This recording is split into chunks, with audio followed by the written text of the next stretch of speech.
Debat ketiga Pilpres 2024, Minggu 7 Januari 2024 bersama saya, Siska Mawaski. Sembari menunggu jalannya debat yang akan digelar nanti malam pukul 7 di Istora Senayan, kami akan menyampaikan sejumlah informasi yang patut disimak terkait dengan debat ini. Dan langsung saja kita simak berita yang pertama. 3 kandidat calon presiden akan kembali bertemu untuk adu gagasan dalam debat putaran ketiga Pilpres 2024 pada Minggu 7 Januari 2024. Debat ketiga Pilpres ini digelar di Istora Senayan, Jakarta yang akan diikuti oleh Anies Baswedan, Prabowo Subianto, dan Ganjar Pranowo. Tema yang diusung dalam debat Capres kedua ini adalah pertahanan, keamanan, hubungan internasional, dan geopolitik. Namun KPU melakukan penambahan subtema, yakni globalisasi dari pengembangan tema hubungan internasional dan politik luar negeri untuk memperluas tema geopolitik. Komisioner KPU RI Agus Melas dalam keterangan pada Rabu 3 Januari mengatakan tidak ada perbedaan format, termasuk desain panggung dalam debat kali ini. Meski ada penambahan subtema debat, Agus memastikan hal tersebut tidak akan mengubah alur.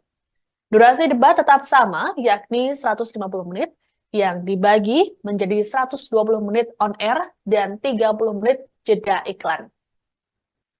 Kegiatan debat dibagi ke dalam 6 segmen. Pada segmen pertama, para capres akan menyampaikan visi, misi, dan program kerja. Kemudian segmen kedua dan ketiga, capres akan menjawab pertanyaan yang telah disusun oleh tim panelis. Lalu pada segmen keempat dan 5, antar capres diberikan kesempatan untuk tanya jawab. Sedangkan segmen terakhir, para capres akan memberikan closing statement sebagai kesimpulan. Berdasarkan evaluasi, KPU menetapkan beberapa aturan baru dalam debat ketiga Pilpres ini. Para capres akan menggunakan satu mikrofon built-in atau yang terpasang di podium masing-masing. Penggunaan mikrofon ini sekaligus untuk mengurangi kans capres meninggalkan podium saat debat. Hal ini tentu berbeda dengan debat perdana dan kedua. Kala itu para kandidat menggunakan 3 jenis mikrofon, yakni clip-on, headset, dan handheld. Hal tersebut sebagai langkah antisipasi apabila ada kerusakan atau malfungsi saat debat berlangsung. Aturan baru lainnya pada debat ketiga ini yakni terkait dengan penggunaan singkatan atau istilah asing.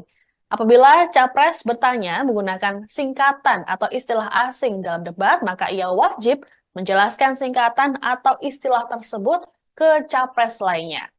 Sebagaimana diketahui pada debat lalu, penggunaan singkatan sempat jadi sorotan saat capres nomor urut 2, Gibran Raka Buming Raka, menanyakan soal SGIE atau State of the Global Islamic Economy kepada Cawapres nomor urut 1, Muhaimin Iskandar. Kala itu Caimin sempat merasa kebingungan dan menanyakan kepanjangan SGIE. KPU berharap para capres peserta debat juga tidak menggunakan singkatan atau istilah asing saat sesi tanya jawab dengan capres lainnya. Namun, apabila masih ada capres yang bertanya dengan singkatan dan istilah asing atau tidak familiar, maka moderator yang harus mengambil peran.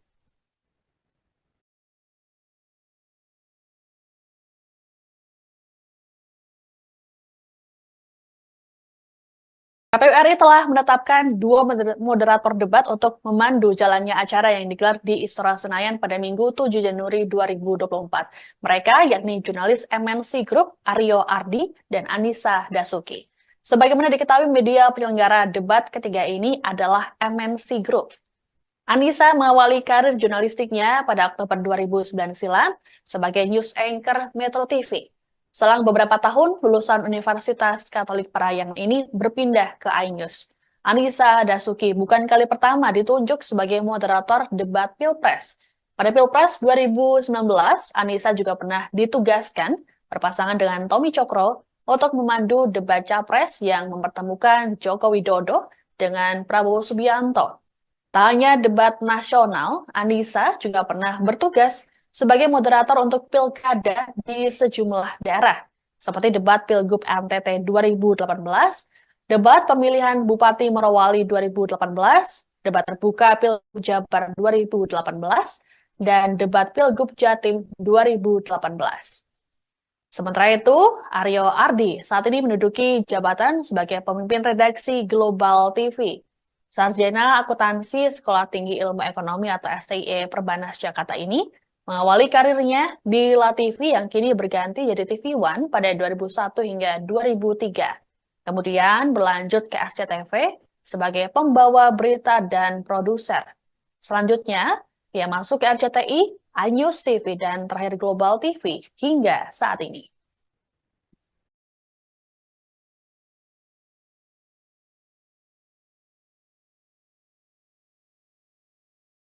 Selain moderator, KPU RI juga telah menetapkan 11 panelis yang akan menyiapkan pertanyaan untuk para kandidat. Para panelis ini tentu memiliki latar belakang yang sesuai dengan tema debat malam ini. Adapun tema debat yakni pertahanan, keamanan, hubungan internasional, dan geopolitik.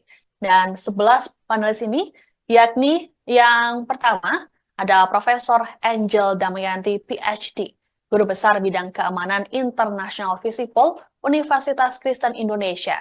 Selain itu, Prof. Angel juga bekerja sebagai dosen di program doktoral Sekolah Tinggi Ilmu Kepolisian atau PTIK, serta peneliti senior di Center for Security and Foreign Affairs, UKI. Kemudian yang kedua, ada Kuri Maharani Safitri, PhD, dosen hubungan internasional, ahli kajian industri pertahanan, dan ahli teknologi Universitas Bina Nusantara. Kuri Maharani menempuh pendidikan sarjananya dengan jurusan hubungan internasional di Universitas Indonesia pada 2002. Kemudian melanjutkan program S2 di Manajemen Pertahanan ITB pada 2007. Lalu ia menempuh program S3 atau doktoral dengan jurusan Manajemen Pertahanan dan Kepemimpinan dari Universitas Cranfield pada 2016. Kemudian yang ketiga, ada Profesor Evi Fitriani, PhD, Guru Besar Ilmu Hubungan Internasional Universitas Indonesia. Evi Fitriani menempuh pendidikan sarjana dengan jurusan Departemen HI Visip UI pada 1993. Kemudian melanjutkan program S2 di Leeds University, United Kingdom pada 1994, kemudian kembali melanjutkan program S2 di Ohio University di Amerika Serikat pada 1995 dan menempuh pendidikan doktoral di Australian National University pada tahun 2011. Yang keempat ada Profesor Hikmahanto Juwana, SH, LLM, PhD, Guru Besar Hukum Internasional Universitas Indonesia dan Rektor Universitas Jenderal Ahmad Yani. Profesor Hikmahanto menjadi guru besar ketika berusia 35 tahun pada tahun 2001 silam.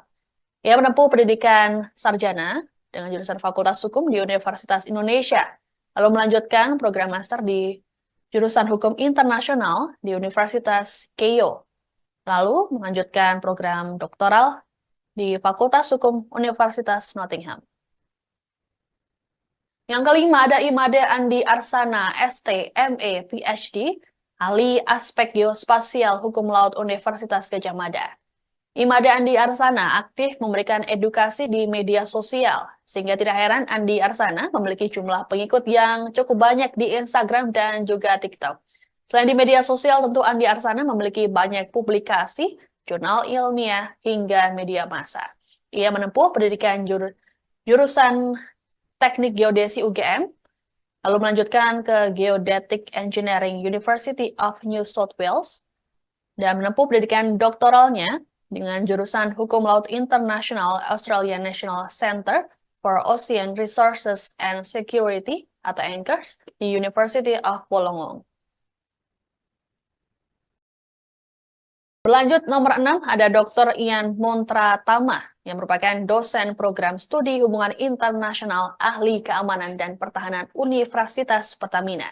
Ia memulai karir sejak tahun 1997 di bidang administrasi, kemudian menjadi akademisi profesional sejak tahun 2017.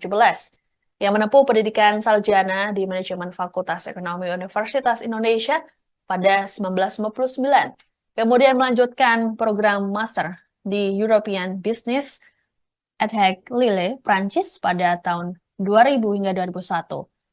Masih menempuh pendidikan S2-nya, yakni Strategi Perang Total Universitas Pertahanan atau UNHAN pada tahun 2013 hingga 2014. Kemudian menempuh pendidikan doktoral dengan jurusan Hubungan Internasional Universitas Pajajaran. Berlanjut ke nomor 7 ada Iren Hiraswari Gayatri PhD, peneliti Pusat Riset Politik Badan Riset dan Inovasi Nasional. Ia menempuh pendidikan S2 di Departemen Penelitian Perdamaian dan Konflik Universitas Uppsala di Swedia, lalu menempuh pendidikan doktoral di Faculty of Arts, Monash University's Gender, Peace and Security Center School of Social Science. Kita berlanjut ke nomor 8 ada Dr. Kusnanto Anggoro yang merupakan pakar keamanan Universitas Pertahanan. Selain menjadi dosen di Universitas Pertahanan, Kusnanto Anggoro juga menjadi dosen di Universitas Indonesia, Sekolah Staf dan Komando Angkatan Laut atau Seskoal, serta merupakan pengamat militer dari Center for Strategic and International Studies atau CSIS. Yang ke-9 ada Laksamana TNI Purnawirawan Profesor Dr. Marsetio yang merupakan Kasal periode 2012 hingga 2014 dan Ketua Dewan Guru Besar Universitas Pertahanan. Ia pernah mengajar di Naval War College USA yang merupakan sekolah staf dan juga mengajar di Sekolah Staf dan Komando Angkatan Laut di Sesko TNI dan juga Lemhanas. Yang ke-10 ada Philips J. Vermonte, PhD, Dekan Fakultas Ilmu Sosial Universitas Islam Internasional Indonesia dan Senior Fellow CSIS, yang menempuh pendidikan masternya di Studi Internasional di University of Adelaide, Australia, dan menempuh pendidikan doktoralnya, yakni Ilmu Politik dari Northern Illinois University, Amerika Serikat. Yang terakhir, ada Profesor Dr. Erwidia Setiabudi Sumadinata, SIP, SSI, MT, MSI, Guru Besar Bidang Keamanan Global Universitas Pajajaran, yang menempuh pendidikan sarjananya dengan jurusan Hubungan Internasional di Universitas Pajajaran dan juga Fisika di Institut Teknologi Bandung. Lalu melanjutkan di Universitas McGill dengan jurusan Islamic Studies, dan program doktoral di Universitas Heidelberg, Germany.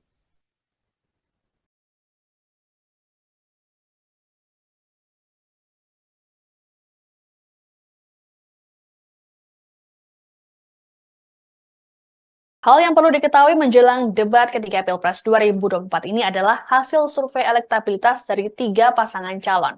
Kami mengambil hasil survei dari 3 lembaga yang dilakukan dalam periode 2 minggu belakangan ini. Berdasarkan hasil survei tersebut, kandidat capres mengalami tingkat elektabilitas yang fluktuatif. Meski begitu, ada juga yang tetap stagnan dan juga konsisten. Dan yang pertama, survei dari Center for Strategic and International Studies atau CSIS yang rilis pada Rabu 27 Desember 2023. Menurut survei CSIS, paslon nomor urut 2, Prabowo Subianto Gibran Raka Buming Raka menempati posisi pertama. Elektabilitas Prabowo Gibran mencapai 43,7%.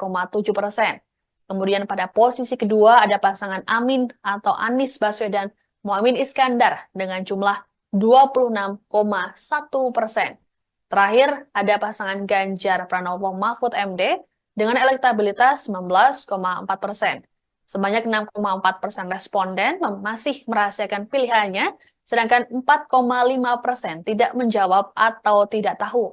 Survei ini menggunakan metode survei multistage random sampling dengan jumlah sampel sebesar 1.300 orang yang tersebar di 34 provinsi dengan margin of error sebesar 2,7%, dan tingkat kepercayaan 95%. Kemudian yang kedua ada LSI DNIJA yang merilis survei pada Jumat 29 Desember 2023. Pasangan Prabowo Gibran masih menempati posisi teratas dengan elektabilitas 43,3%. Disusul pasangan Amin dengan jumlah 25,3%. Dan terakhir, Ganjar Mahfud yakni 22,9%. Sementara sebanyak 7,9% responden menjawab tidak tahu. Apabila Pilpres diadakan 2 putaran, maka pasangan Prabowo Gibran dipastikan akan lolos ke putaran selanjutnya. Direktur LSI DNCA Aji Alfarabi mengatakan elektabilitas Prabowo Gibran terus naik signifikan, sedangkan Amin stabil hingga mampu melampaui paslon nomor urut 3. Pasangan Ganjar Mahfud sendiri mulanya sempat berada di posisi kedua sebelum merosot ke peringkat ketiga. Sementara itu untuk indikator politik Indonesia yang menggelar survei pada tanggal 23 hingga 24 Desember dengan 1.217 responden menunjukkan bahwa pasangan Prabowo Gibran dengan posisi teratas yakni 46,7%. Disusul Ganjar Mahfud 24,5% dan juga Anies Caimin 21%. Sementara sebanyak 7,8% menjawab tidak tahu.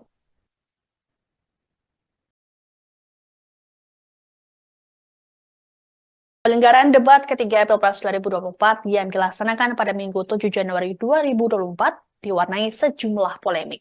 Mulai dari protes terkait dengan media penyelenggara hingga soal penetapan panelis. Polemik ini muncul karena adanya isu konflik kepentingan.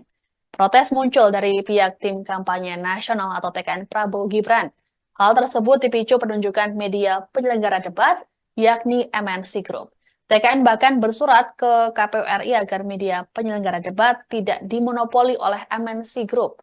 Hal yang dipermasalahkan yakni media tersebut dimiliki dan dipimpin oleh Ketua Umum Perindo, Haritanu Sudibyo. Sebagaimana diketahui, Partai Perindo merupakan pengusung dari paslon nomor urut 2, maksud kami nomor urut 3, Ganjar Pranowo Mahfud MD. TKN merasa khawatir akan ada konflik kepentingan dalam penyelenggaraan debat ini. Hanya TKN, protes juga sempat disampaikan oleh Timnas Amin. Timnas Amin meminta agar KPU tak menjadikan MNC Group sebagai penyelenggara debat. Hal ini dilakukan agar menghindari masalah-masalah saat dan setelah acara. Hingga akhirnya dilakukan penyesuaian untuk mengakomodasi keberatan TKN. Pada Jumat 5 Januari, KPU RI resmi mengumumkan penambahan stasiun televisi penyelenggara debat Capres, yakni Garuda TV. Mengutip Tribun News, Garuda TV adalah sebuah jaringan televisi swasta Indonesia yang dimiliki oleh PT Digdaya Media Nusantara yang terafiliasi dengan Prabowo. Selain hak siar, polemik lainnya adalah 2 panelis debat yang berasal dari Universitas Pertahanan. Mereka yakni pakar dari Universitas Pertahanan Kusnanto Anggoro dan Ketua Dewan Guru Besar Universitas Pertahanan Laksamana Purnawirawan Marsetio.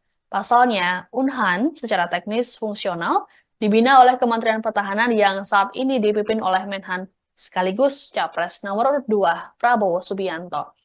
Ketua KPU RI Hashim Asyari menjamin bahwa panelis yang dipilih menyusun pertanyaan debat yang sudah disepakati dan akan bertindak independen.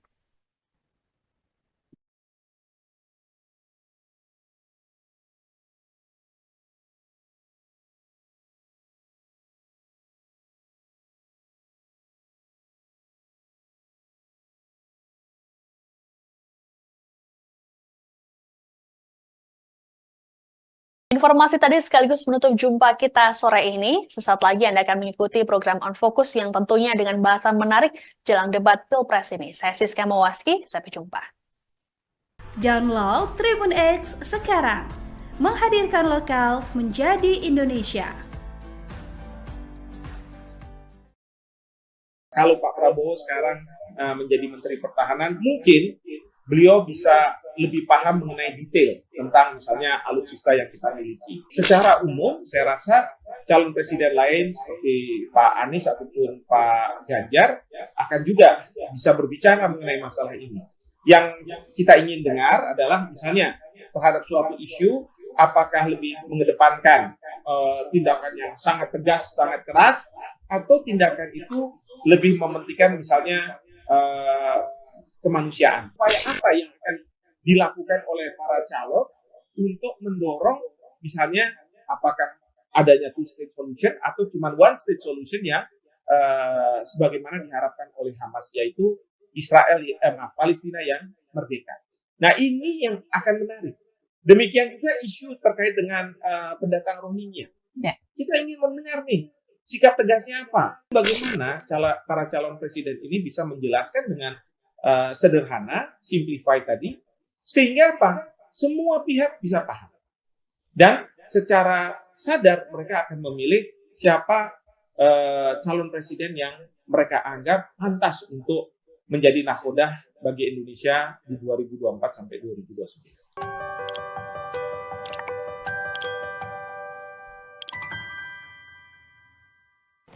Halo Tribuners, kembali dalam Tribun News on Focus bersama saya Geok Mengwan. Debat kedua Capres-Cawapres 2024 telah digelar pada pekan lalu Jumat 22 Desember 2023. Berdasarkan jadwal, debat selanjutnya yaitu debat ketiga akan digelar pada Minggu 7 Januari 2024. Yang maju pada debat ketiga adalah masing-masing capres dengan topik pertahanan, keamanan, hubungan internasional, dan geopolitik. Hal ini tentu menjadi menarik karena salah satu calon presiden merupakan Menteri Pertahanan yaitu Prabowo Subianto. Apakah dengan background-nya tersebut Prabowo akan lebih dominan atau menguasai isu? Bagaimana dengan dua capres lainnya? Namun seperti yang disebutkan tadi, selain pertahanan ada topik debat lainnya yaitu keamanan, hubungan internasional, dan geopolitik. Selengkapnya mengenai hal ini kita akan berdiskusi dengan Rektor Universitas Jenderal Ahmad Yani, Pak Hikmahanto Juwana. Halo, apa kabar Pak Hikmahanto? Baik, apa kabar? Sehat ya? Alhamdulillah. Baik, Pak, Anda sebagai ahli ilmu hukum dan juga guru besar di bidang hubungan internasional. Dalam hal tersebut, apa isu yang ingin Anda dengar dari debat Capres tanggal 7 nanti? Oke, pertama saya ingin berbagi ya dalam kaitan ini dengan perdebatan Capres mengenai masalah ini, di mana pada waktu itu saya menjadi moderator. Jadi tahun 2014 ketika Presiden Jokowi ketika itu masih Capres dengan Capres Prabowo. Nah, kalau saya ditanya apa isu yang terkait dengan masalah ini, karena ini masalah berkaitan dengan pertahanan, lalu masalah keamanan, hubungan luar negeri, mungkin juga isu geopolitik, tentu ada banyak hal. Tapi kalau misalnya saya bisa reduksi menjadi 5 hal yang besar. Pertama adalah bagaimana Indonesia punya peran di kawasan, di ASEAN, terutama tentu juga bisa di Asia. Karena begini, kaitan dengan Indonesia berada di kawasan, kita ingin bahwa kawasan ini damai. Tanpa suatu perdamaian, maka tidak mungkin kita bisa melakukan berbagai kegiatan, utamanya bagaimana menumbuhkan perekonomian nasional, juga menumbuhkan perekonomian di regional, bahkan di Asia. Jadi itu hal yang sangat penting. Dan kita tahu bahwa permasalahan sekarang ini ada perang yang berada di Timur Tengah. Ya, memang agak jauh, tapi masih dalam konteks kita bicara di Asia, di Timur Tengah, di mana ada serangan Israel terhadap Gaza. Tentu ini akan menjadi isu yang penting. Kedua adalah terkait dengan datangnya para pendatang gelap dari etnis Rohingya ke Indonesia. Ini pun akan menjadi isu yang menjadi perdebatan saya juga antar para capres. Hal yang kedua adalah berkaitan dengan peran Indonesia terkait dengan apa kontribusi Indonesia dalam masalah keamanan dan perdamaian internasional. Kita tahu Undang-Undang Dasar kita mengamanatkan bahwa dalam pembukaannya Indonesia ini patut untuk ikut dalam berbagai isu yang berkaitan dengan ketertiban dunia. Nah, kita tahu bahwa sekarang ini kan ada perang di Ukraina, ya, dan perang ini masih belum berakhir lah. Jadi bagaimana peran Indonesia dalam kontribusi kepada masyarakat internasional? Karena menurut saya international engagement pada masa yang akan datang, terutama 2024 hingga nanti 2029 ini sangat penting. Karena apa? Karena legacy yang sudah ditinggalkan oleh mungkin presiden-presiden sebelumnya, bahwa Indonesia ini termasuk salah satu middle power, kekuatan menengah yang sangat diperhitungkan oleh dunia.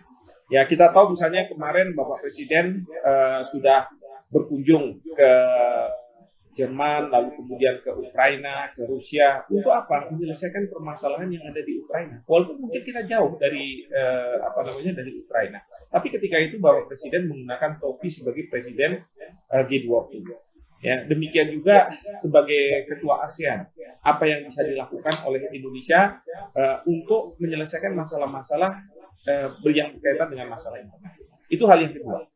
Nah, hal yang ketiga, ini berkaitan dengan masalah kita di Indonesia, ya, yaitu apa? Klaim sepihak dari Cina terkait dengan 9 garis putus. Ini menjadi, menurut saya, isu yang menarik untuk diperdebatkan oleh para calon presiden. Bagaimana sikap dari para calon presiden ketika nantinya mereka akan menjadi presiden, berkaitan dengan 9 garis putus yang diklaim oleh Cina secara sepihak. Karena apa? Kita tahu bahwa kita juga mengklaim zona ekonomi eksklusif di Natuna Utara. Dan kalau kita lihat dari peta, itu bersinggungan. Nah, singgungan itu yang kita tidak melakukan perundingan karena apa? Kita tidak mengakui 9 garis putus dari Cina, tapi sebaliknya, Cina juga tidak mengakui 9 garis putus yang kita klaim itu. Nah, ini akan sangat menarik ketika nanti akan dibahas oleh para calon presiden, dan saya yakin ini akan muncul. Dua hal yang lainnya adalah berkaitan dengan masalah bagaimana Indonesia punya peran dalam pertumbuhan ekonomi, baik secara multilateral, ya, dan kemudian secara regional. Kita tahu sekarang ada WTO, World Trade Organization. Bagaimana engagement Indonesia?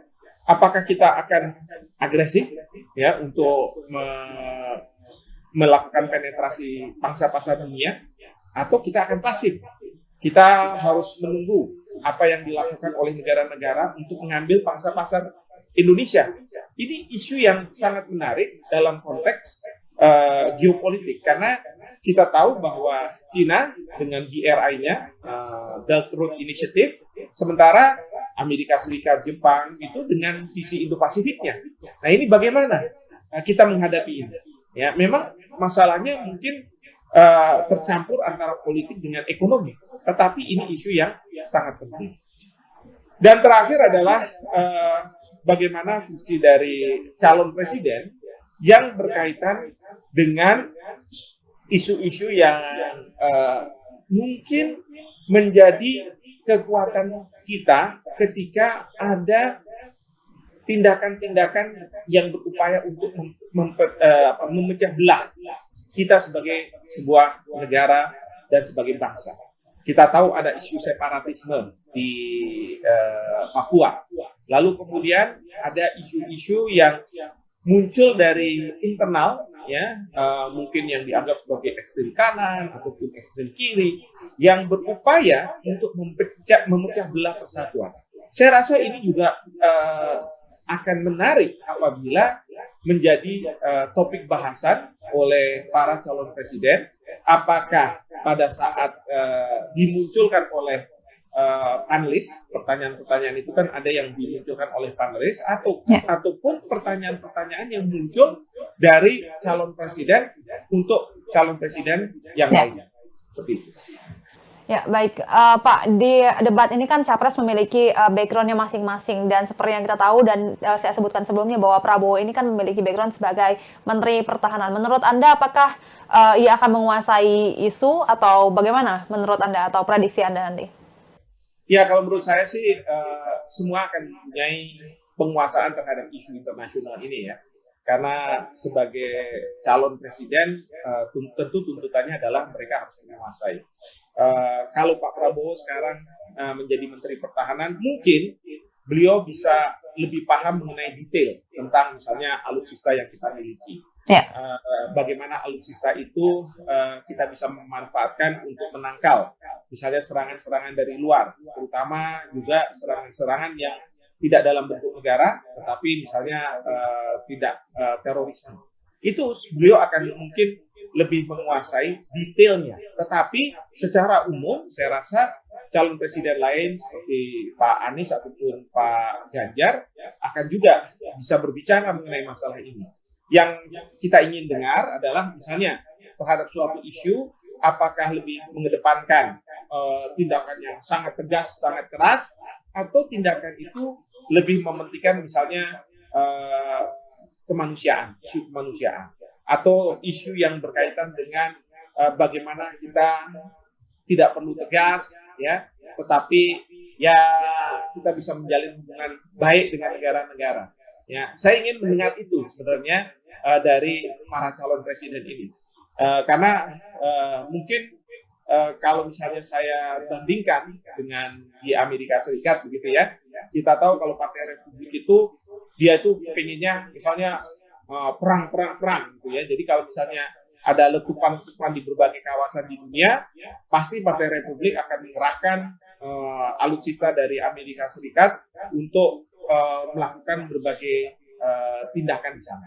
Tetapi berbeda dengan Demokrat, walaupun belakangan ini Partai Demokrat Joe Biden menjadi presiden, malah beliau dalam kenyataannya sangat seperti kayak dari Partai Republik maunya perang dan perang. Ya, buktinya di Gaza misalnya Amerika Serikat membantu Israel, kemudian juga di kawasan Asia ini ketika berhadapan-hadapan dengan Cina misalnya lebih mengedepankan kekuatan militer ketimbang kekuatan-kekuatan lain seperti ekonomi ataupun politik. Jadi inilah yang mungkin masyarakat ingin mendengar, ya, sehingga pada saat beliau menjadi presiden itu masyarakat tahu, tidak membeli kucing dalam karung, ya, tahu bahwa misalnya kandidat ini dia lebih mengedepankan pokoknya politik luar negeri bebas aktif, kita bisa punya teman sebanyak-banyaknya, tetapi kalau sudah kedaulatannya menjadi taruhan, maka saya akan tegas, saya akan hadapi. Saya tidak mau tahu bahwa kita mungkin punya ketergantungan ekonomi dari negara tertentu dan lain sebagainya. Pokoknya saya akan hadapi. Mungkin seperti itu. Tapi ada juga yang mengatakan, oh enggak, kita harus menekankan atau lebih mengambil jalan-jalan yang sifatnya damai, yang tidak perlu memunculkan namanya megafon diplomasi gitu ya, berkuar-kuar dan lain sebagainya. Mungkin ada juga yang seperti itu. Nah, ini yang kita akan lihat dan mudah-mudahan kita bisa dengar sehingga masyarakat tahu betul apa yang menjadi visi dari calon presiden ini, dan kemudian harapan saya ya, yang namanya swing voters, artinya pemilih-pemilih yang saat ini belum menentukan pilihan, ya, itu bisa betul-betul mendapatkan informasi dan kemudian secara sadar memilih siapa calon presiden yang menurut mereka pantas untuk memimpin dari tahun 2024 sampai 2029 ini. Ya. Oke, baik. Soal isu geopolitik nih Pak, menurut Anda apakah ketiga calon ini bakal memiliki banyak kesamaan atau Anda melihatnya bagaimana? Apakah memiliki cara masing-masing dalam isu geopolitik? Ya, pertama ya, kalau kita bicara isu internasional, Ya. ada kemungkinan para calon ini memiliki kesamaan. Karena musuh kita itu adalah sama, ya. Isu-isu yang ada dari luar yang kita harus sikapi. Ya, misalnya dalam urusan Gaza, saya yakin semua calon akan mengatakan bahwa kita harus membela Palestina. Ya. Tetapi sebenarnya kalau misalnya kita perdalam lagi, ini maksudnya gimana nih membela Palestina? Karena ada ide two-state solution, ya, bahwa Palestina merdeka, tapi di sampingnya ada negara Israel merdeka. Tapi kan kita tahu kalau dari Hamas, jadi itu pemikiran Fatah ya di Palestina itu seperti itu. Tapi dari Hamas kan mereka tidak mau. Mereka ingin bahwa tidak ada namanya negara Israel. Tanah Palestina hanya untuk negara Palestina. Sehingga apa? Kalau ada negara Palestina, tidak boleh ada negara Israel. Nah, ini kan isu yang para calon harus kuasai. Lalu mereka akan mengatakan yang mana yang harus dilakukan dan upaya apa yang akan dilakukan oleh para calon untuk mendorong misalnya apakah adanya two-state solution atau cuma one-state solution yang sebagaimana diharapkan oleh Hamas, yaitu Palestina yang merdeka. Nah, ini yang akan menarik. Demikian juga isu terkait dengan pendatang Rohingya. Ya. Kita ingin mendengar nih sikap tegasnya apa. Ya, pertama adalah apakah mereka ini pendatang gelap atau pengungsi? Ya, mereka harus kuasai ini. Karena menurut saya mereka ini kan para pendatang Rohingya ini nggak bisa dianggap sebagai pengungsi karena belum diverifikasi. Bagaimana kalau mereka punya catatan kriminal? Nah, lalu idenya apa? Karena yang pasti bagi mereka yang belum masuk pasti bisa dihalau. Ya, dihalau itu bukan berarti terus kemudian mereka dibiarkan terombang-ambing di laut lepas begitu saja, tapi mungkin dikasih makan dan sebagainya. Silakan kalau mau menuju ke negara ketiga, ya kita silakan aja kita teruskan. Ya, atau mereka mengatakan bahwa ya sudahlah kita terima. Lalu kita taruh dalam satu pulau yang terpencil, ya, yang terisolasi. Ya, kalau misalnya seperti itu, bukannya tidak mungkin bahwa Indonesia ingin mengulang apa yang dilakukan oleh Bangladesh, yaitu dengan melakukan penampungan di salah satu pulau mereka, begitu ya, di Cox's Bazar itu, yang membuat para pengungsi ini jadi tidak enak, tidak nyaman. Akhirnya mereka keluar, ya, keluar sendiri. Ya bisa saja seperti itu. Nah ini yang kita mau dengar. Ya, jangan sampai isu kepentingan nasional dikalahkan dengan masalah kemanusiaan. Karena di Indonesia juga ada masalah kemanusiaan. Atau sebaliknya, ada yang calon presiden mengatakan, ya ini masalah kemanusiaan. Ya, apalagi kita punya solidaritas Islam dan lain sebagainya. Ya sudah, kita terima saja. Nah, kita mau mendengarkan seperti itu. Jadi, mungkin isunya akan sama gitu ya. Tapi pada tataran yang sangat detail, pasti akan berbeda. Dan ini yang kemudian nantinya kita bisa tagih janji-janji yang disampaikan dalam debat. Oke, menurut Anda sendiri Pak, dari penjabaran Anda mengenai konflik Palestina tadi, bagaimana seharusnya peran Presiden nanti membawa Indonesia sebagai perannya di konflik kemanusiaan Palestina ini? Ya, yang pasti kalau bicara tentang konflik yang terjadi di Palestina, pertama adalah bagaimana upaya dari Indonesia ya yang divisikan oleh calon presiden untuk menghentikan serangan yang dilakukan oleh Israel. Ya, karena itu yang sangat penting nih.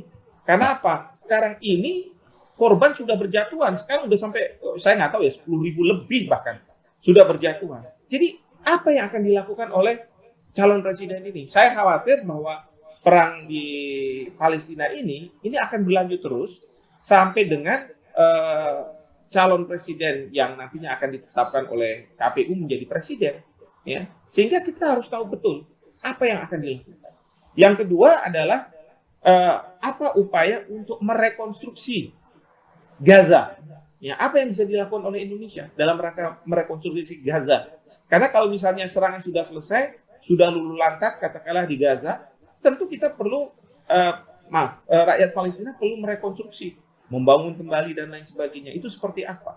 Apakah dalam merekonstruksi itu melibatkan Israel? Atau misalnya tidak melibatkan Israel? Nah, kita mau dengar, kita mau tahu, ya. Dan yang terakhir, kalau misalnya kita bicara terkait dengan Palestina yang tadi saya sudah sampaikan, adalah solusi abadi itu apa? Apakah dengan kita mendesak agar negara Palestina berdiri dan diakui oleh Israel, kemudian juga oleh Amerika Serikat, ya? Atau seperti apa? Kita mau mendengar. Seperti itu. Oke, Pak Hikmanto, seperti yang kita ketahui bahwa posisi Indonesia ini secara geopolitik terhimpit antara Amerika Serikat dan Cina ya Pak ya, yang mana kita ketahui adanya perang dagang antara dua negara ini. Ada yang menyebut ini berdampak bagi Indonesia, namun juga ada yang bilang ini menjadi peluang pasar. Dalam hal ini Ganjar ini tak akan membawa Indonesia hanya dekat dengan Cina, sementara Anies disebut bakal menguntungkan Amerika Serikat. Sedangkan Prabowo mengatakan bahwa dirinya ini jika terpilih ingin berteman dengan kedua negara tersebut. Menurut Anda baiknya seperti apa terkait hal ini? Ya, kalau baiknya seperti apa nanti kayak jadi bocoran ya. Oke. Tapi ini isu yang menarik ya, isu yang bagus sekali ya. Memang kalau kita lihat ya terkait dengan pengaruh Cina dengan Amerika Serikat ini, kita ini kan sebagai objek yang katakanlah menjadi tarik-tarikan antara kedua negara ini. Karena siapa yang bisa menguasai Indonesia, bisa menguasai misalnya ASEAN. Siapa yang bisa menguasai Indonesia, maka dia bisa menguasai Asia. Kira-kira seperti itu. Nah, oleh karena itu, kita mau mendengar nih, apa sih ide cemerlang dari calon presiden ini? Bukan sekedar saya mau dekat dengan Amerika Serikat, saya mau dekat dengan Cina gitu ya. Karena realitas politiknya ya kita harus berkawan sama siapapun.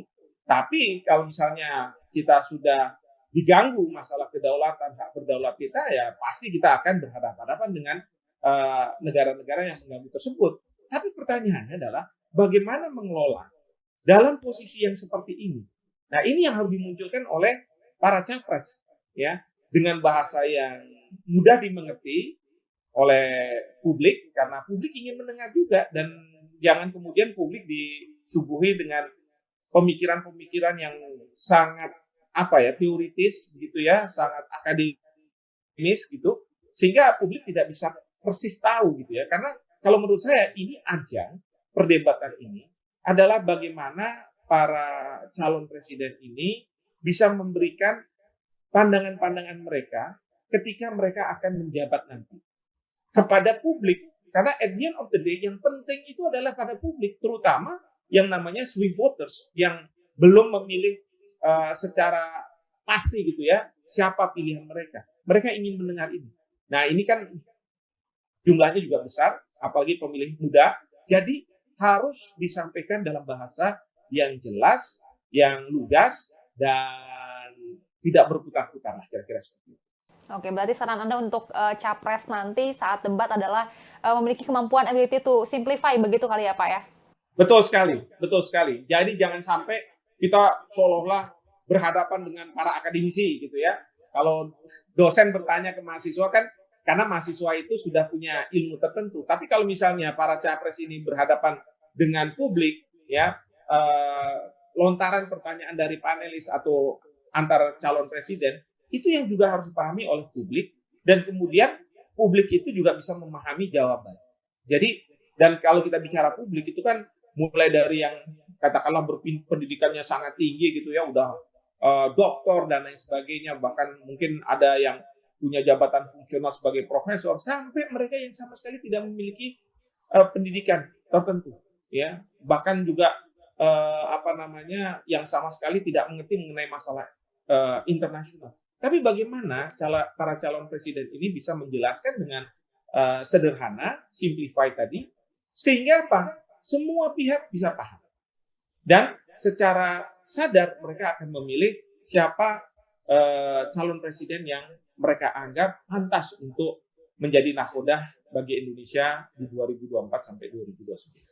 Oke, kita akan menunggu nanti jawaban-jawaban para capres ini di debat tanggal 7 nanti mengenai Palestina, kemudian Rohingya, kemudian juga perang dagang antara Amerika Serikat dan juga Cina, dan juga hal-hal lainnya mengenai topik besar di debat nanti. Dan terima kasih Pak Hikmahanto sudah meluangkan waktunya untuk Tribun News on Focus kali ini. Sehat selalu dan sampai jumpa di lain kesempatan. Sampai jumpa, terima kasih. Ya, dan Tribuners, itu dia diskusi kita di Tribun News on Focus kali ini. Saksikan Tribun News on Focus lainnya tentu dengan topik menarik dibahas bersama narasumber yang ahli di bidangnya. Saya Giok Mengwan pamit undur diri, sampai jumpa. Terima kasih sudah nonton. Jangan lupa like, subscribe, dan share ya.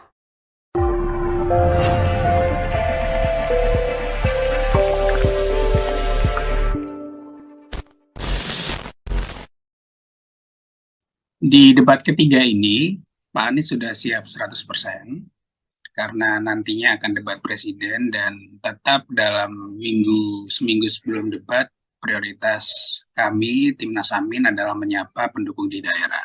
Pak Anies juga berdiskusi intens dengan Dewan Pakar, dengan kedeputian terkait di Timnas, tentu juga membaca materi-materi ataupun isu-isu yang berkaitan dengan subtema kali ini. Sejauh ini tentu kita akan mengedepankan data-data teknokratik. Kemudian juga tentu kita akan membumbui dengan kritik-kritik yang terkait dengan kebijakan yang berlaku saat ini, ataupun bagaimana pemerintah bersikap terhadap isu-isu yang berkaitan dengan subtema kali ini. Kami selalu percaya bahwa setiap orang yang sedang menempati posisi jabatan publik, dalam hal ini paslon nomor 2 yang sedang menjabat menjadi Menteri Pertahanan, tidak menjamin bahwa beliau menguasai semua topik ataupun mengetahui semua knowledge tentang tema pertahanan ini. Makanya ketika di forum apapun Pak Anies, Gus Imin selalu mengenakan dress code yang hampir sama, ya, mungkin jas hitam, kemeja putih, dan berbaju hitam, supaya satu pesannya mengingatkan masyarakat bahwa nanti di kertas suara pasangan Amin berpose seperti demikian dengan dress code dan demikian.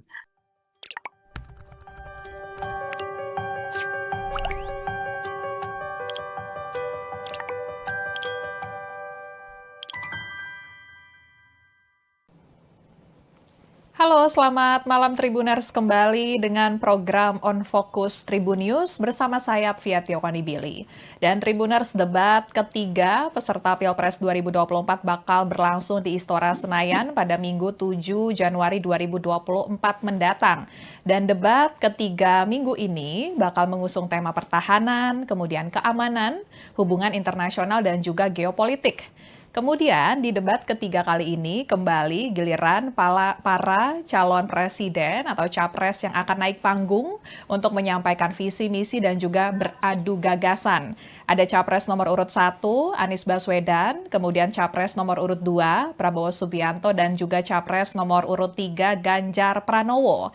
Dan jelang debat ketiga, kita akan mencari tahu nih kesiapan kubu capres nomor urut 1, Pak Anies Baswedan, dan kita akan ngobrol dengan juru bicara tim pemenangan Anies Caimin, tim pemenangan Amin, ada Bang Billy David yang malam ini sudah tersambung dengan kita melalui Zoom. Halo, selamat malam Bang Billy.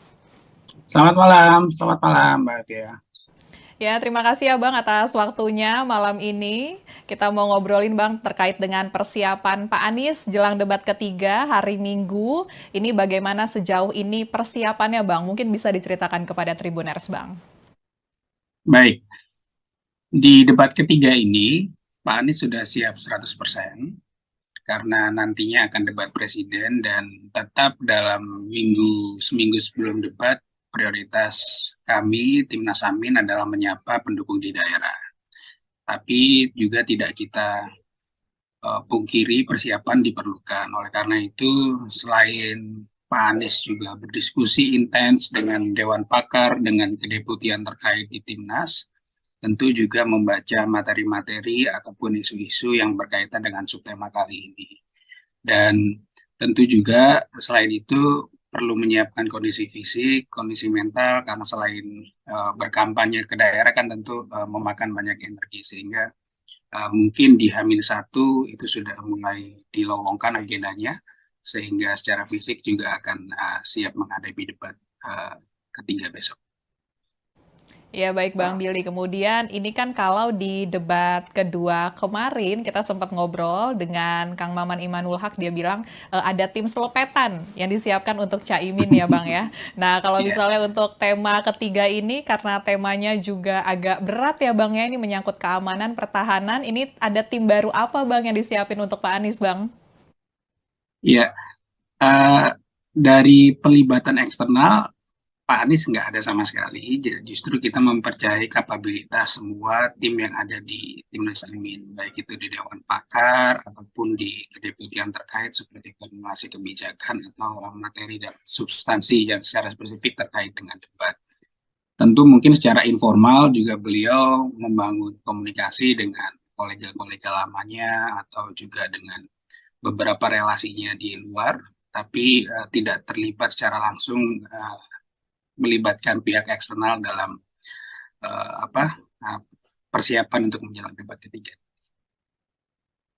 Kemudian kalau misalnya kemarin Caimin kan bahasannya dikeluarkan selepetan ya Bang ya untuk menyerang kubu 2 dan 3. Kalau untuk debat ketiga ini Bang, apa saja yang disiapkan oleh Pak Anies? Karena kalau dari karakter kan beda ya Bang ya, Pak Anies dan Caimin nih gayanya, komunikasinya gimana Bang? Sejauh ini tentu kita akan mengedepankan data-data teknokratik. Kemudian juga tentu kita akan membumbui dengan kritik-kritik yang terkait dengan kebijakan yang berlaku saat ini, ataupun bagaimana pemerintah bersikap terhadap isu-isu yang berkaitan dengan subtema kali ini. Tapi juga selain itu nanti kita akan mengedepankan gagasan dan ide yang mungkin bahkan jauh dipersiapkan oleh Amin jauh sebelum ini, karena kalau sebagai informasi untuk para penonton semua bahwa Timnas Amin sudah mempersiapkan dokumen visi misi ini serius sekali, panjang lebih dari 80 kali pertemuan, termasuk juga pertemuan-pertemuan yang terkait subtema yang akan dibahas di debat kali ini.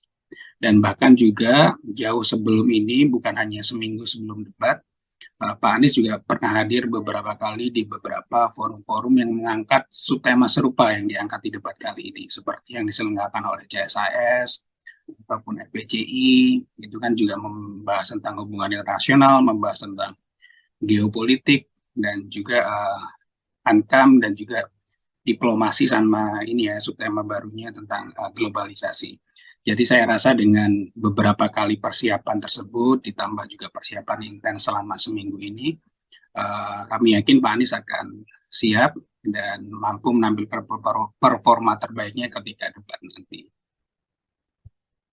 Oke, siap Bang. Dan kemudian kalau misalnya kita membreakdown soal poin-poin tema debat, ini ada 4 poin ya Bang ya, yang menjadi konsen tema debat ketiga nanti. Nah ini poin mana Bang yang paling dipersiapkan Pak Anies, terlebih di kubu 2 ya Bang ya, ada Menteri Pertahanan, dan nanti akan ngebahas mengenai pertahanan nih Bang.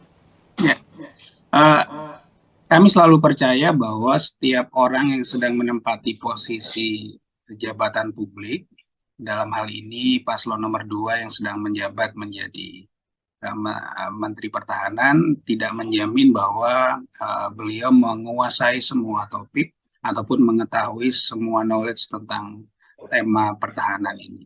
Dan tentu dari sini juga kita, seperti saya sampaikan di awal, tentu akan ada kritik, tentu akan ada penilaian-penilaian dari sisi kami, kemudian mungkin nanti Paslon 03 juga memberikan pandangan yang berbeda, dan saya rasa itu akan menarik. Dan tentu yang tidak kita lupa, kira-kira ini kan juga banyak sekali momen yang berkaitan dengan subtema yang akan dibahas, seperti Rohingya, seperti isu di Palestina, terus kemudian tetap memanasnya hubungan Rusia dan Ukraina, itu kan tentu akan tetap menjadi pembahasan. Dan saya rasa akan banyak kejutan, karena selain kita masing-masing membawa gagasan dan ide, saling diberikan kesempatan untuk bertanya, ada pertanyaan-pertanyaan juga dari panelis. Dan pertanyaan dari panelis kan kita nggak pernah akan tahu apa bentuk pertanyaannya, bagaimana format pertanyaan ataupun menanyakan tentang apa, tentu itu akan menjadi kejutan-kejutan. Tapi ketika secara substansi kami dari Timnas Amin sudah siap, kemudian dibekali juga dengan persiapan yang intens selama seminggu ini dan jauh sebelum itu, tentu pertanyaan apapun dan juga dengan subtema apapun terkait dengan topik apapun, Pak Anies saya rasa akan mampu menjawab pertanyaan, kemudian memberikan masukan, gagasan, ide, kritik, dan yang berkait dengan tema dan subtema nanti. Oke, baik Bang Billy. Kemudian kalau kita boleh ya Bang ya, kita tahu nih Bang, visi misi nih Bang dari kubu Amin terkait dengan pertahanan, keamanan, hubungan internasional, itu seperti apa Bang? Mungkin bisa diinformasikan kembali Bang kepada Tribuners Bang. Ya, baik. Pak Anies itu di beberapa kali forum juga banyak potongannya yang kita bisa temukan di sosial media selalu mengedepankan bahwa semua tetap berasaskan keadilan. Dan keadilan itu yang kita jadikan tajuk sebagai nilai utama dalam visi dan misi kita. Untuk hubungannya dengan subtema yang akan dibahas, beliau selalu mengedepankan bahwa kita memerlukan kekuatan cerdas yang berbasis nilai. Dan ini tentu berangkat dari situasi geopolitik kita yang mungkin pendekatannya secara sempit hanya membahas tentang ekonomi, atau pendekatan yang terlalu pragmatis. Dan kami rasa dari penjelasan-penjelasan tersebut bisa menerangkan bahwa paradigma yang selama ini digunakan adalah masih cenderung transaksional ya, sehingga kita sering mengabaikan potensi dari kelembagaan yang kita punya, ataupun juga kekuatan kita secara membangun hubungan dengan negara lain, ataupun berhubungan dengan organisasi internasional seperti PBB dan di luar sana yang lainnya. Dan beberapa fakta juga menunjukkan bahwa indeks kekuatan kita di Asia ini skornya datar saja, seperti misalkan bagaimana indeks tentang soft power, kemudian demokrasi, kemudian persepsi korupsi, kebebasan pers, dan yang semuanya itu tentu akan menjadi perhatian dunia ya, perhatian global, sehingga dari indeks yang datar itu bahkan cenderung menurun, tentu bangsa lain di luar sana bisa menilai Indonesia dari sudut pandang geopolitik atau hubungan internasional. Dan juga kita ingin mengedepankan pendekatan yang berbasis nilai, dan prinsipnya kita kan ingin menjaga kedaulatan teritorial, kelestarian alam kita, dan kemudian kita juga kan ada 8 sayap kemajuan yang membedakan visi dan misi AMIN, di mana salah satunya adalah membahas pulau-pulau terluar yang seringkali juga akan menjadi problematik ketika berhubungan dengan batas teritorial negara lain, ataupun juga berkaitan dengan pengakuan kedaulatan. Itu juga akan tetap menjadi 8 prioritas pengembangan yang diangkat oleh AMIN. Lalu juga dalam sisi yang lain berbicara tentang experience. Selama Pak Anies di DKI kemarin, beliau pernah mendapatkan pengalaman menyelenggarakan beberapa event internasional. Kemudian juga beliau ketika menjabat gubernur diberikan amanah untuk menjadi steering committee C40. Kemudian U20 Mayor Summit, yaitu kumpulan wali kota di negara-negara besar, di kota-kota besar di beberapa negara di dunia, serta juga ada World City Summit Mayors Forum. Kita juga di DKI menjadi tuan rumah, dan beberapa kali event internasional lainnya. Dan kita percaya dari kombinasi nilai-nilai tadi, serta praktek dan pengalaman yang didapatkan Pak Anies ketika menjabat gubernur, kita rasa kesiapannya sudah nggak perlu kita ragukan. Dan tentu kita akan mengembalikan itu untuk masyarakat atau publik bisa menilai apakah bagaimana penguasaan paslon, khususnya capres, dalam hal ini juga Pak Anies menguasai topik-topik tersebut. Dan kita ingin mengangkat sebenarnya bahwa permasalahan-permasalahan atau subtema yang akan dibahas nanti itu bukan cuma urusan 1-2 menteri, tapi semua urusan instansi negara secara umum. Presiden juga bertanggung jawab, para pimpinan lembaga tinggi negara, dan tentunya warga negara juga ikut berkontribusi terhadapnya. Begitu. Oke, siap Bang. Karena tadi juga pendekatan yang mau dilakukan ini akan dilebarkan lagi gitu ya Bang ya. Nggak cuma pendekatan transaksi, tapi juga ada pendekatan lembaga dan pendekatan nilai tadi. Oke Bang.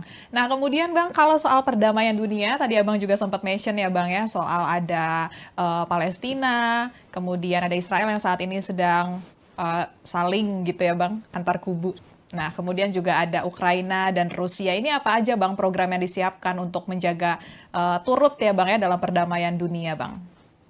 Ya, tentunya berbicara tentang perdamaian dan ketertiban dunia ini merupakan amanat undang-undang, dan itu menjadi kewajiban semua warga negara termasuk calon presiden untuk melakukan hal tersebut. Dan dari beberapa forum seperti Desak Anies atau beberapa forum terbuka lainnya, Pak Anies juga beberapa kali menyampaikan gagasan tentang hal tersebut. Selain tentang menghindari politik luar negeri yang transaksional, tentu kita perlu membangun kekuatan dengan negara lain yang memiliki cara pandang ataupun memiliki kesepahaman serupa, sehingga kita memiliki allies, memiliki negara yang dapat bermitra dengan baik mengangkat satu tema. Karena tentu semuanya ketika hanya Indonesia yang berbicara tanpa ada negara lain yang support, tentu kita akan kehilangan kekuatan ya untuk kita mengangkat sebuah isu atau berkontribusi terhadap sebuah isu tertentu. Terus kemudian juga secara isu spesifik seperti Rohingya, Pak Anies juga sempat tegaskan bahwa negara harus ikut turun tangan, tidak hanya membiarkan kewenangan pemerintah daerah, tapi juga negara harus mengatur payung hukum yang jelas. Misalkan bagaimana Pak Anies pernah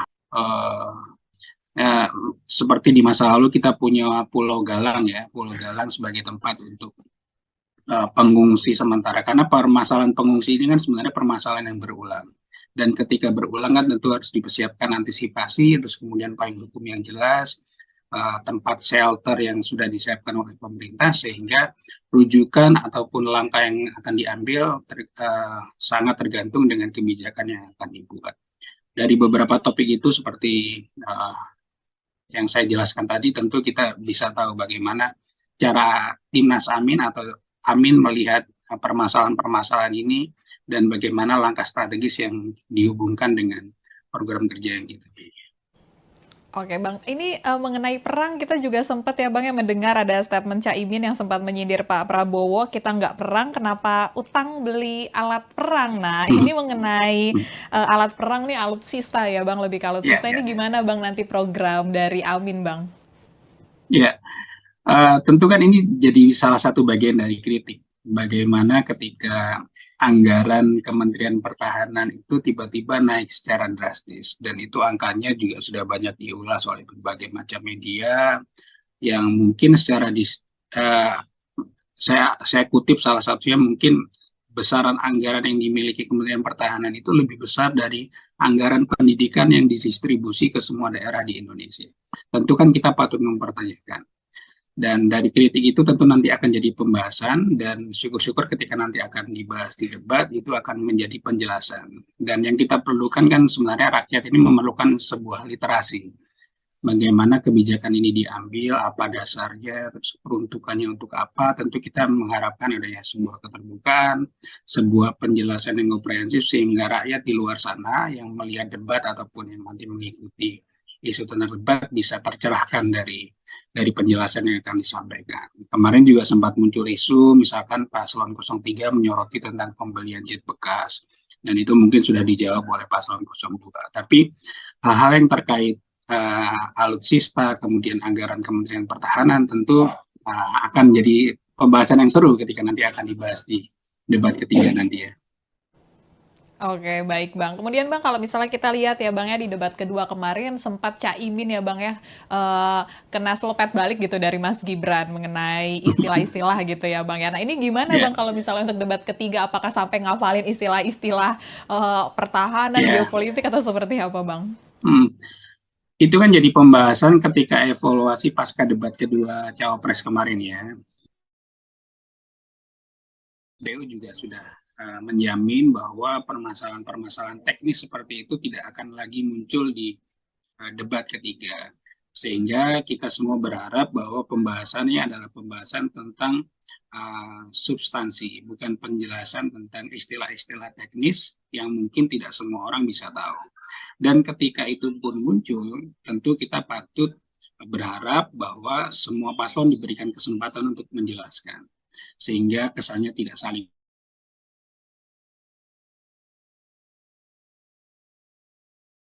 membahas topik-topik yang terkait. Yang kedua juga kita melihat bagaimana peran penting seorang pembawa acara atau moderator dalam memandu jalannya diskusi.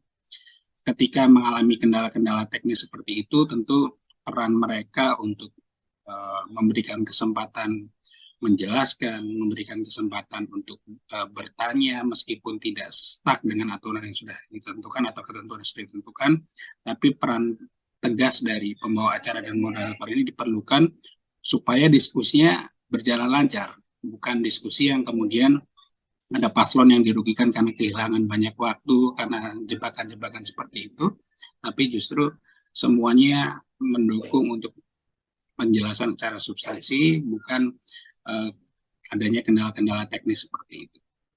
Begitu. Oke.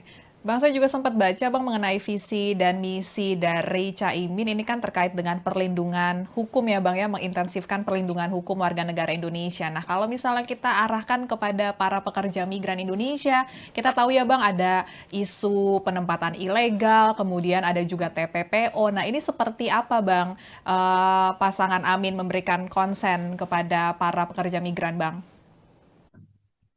Kalau itu sih nanti kita tunggu ya ketika debat, tapi juga ketika masa kampanye atau bahkan sebelum masa kampanye kemarin Pak Anies juga sempat dapat kesempatan berkunjung ke Malaysia dan bertemu perwakilan buruh migran ataupun pekerja migran yang ada di luar negeri.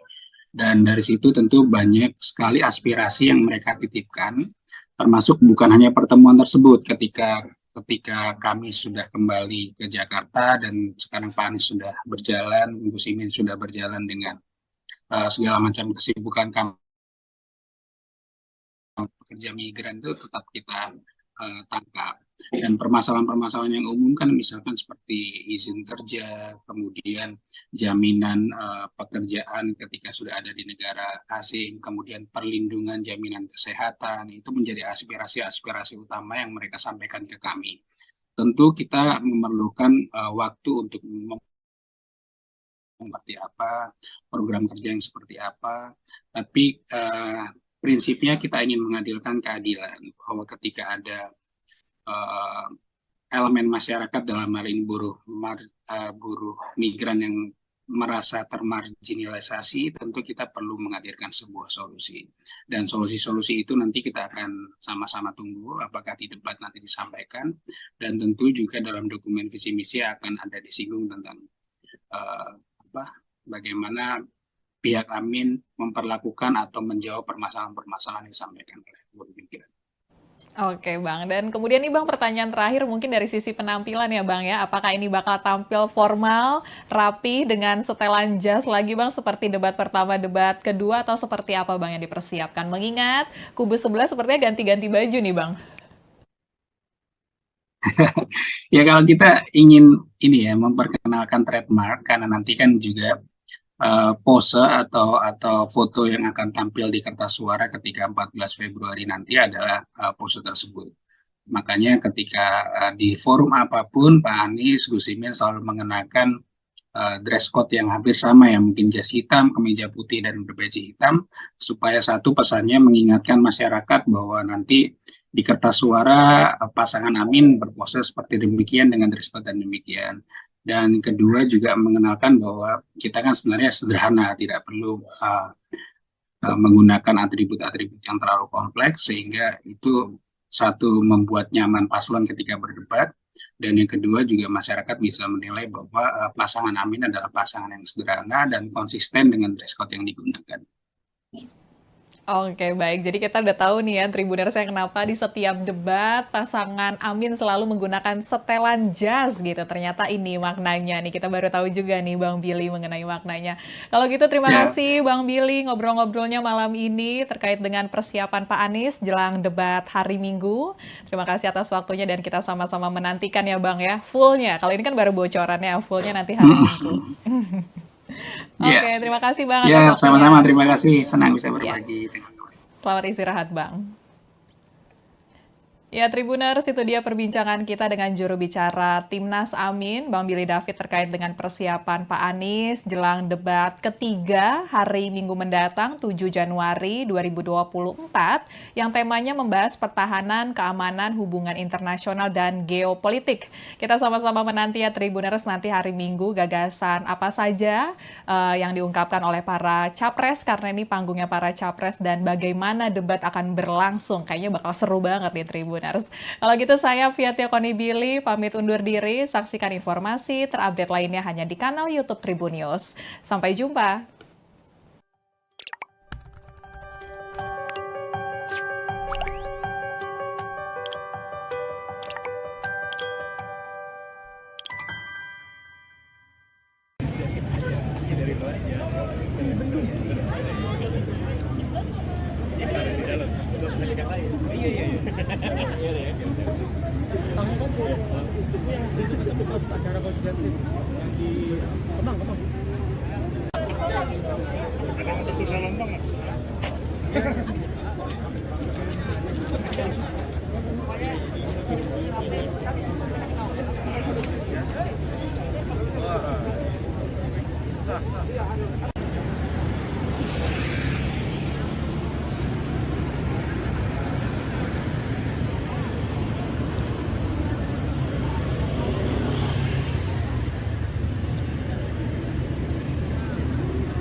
Jemputannya bisa dijemput kan? Apa nunggu dia? Tadi bisa.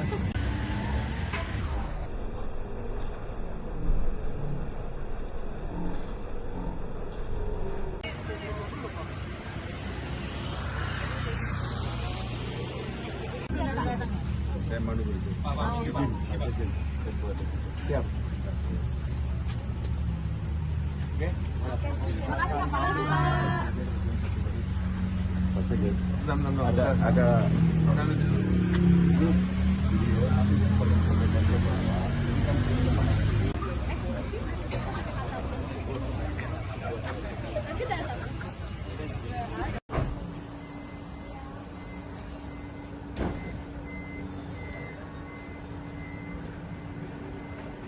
Jemputannya berarti dijemput kan? Apa nunggu dia?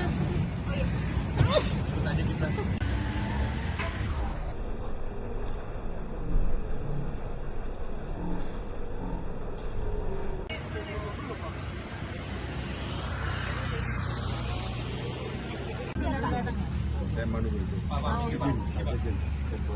Siap. Oke. Terima kasih Pak. Ada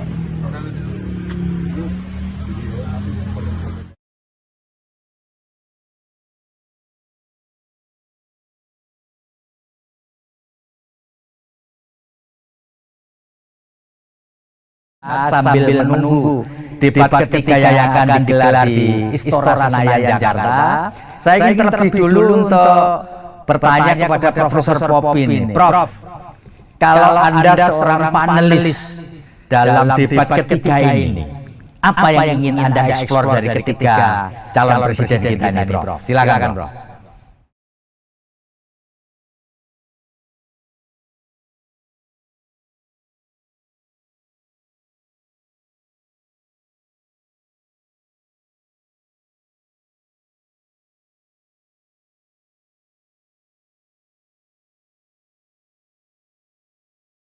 Salam damai sejahtera buat kita semua. Om Swastiastu, Namo Buddhaya, dan salam kebajikan. Saya Devi Mahendra Putra, Direktur Pemberitaan Tribun Network.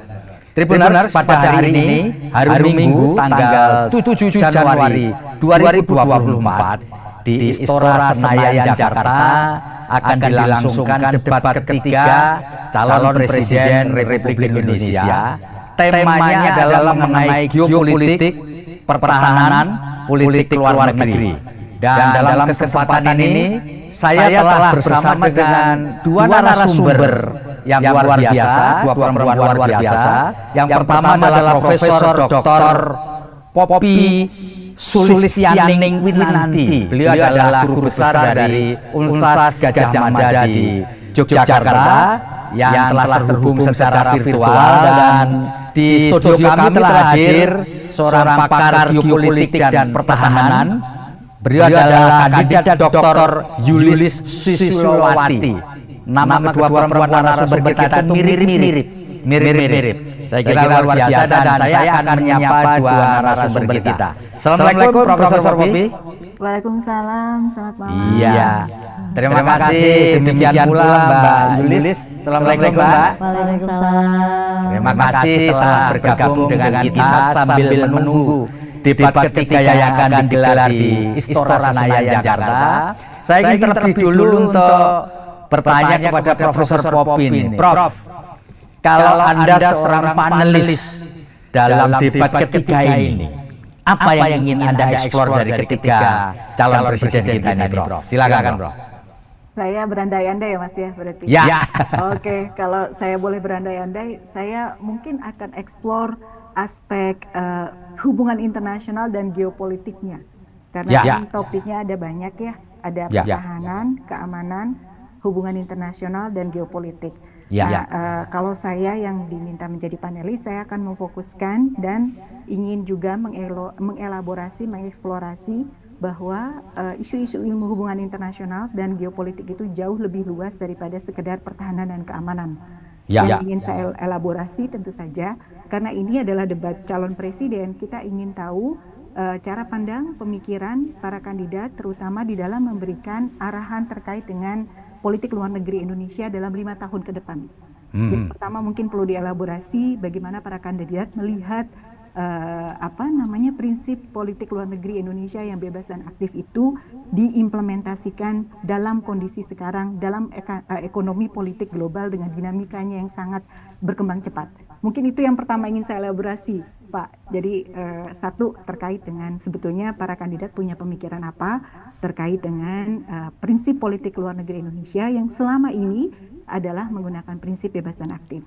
Sejauh mana relevansinya, apakah prinsip tersebut masih relevan dengan dinamika politik yang semakin berkembang, dan bagaimana jika dia perlu diperkuat atau jangan-jangan perlu diredefinisi. Nah, itu yang mungkin pertama akan saya elaborasi. Itu dulu sih, Pak. Mungkin. Ya, Prof. Popi, kalau Prof. Popi melihat dalam 9 tahun pemerintahan Presiden Jokowi ini terkait dengan geopolitik, apa crucial point yang Profesor lihat terkait dengan geopolitik dan hubungan internasional di luar Hankam tentu saja? Silakan, Prof.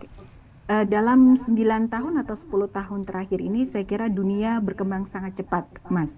Ada banyak aspek, terutama sekarang kita sedang mengalami yang kita sebut sebagai triple disruption itu ya. Ada transformasi digital, ada kemudian kita menghadapi situasi pasca COVID gitu ya sekarang juga. Lalu kemudian kita mengalami situasi di mana ada aspek yang berkaitan erat dengan perubahan iklim. Nah, dunia mau tidak mau berputar di dalam isu-isu tersebut, dan bagaimana negara-negara merespons hal tersebut sangat menentukan posisi negara-negara tersebut di dalam menentukan agenda internasional maupun daya saing mereka di dalam dunia internasional.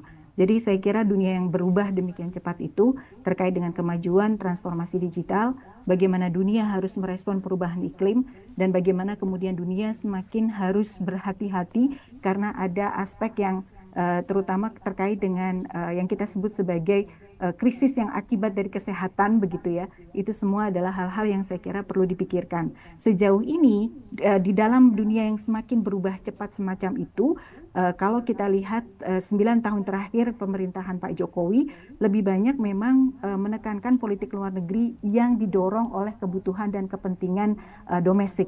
Saya kira tidak ada yang salah dari itu, tetapi yang ingin kita lihat adalah grand strategi seperti apa yang kita bayangkan. Dan tadi kembali kepada apa yang saya sampaikan di awal, bagaimana sebetulnya prinsip politik luar negeri yang bebas dan aktif itu didudukkan dan ditempatkan dalam konteks dunia yang juga sedang berubah. Ya, Prof, sebelum nanti ke Mbak Yulis, saya kepingin nambahin sedikit. Selama ini banyak orang berpendapat bahwa hubungan dagang kita lebih cenderung ke China ketimbang negara-negara barat. Semua investasi banyak masuk dari China, termasuk dalam pengelolaan sumber daya alam terutama nikel. Bagaimana Profesor melihat strategi politik ekonomi yang dilakukan pemerintah selama ini, dalam hal ini adalah Presiden Joko Widodo yang lebih memberi akses kepada China atau Tiongkok? Silakan, Prof. Kalau saya melihat ini beriringan dengan dalam 10 tahun terakhir memang kita lihat kebangkitan Cina, Mas. Jadi sebetulnya berjalin berkelindan dengan ketika pemerintah kita sedang mencoba mencari alternatif resources, alternatif dukungan internasional yang selama ini biasanya berkutat di antara Amerika Serikat, Uni Eropa, dan Jepang. Lalu kemudian 10 tahun terakhir ini kita melihat ada kebangkitan Cina. Dan disitulah kemudian orang melihat kok Indonesia sekarang cenderungnya ke Cina. Sebetulnya karena Cinanya juga sedang dalam 10 tahun terakhir menunjukkan aktivitas yang sangat luar biasa yang besar di dalam dunia internasional. Jadi kalau misalnya memang kita dilihat kecenderungannya ke Cina, karena orang lupa kita punya alternatif sekarang gitu. Tidak hanya Amerika, tidak hanya Jepang, tidak hanya Uni Eropa gitu ya. Tapi sekarang kita punya alternatif yaitu Cina. Nah, kalau kita lihat secara objektif sebetulnya memang perlu dilihat apakah betul-betul memang Cina sudah sangat menggantikan tiga partner tradisional kita itu masih harus diuji juga, karena ada banyak hal yang kita masih bergantung juga Uni Eropa, Jepang, dan Amerika, tapi kita juga sudah mulai ada kecenderungan untuk menambahkan alternatif di luar dari traditional partners kita itu tadi. Gitu sih Mas kalau menurut saya. Iya, baik, terima kasih Prof. Sekarang saya bergeser dulu ke Mbak Yulis Susilowati nih Mbak. Kalau tadi saya bertanya kepada Profesor Popi terkait dengan ekonomi internasional Indonesia, saya ingin bertanya kepada Mbak Yulis terkait dengan pertahanan dan keamanan, Mbak. Bagaimana Anda bisa melihat posisi sekarang ini pertahanan dan keamanan kita atau geopolitik kita, terutama Pak, saya kepingin tahu pendapat Mbak Yulis terkait dengan Laut Cina Selatan, Mbak. Silakan, Mbak. Baik. Terima kasih Mas Feby. Ya. Jadi terkait Laut Cina Selatan ya, memang itu salah satu wilayah yang terpanas ya, dan hari terpanas ya. laut terpanas. Laut terpanas ya. Ya. Dan itu menjadi fokus perhatian kita, dan kebetulan kita memang berada di seputaran itu, di kawasan itu, tapi kita lebih cenderung menyebutkan Laut Natuna Utara. Yeah. Tapi kita tidak termasuk dalam negara-negara yang mengklaim. Tapi kita peduli sekali terkait dengan persoalan stabilitas keamanan di wilayah Laut Cina Selatan. Biar bagaimanapun kan kita anggota ASEAN. Yeah. Nah, dan disitulah kita berkepentingan terkait persoalan-persoalan keamanan di Laut Cina Selatan, dan kita selalu mengedepankan persoalan-persoalan itu dengan cara-cara diplomasi demikian. Mbak Yulis, saya kepingin tahu bahwa meskipun kita bukan negara yang mengklaim wilayah Laut Cina Selatan, tetapi dalam kenyataannya seringkali kita ini mesti harus bergesekan dengan para nelayan dari Cina ini, apalagi mereka ketika masuk ke wilayah ZEE kita di Laut Natuna di bagian utara dikawal sama Coast Guard. Ini gimana ini? Oh, betul betul sekali tuh Mas Feby. Jadi kalau memang kita tidak mengklaim, tapi persoalan sumber daya alamnya di sana, persoalan ikan yang ditanya Mas Feby tadi ya, persoalan lain, itu kita punya hak untuk persoalan Laut Natuna Utara, dan sikap kita cukup tegas. Setiap nelayan Cina, yang berbendera asing selain Cina pun ya, yang melintasi wilayah Laut Natuna Utara, ya tetap kita tangkap. Nah, sampai hari ini faktanya demikian. Meskipun dikawal, kalau negara lain, misalkan dari Vietnam, nelayannya kan tidak dikawal. Ya, tetap ditangkap kalau masuk ke wilayah. Tetap kita peringatkan untuk ini, tapi kalau dia tidak bisa ya kita tangkap tetap, karena itu melanggar kan. Ya, dan itu menurut Mbak Yulis, kita punya nyali nggak sih sebenarnya? Sangat. Kita sudah kita buktikan dengan penangkapan kapal-kapal asing itu. Nah, betul. Mbak Yulis, kebetulan di sesi ketiga ini, artinya ke debat sesi ketiga ini, Pak Prabowo selain kandidat presiden juga Menteri Pertahanan. Betul. Menurut Mbak Yulis, apakah ini menguntungkan buat Pak Prabowo? Karena bidangnya berada di bidang dia. Dan kebetulan Pak Mahfud, Menko Polkam, mengkoordinasikan juga ke pertahanan. Sedangkan Mas Anies tidak. Gimana ya Mbak? Kalau menurut Mbak Yulis. Ini boleh ya menurut saya ya? Ya dong. Seperti tadi Prof. Popi kan. Jadi gini, ada dua sisi. Kan ada yang beranggapan bahwasanya kubu paslon 1 di sini Anies gitu dianggap tidak menguasai karena mereka tidak dua pasangan tidak berhubungan langsung tidak dengan berhubungan tema itu ya Mbak. Tema itu. Sedangkan di paslon 2 dan 3 itu punya irisan. Ada irisan lah dia ke wilayah itu, dan terutama Pak Prabowo tentu beliau adalah pemegang kebijakan kan di situ. Nah, untuk persoalan Pak Prabowo sebagai Menteri Pertahanan dengan kebijakan beliau hari ini, dan kita lihat juga visi misi beliau terkait pertahanan keamanan, ya yang perlu digarisbawahi adalah ya terkait dengan modernisasi alutsista dan peningkatan anggaran. Nah, itu peningkatan anggaran kan kita lihat bagaimana di situ. Cuman paslon 2 yang berbicara tentang peningkatan anggaran. Tapi kalau berbicara modernisasi itu ada di 2-3 itu kan jelas sekali ya. Dia paham betul kebutuhan tentang sistem pertahanan dan keamanan itu untuk apa. Itu terlihat dari paslon 2 dan paslon 3 memang sangat kuat. Dan kalau persoalan diplomasi pertahanannya itu juga sangat terlihat di paslon 3. Mbak Yulis, saya kepingin tahu komentar Anda mengenai beberapa waktu yang lalu Caimin bilang bahwa kita ini tidak dalam kondisi berperang, artinya head to head gitu ya. Ya untuk apa kita menghambur-hamburkan banyak APBN kita untuk membeli alutsista hanya untuk pamer-pamer doang gitu. Bagaimana pendapat Mbak Yulis? Nah, betul, justru itu karena makanya saya bilang tadi di awal itu Mas Feby bahwasanya paslon 2 dan 3 itu dia paham betul kebutuhan sistem pertahanan kita, sedangkan paslon 1 mengatakan buat apa nih dihambur-hamburkan. Padahal kalau melihat angka besarannya itu memang sangat besar untuk Kementerian Pertahanan. Namun kalau itu dilihat dari PDB itu kan cuma 0,8% ya, dan itu sangat kecil untuk dibandingkan negara-negara di dunia. Dengan Singapura aja kita jauh kalah. Padahal wilayah kita luar biasa ya. Padahal kita tetangga. Iya. Yang jelas kan kita secara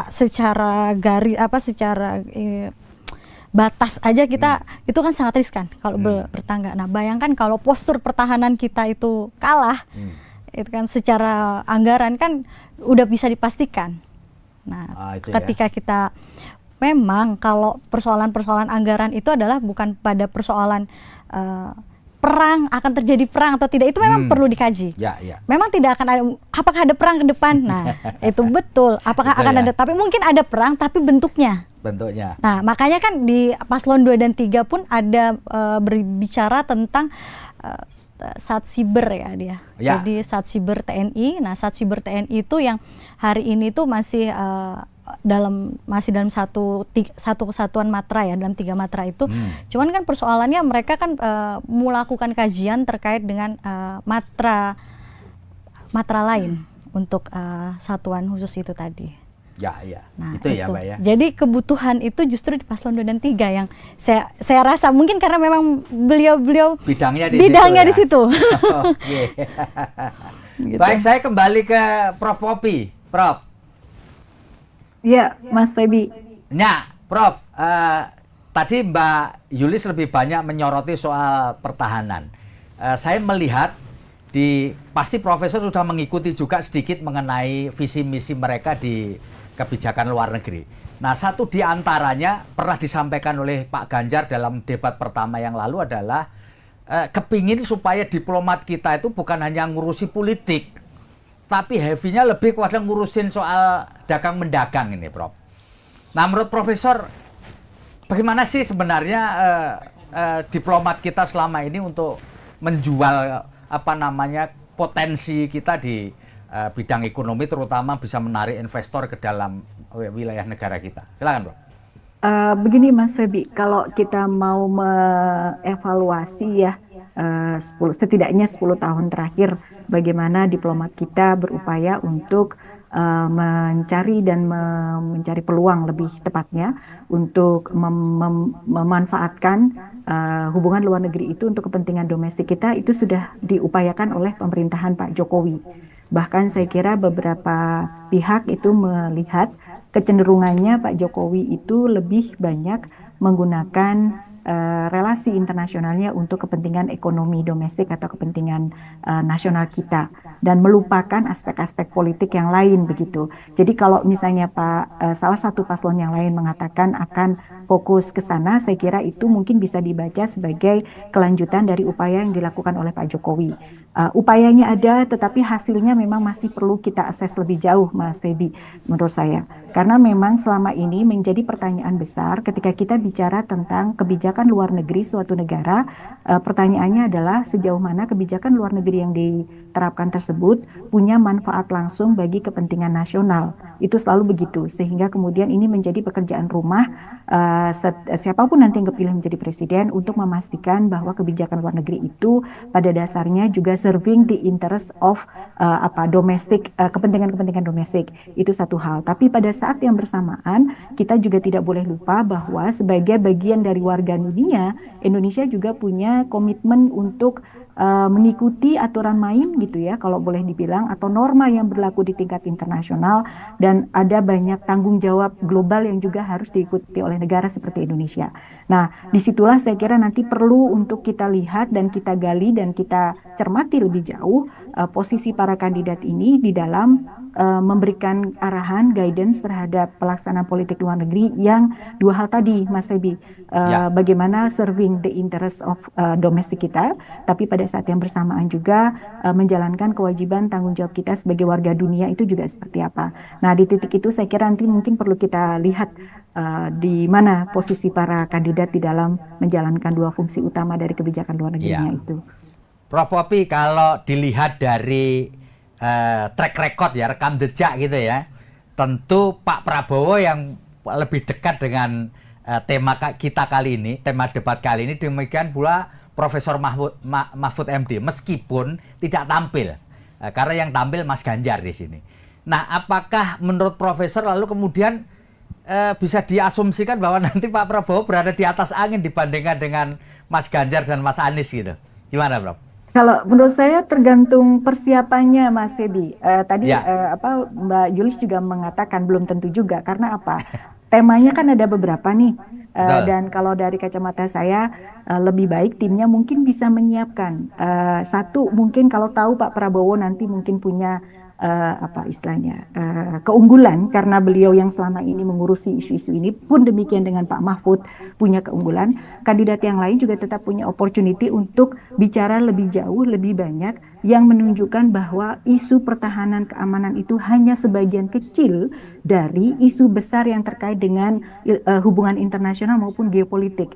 Betul itu penting, betul untuk memodernisasi militer kita, kapasitas militer kita itu penting, tetapi juga jangan dilupakan bahwa kontestasi internasional, hubungan internasional dan geopolitik sekarang juga membutuhkan kecerdasan suatu negara di dalam merespons isu-isu yang sifatnya security tetapi non-tradisional. Jadi security yang tradisionalnya udah nggak apa-apa karena ahlinya atau mungkin yang selama ini ditangani Pak Prabowo dan Pak Mahfud, tapi kandidat yang lain juga tetap bisa mengatakan bahwa kalaupun tidak punya istilahnya starting point yang sama di dalam pemahaman atas isu tersebut, tetap bisa menggali lebih jauh bahwa sebetulnya hubungan internasional dan geopolitik itu bisa dilihat dan dipahami dengan mencoba mencari jalan keluar atau mencoba memahami konteks yang disebut sebagai isu-isu keamanan tapi non-tradisional. Yang isu terkait dengan ketahanan pangan, isu terkait dengan ketahanan energi, isu terkait dengan disrupsi, transformasi digital, dan seterusnya. Itu semua adalah isu global yang punya implikasi langsung terhadap kehidupan kita sebagai warga dunia. Dan itu yang saya kira penting juga untuk bisa ditonjolkan dan ditunjukkan cara berpikir, strateginya seperti apa, posisi Indonesia bagaimana, dan seterusnya. Jadi menurut saya tetap ada kemungkinannya, Mas Feby. Hanya saja tergantung strategi di dalam merespons dan mengemas debat ini seperti apa. Begitu menurut saya, Mas Feby. Oke. Baik, Tribuners, sebelum kita lanjutkan ngobrol kita dengan dua pakar ini, kita saksikan dulu suasana di lokasi, ya, suasana lokasi debat kita di Istora Senayan, Jakarta.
Baik, Tribuners, kita sudah bergabung kembali dan telah bersama dengan saya pengamat politik Bang Ray Rangkuti. Assalamualaikum Bang. Waalaikumsalam warahmatullahi. Luar biasa. Jadi tadi kita sudah ngobrol duluan Bang Ya. soal tema debat kali ini. Ya. Ya, ini tema debatnya agak beda dengan dibandingkan ini. Tapi sudah sempat disinggung sebelumnya.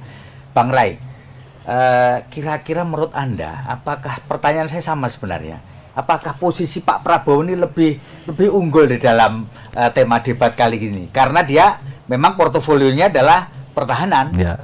Dan selama ini juga sudah mengikuti apa yang disebut dengan geopolitik. Apakah dengan demikian otomatis dia nanti akan lebih unggul di dalam debat kita dibandingkan Mas Anies sama Mas Ganjar? Kalau dari tema sih iya ya. Ya, kalau dari tema kan. Ya, asumsi awalnya kita mengatakan beliau akan unggul. Ya. Terkait dengan penguasaan soal tema kan. Betul. Tapi persoalannya kan bukan hanya sekadar penguasaan pada tema, ada variabel-variabel lain kan yang menentukan apakah debat itu dimenangkan lah, tanda kutip gitu ya. Kalimat menang ini kan sebetulnya nggak ada di dalam debat ini, atau setidaknya yang paling mampu meraih simpati publik pasca debat ini itu. Nah, variabel-variabel lain itu juga penting tuh dihitung. Misalnya soal keragaman isu, soal keragaman argumen gitu ya. Jangan menonton di situ-situ aja argumennya, apapun pertanyaannya jawabannya itu, misalnya itu kan membuat orang juga nggak terlalu ini kan gitu. Terus gaya bicara macam-macam dan seterusnya gitu. Jadi banyak variabel gitu. Itu satu hal. Nah, tapi kalau kita mengacu ke temanya sendiri, memang ini bagian yang dikuasai oleh Pak Prabowo. Tapi kan Pak Prabowo bukan seorang akademisi. Maksud saya, kalau akademisi itu pasti membicarakan tentang yang ideal, yang semestinya yang dilakukan oleh sebuah negara gitu.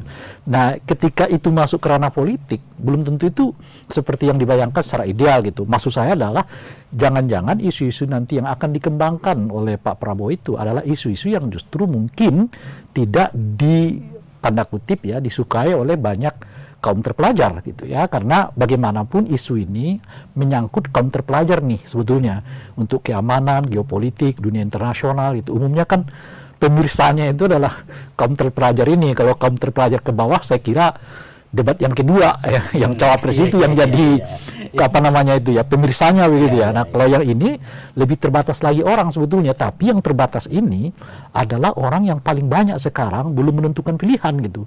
Jadi dengan sendirinya tema kedua untuk capres ini sangat menentukan, karena kalau kita merujuk ke surveinya Kompas yang ada 29,sekian% yang belum menentukan pilihan itu, umumnya mereka yang berada di dalam isu-isu yang seperti ini, soal pertahanan, soal keamanan, soal hubungan internasional, geopolitik, macam-macam dan seterusnya itu, yang boleh jadi mereka yang bayangkan dengan yang dipaparkan oleh para capres-cawapres ini, capres ini khususnya berbeda gitu.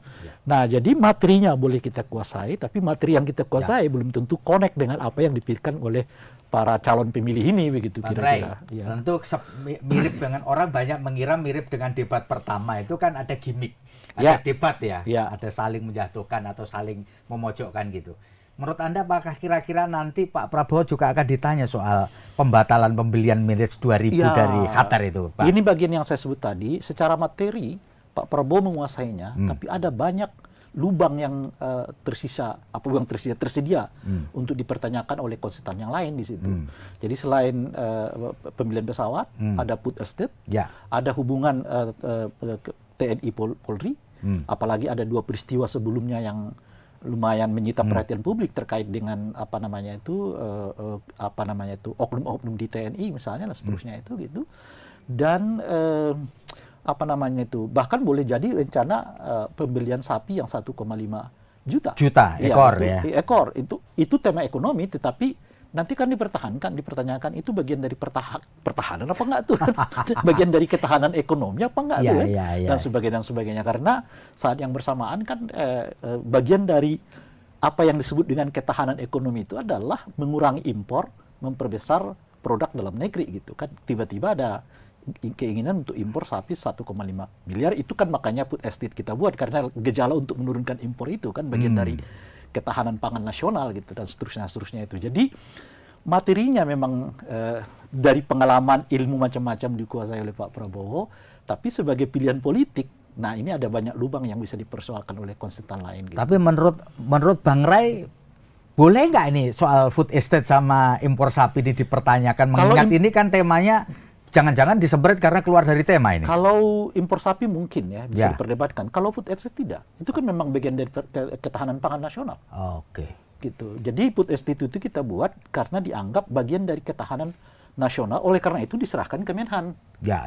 Bukan diserahkan kepada Menteri Pertanian gitu. Karena dianggap ini bagian dari kita untuk mengelola ketahanan pangan nasional. Karena pertahanan itu kan sekarang tidak hanya sinar senjata sekarang dalam pengertian bedil, tapi termasuk di dalam pertahanan kesehatan, pertahanan pangan, pertahanan masyarakatnya sosial itu kan udah udah berkembang kan pengertian yang disebut dengan ketahanan nasional itu sekarang gitu. Itu ya. Jadi lebih luas makanya ya. food estate itu masuk dalam program yang disebut dengan bagian dari pengembangan ketahanan nasional. Kalau itu masih relevan. Dalam relevan dengan temanya ya Bang Ray. Makanya diserahkan ke Menhan karena dianggap bagian dari program ketahanan nasional itu. Gitu. Mbak Yulis, saya mau ke Mbak Yulis lagi nih. Tadi sempat disinggung oleh Mbak Yulis, 2 kandidat ini memasukkan soal cyber, ya, pertahanan cyber di dalam visi misi mereka menyangkut relevansinya apa sih, Mbak? Jadi Mas Ganjar masuk, Pak Prabowo Gibran masuk, tapi Pak Anies kagak, gitu. Silakan, Mbak. Nah, kalau bukan enggak ya, mungkin timnya itu dia lebih general kali, jadi tidak menyebut secara eksplisit. Gitu. Jadi kalau untuk 2 dan 3 memang menyebutnya secara eksplisit. Betul, klibit. Ya, karena itu sangat penting. Kita kan tahu hari ini kan tantangan kita persoalan cyber itu luar biasa. Ancaman cyber itu luar biasa. Nah, dan itu hari ini kan masih dalam kajian-kajian yang sangat panjang ya, karena persoalan-persoalan cyber yang tadinya kita punya lembaga sandi negara, sekarang kan jadi BSSN. Jadi lembaga sandi dan cyber nasional ya, negara ya. Dulu kan lembaga sandi negara. Sandi negara doang ya? Ya, sandi negara. Nah sekarang kan ada BSSN. Nah itu mereka berusaha untuk bersinergi. Karena apa? Karena kan semua sekarang perang itu kan bisa beralih ke perang teknologi. Dan teknologi ini kan membutuhkan cyber. Perang cyber di sini kan sangat-sangat krusial. Nah kalau itu tidak disentuh, nah kita akan sangat ketinggalan. Bahkan itu menjadi ancaman yang hari ini. Perang informasi, perang ini kan kita butuh counter di situ. Ya. Nah, Mbak, di sini nih yang unik di paslon nomor 3 itu disebutkan pembentukan Angkatan Cyber TNI. Padahal sudah ada BSSN. Ini aneh nggak sih? Tidak, menurut saya tidak aneh selama. Selama itu sudah disiapkan. Tapi untuk menyiapkan itu kan butuh effort yang sangat besar ya. Nah, itu boleh jadi visi-visi untuk jadi untuk kita mengejar bagaimana menghadapi perang generasi selanjutnya. Kan kita hari ini kan perangnya jelas ya, perang proksi, perang asimetris seperti itu. Jadi itu sangat penting perang itu, karena kalau kita digabung di BSS, itu kan beda tupoksinya. Ya kan? Kalau cyber TNI itu kan dia lebih spesifik. Spesifik ya. Terkait peralatan-peralatan TNI yang sekarang semua terkoneksi ke wilayah-wilayah digital, nah itu kan membutuhkan pengamanan tersendiri ya. Kan nggak bisa serta-merta, mungkin mereka bersinergi atau kerjasama, tapi untuk spesifik mungkin tidak bisa serta-merta di-handle oleh BSSN, karena ini sangat spesifik. Dan di paslon juga meskipun tidak sama persis, kalimatnya adalah perkuat kapabilitas Badan Pertahanan Cyber. Iya, betul. Mbak bisa paham nggak apa yang dimaksud dengan Badan Pertahanan Cyber ini? Apakah juga kalau Pak Ganjar sama Pak Mahfud adalah Angkatan Cyber, Pak Prabowo menyebutnya sebagai Badan Pertahanan Cyber, kira-kira mirip nggak nih? Ya hampir sama, cuman mungkin nanti pembentukannya mungkin tidak langsung. Kalau itu kan kalau yang pembentukan matra itu matra sendiri, artinya kan matra sendiri itu artinya kita membutuhkan infrastruktur dari hulu ke hilirnya kan. Tapi kalau masih angkatan atau masih dalam konteks yang hari ini, itu mungkin yang dimaksud dengan paslon 2 itu yang hari ini, penguatan yang hari ini. Oh, itu kan, hari ini ada ya? Hari ini itu kan ada sat siber, nah itu mungkin butuh itu lebih penguatan di situ. Ya. Baik, saya ke Prof Popi kembali. Prof masih bersama kami kah? Masih, Prof? Masih. Oke, Prof. kita tadi Profesor tentu mengikuti juga ngobrol kita dengan Bang Rey, dengan Mbak Yulis gitu ya. Prof, saya kepingin tahu kalau Profesor melihat visi misi ini ya dari ketiga paslon ini yang memasukkan tapi tidak secara spesifik memberikan satu visi misi terkait dengan bagaimana posisi kita mereka bertiga ini dalam konteks perdagangan internasional. Kita tahu persis bahwa pada saat ini isu besar yaitu gara-gara perang di Ukraina sama di Rusia dan adanya konflik di Palestina serta perang dagang antara Amerika dan China, ini sedikit banyak kita terimbas dan kita sangat apa ya istilahnya terkait betul gitu. Kalau mereka lagi konflik kita kena imbasnya terkait dengan harga minyak lah. Kemarin Pak Presiden mengatakan pupuk mahal ini gara-gara perang gitu ya. Ya, kemudian para petani bilang gitu ya. Nah, mungkin Profesor bisa memberikan pandangan mengenai hal ini ya.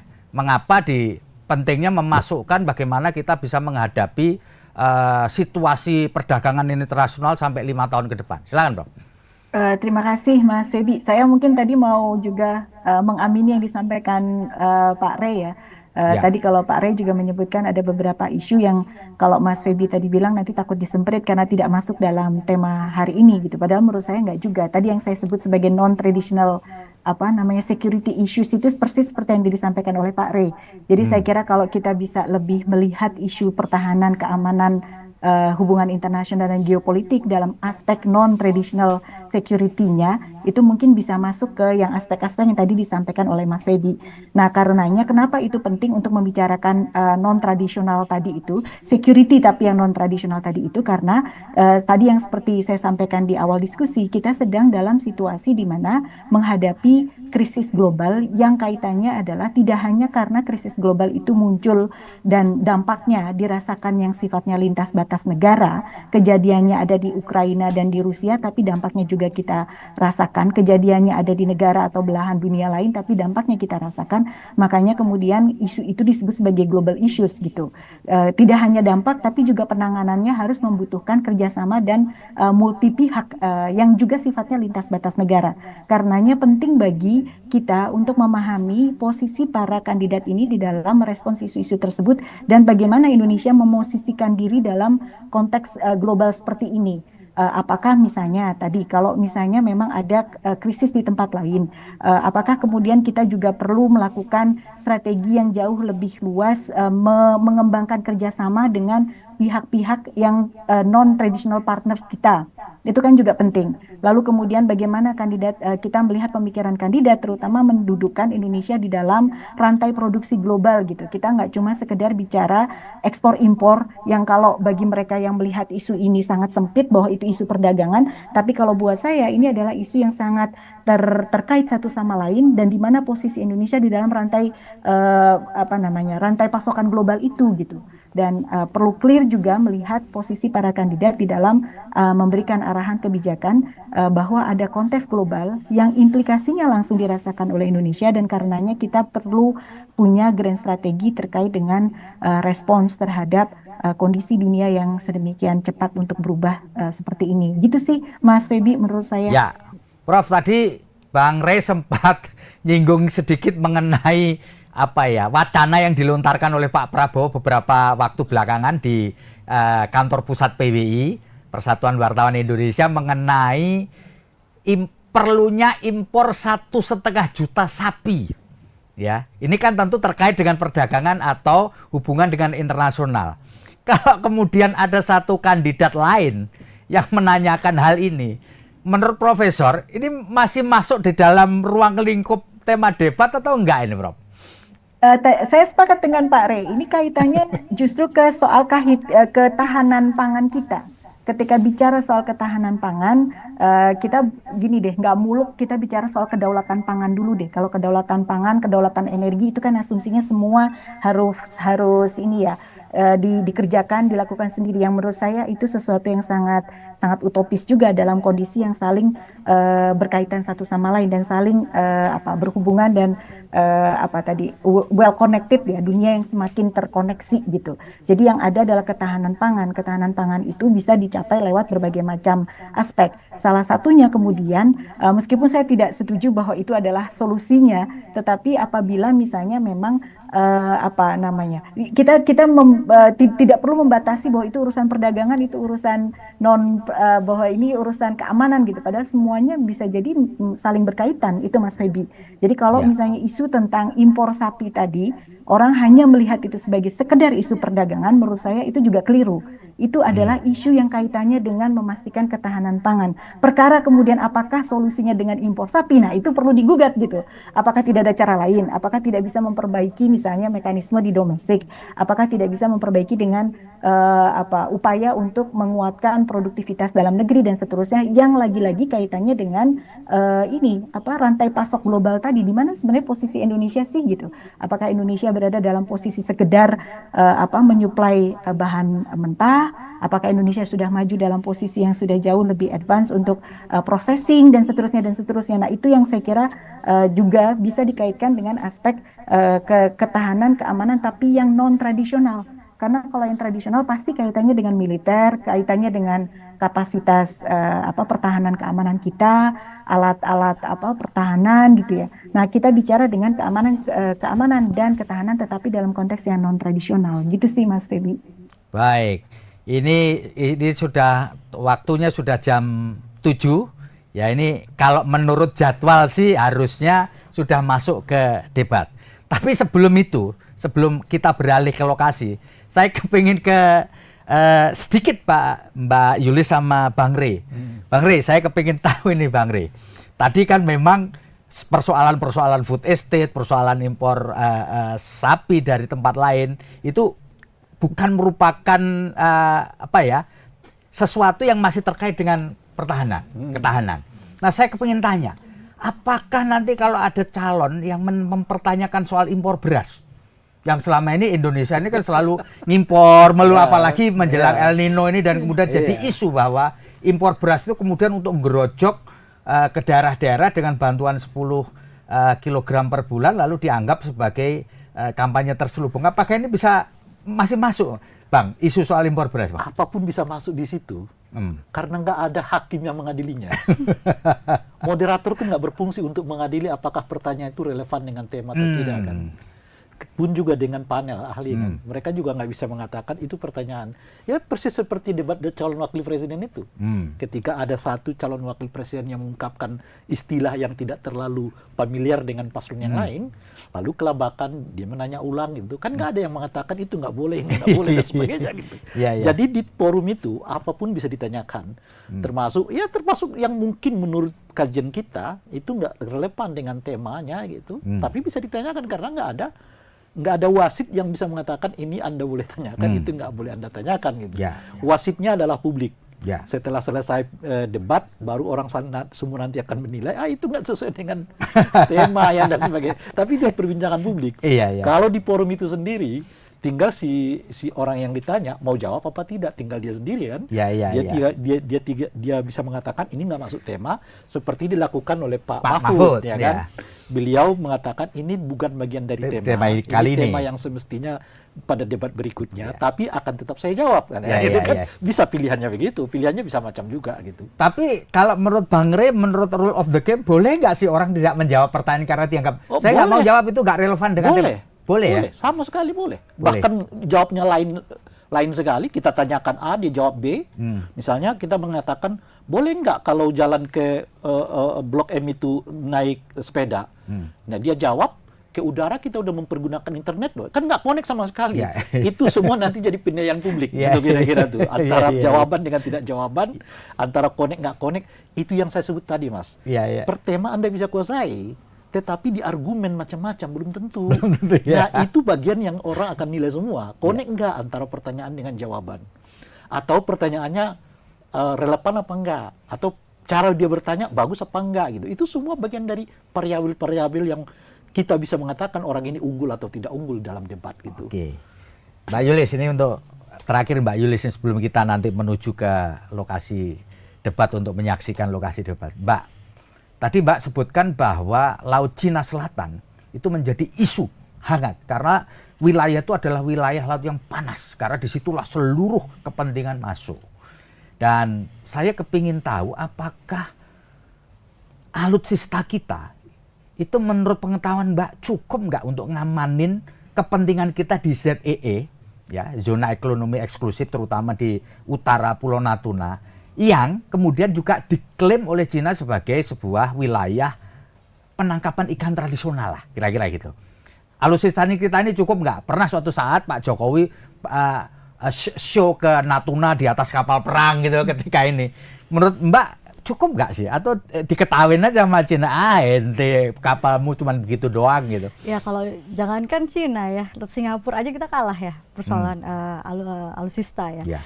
Jadi kalau bilang cukup ya perlu ditingkatkan. Artinya masih kurang banyak sekali. Kalau untuk negara seluas ini itu sangat kurang. Untuk apalagi kita kan wilayah lautan, nah jadi kita sangat kurang kalau untuk berbicara tentang alutsista pertahanan. Apalagi untuk mengamankan wilayah laut seputaran Laut Natuna Utara tadi ya, akhir ke Laut Cina Selatan itu.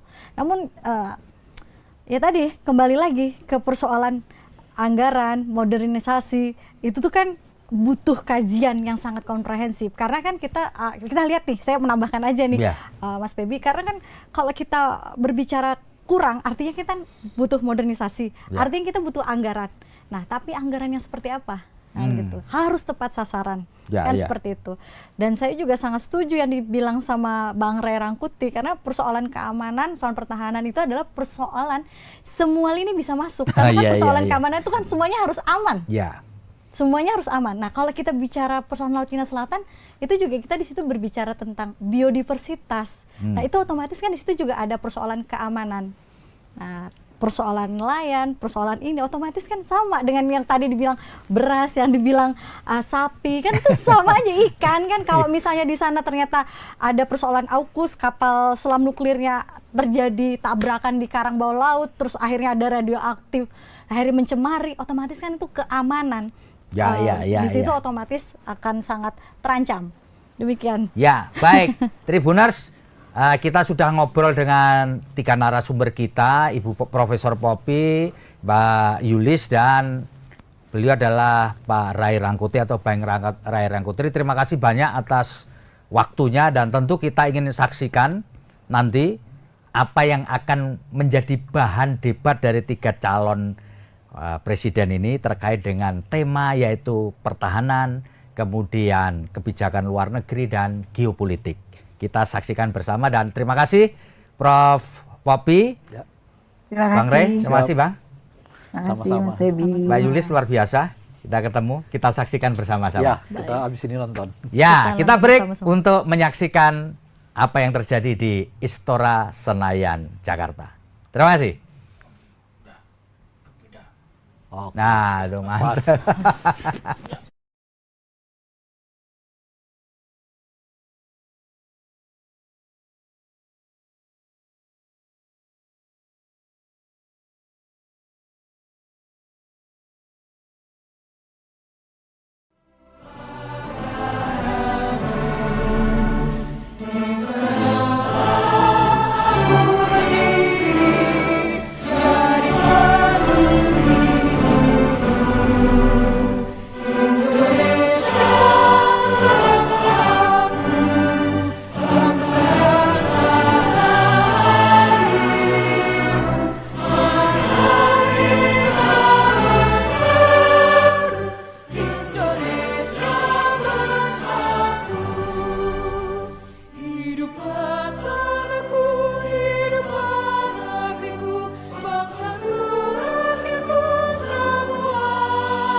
Indonesia bersatu langkahkan kaki menuju bilik suara Rabu 14 Februari. Ayo rakyat Indonesia beri kontribusi nyata, raih asa bersama, kita memilih untuk Indonesia.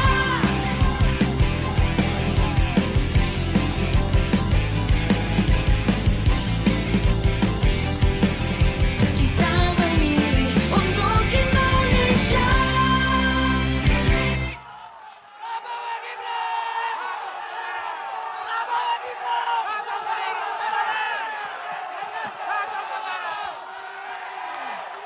Baik, Bapak Ibu kami persilakan duduk kembali.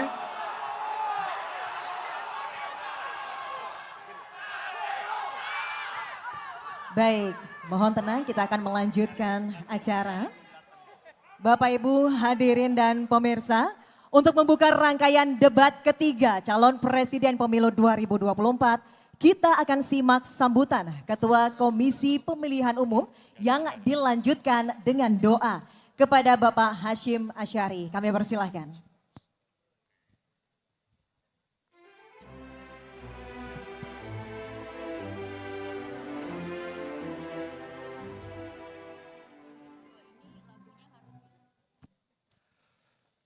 Assalamualaikum warahmatullahi wabarakatuh. Selamat malam dan salam sejahtera untuk kita sekalian. Yang saya hormati pimpinan partai politik peserta pemilu 2024. Yang kami hormati pasangan calon presiden, wakil presiden nomor urut 1, Bapak Haji Anies Rashid Baswedan dan Bapak Abdul Muhaimin Iskandar.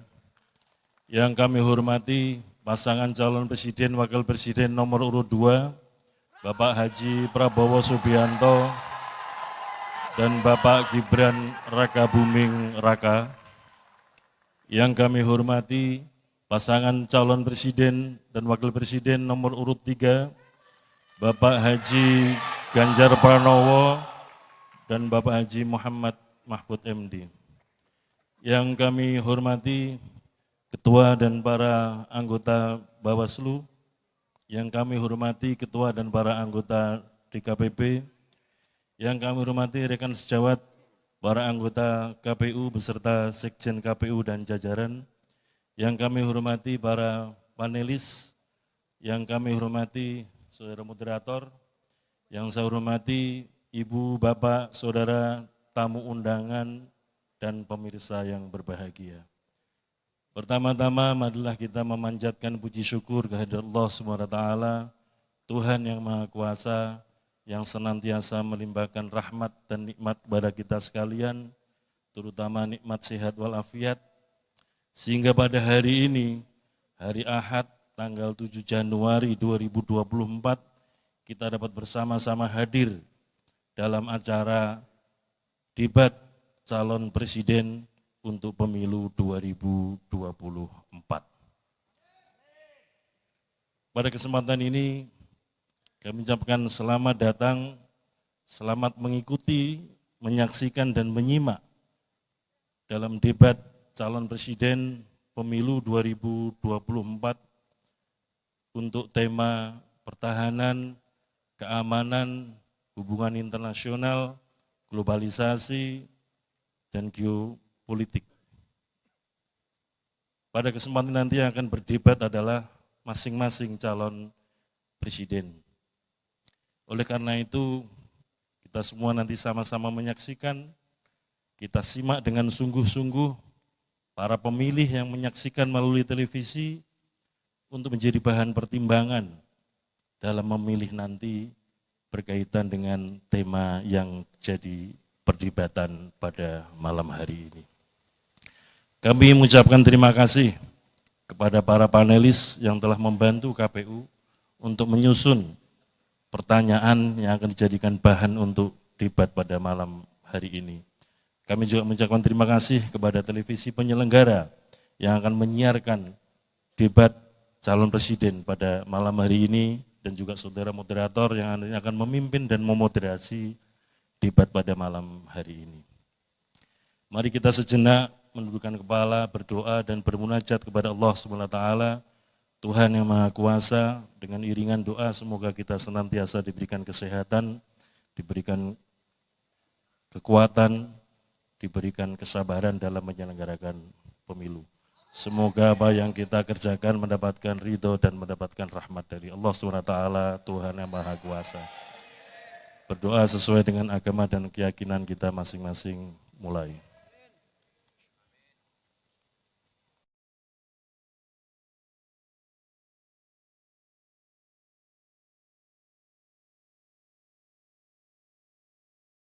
Berdoa selesai. Sekiranya ada kekurangan KPU dalam menyelenggarakan debat, kami mohon maaf. Terima kasih atas dukungan semua pihak. Assalamualaikum warahmatullahi wabarakatuh.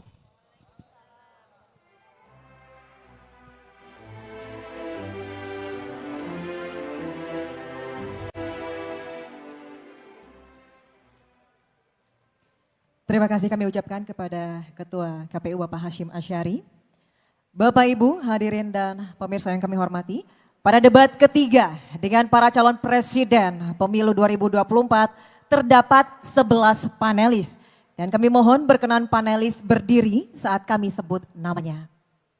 Baik, yang pertama, Profesor Angel Damayanti PhD, Guru Besar Bidang Keamanan Internasional Visipol, Universitas Kristen Indonesia. Guri Maharani Safitri PhD, Dosen Hubungan Internasional, Ahli Kajian Industri Pertahanan, dan Ahli Teknologi Universitas Bina Nusantara. Profesor Evi Fitriani PhD, Guru Besar Ilmu Hubungan Internasional, Universitas Indonesia. Profesor Hikmahanto Juwana SH LLM PhD, Guru Besar Hukum Internasional Universitas Indonesia dan juga Rektor Universitas Jenderal Ahmad Yani. Imade Andi Arsana STME PhD, Ahli Aspek Geospasial Hukum Laut, Universitas Gadjah Mada. Dr. Ian Montratama, Dosen Program Studi Hubungan Internasional, Ahli Keamanan dan Pertahanan Universitas Pertamina.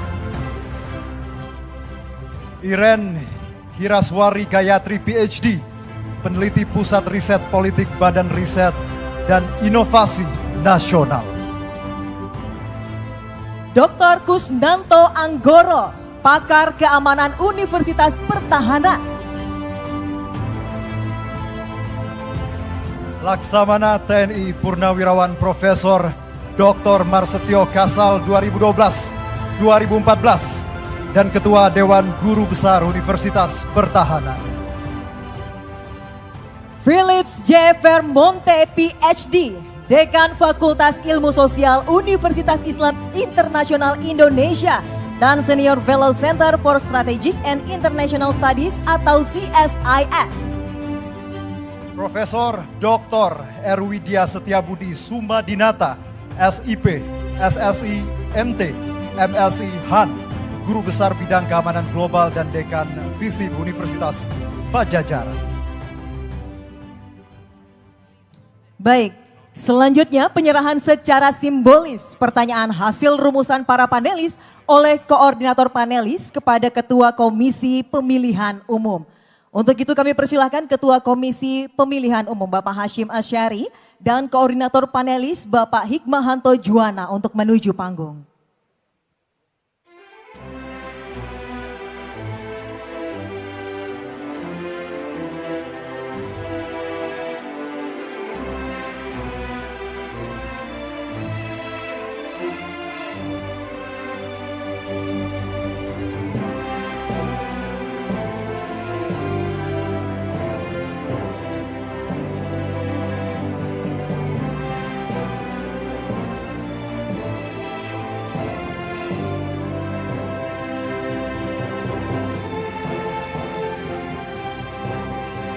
Kami persilakan Bapak Hashim Asyari dan Bapak Hikmahanto Juwana kembali ke tempat.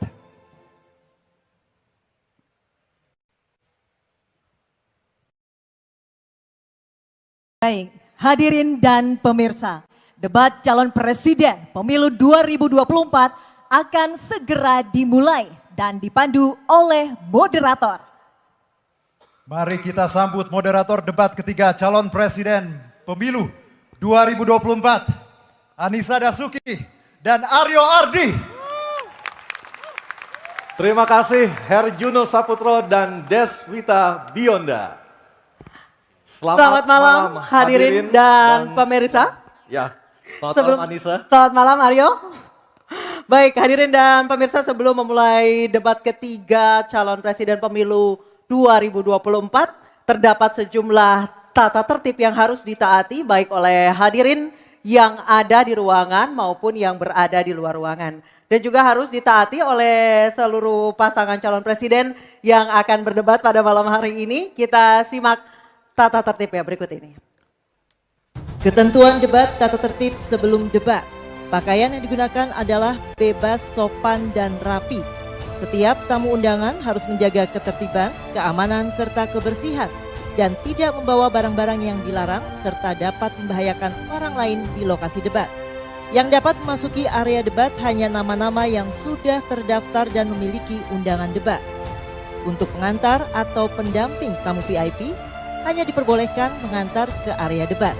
Tim kampanye pasangan calon menempatkan petugas yang dapat menjaga ketertiban dan keamanan selama debat berlangsung. Dalam debat, pendukung tidak diperkenankan membawa bahan kampanye dan alat peraga kampanye kecuali atribut yang melekat di badan. Selama acara debat berlangsung, tamu undangan wajib menjaga ketertiban dan tidak meneriakkan yel-yel atau slogan dan melakukan intimidasi dalam bentuk ucapan maupun tindakan kepada pendukung pasangan calon, moderator, dan panelis. Selama debat berlangsung, handphone atau alat komunikasi dalam kondisi hening dan dilarang mengaktifkan flashlight. Dan selanjutnya kami akan memperkenalkan para calon presiden pemilu 2024. Kami mulai dari calon presiden nomor urut 1, Bapak Anies Rashid Baswedan.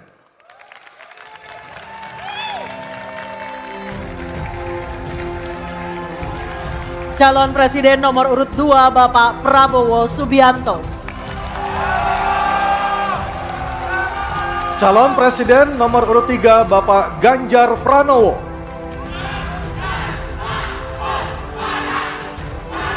Dan langsung saja, harap tenang. Mohon maaf, harap tenang. Dan langsung saja kita mulai debat calon presiden pemilu 2024. Dan pada sesi pertama kita akan mendengarkan visi misi dan program kerja masing-masing calon presiden 2024. Jika pada debat kedua dimulai dari pasangan calon nomor urut 2, maka di debat ketiga kali ini kesempatan pertama akan diberikan kepada calon presiden nomor urut 3 dan para calon presiden bisa menggunakan ada 2 buah mikrofon yang tersedia baik di podium dan juga ada handy mic yang diletakkan di atas podium dan juga ghost neck yang telah tertempel di podium. Untuk itu kami persilakan calon presiden nomor urut 3 Bapak Ganjar Pranowo menyampaikan visi misi dan program kerja. Kami persilakan Bapak untuk menuju ke podium. Dalam waktu 4 menit dimulai saat Bapak berbicara.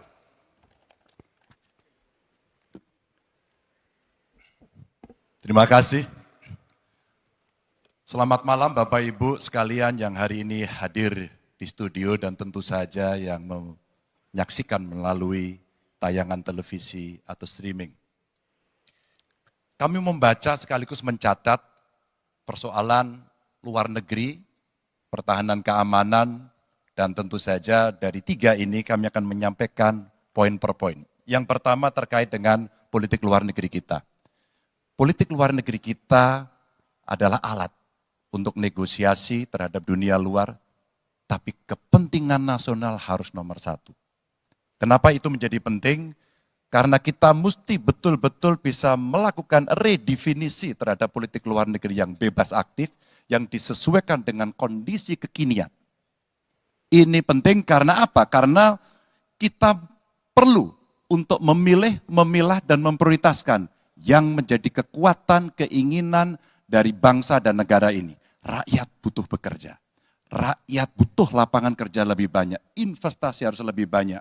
Maka kita mesti memperkuat infrastruktur diplomasi kita, duta besar, para diplomat, dan tentu saja inilah yang mesti kita berikan penugasan-penugasan untuk membereskan persoalan-persoalan kepentingan ekonomi nasional dalam konteks kekinian. Dan tentu saja kita tidak pernah lupa, Indonesia selalu setia pada kesepakatan yang pernah diambil. Dekolonisasi yang dilakukan mendorong, meyakinkan kita semua untuk membebaskan seluruh bangsa tanpa boleh mengintervensi satu dengan yang lain. Dan inilah komitmen kita pada kemerdekaan Palestina yang kita dukung terus-menerus. Maka kalaulah kemudian itu kita kerjakan, beberapa problem krisis iklim barangkali akan kita selesaikan dengan membawa pola-pola diplomasi sesuai dengan kekinian yang diperlukan. Atau barangkali kepentingan UMKM yang mesti kita bawa ke dunia internasional seperti praktek yang pernah kami lakukan di Jawa Tengah. Dan itu membuat masyarakat akan merasakan politik luar negeri jauh lebih baik. Pertahanan, sistem pertahanan rakyat semesta mesti kita dorong, kita lapisi dengan pertahanan yang betul-betul berlapis dan kita jadikan benteng pertahanan Nusantara sebagai sebuah satu kesatuan. Dan kita perlu melakukan penataan gelar pasukan karena IKN menjadi pusat gravitasi baru. Dan ini bagian dari antisipasi terhadap tarung global antara Amerika Serikat dan Tiongkok. Untuk itulah pertahanan kita mesti masuk pada wilayah 5.0 dengan teknologi sakti, dengan rudal hipersonik, senjata cyber, sensor kuantum, dan sistem senjata otonom. Dan itu bisa dilakukan kalau anggaran dari Kemenhan itu 1-2% dari PDB. Sehingga MEF kita akan bisa tercapai.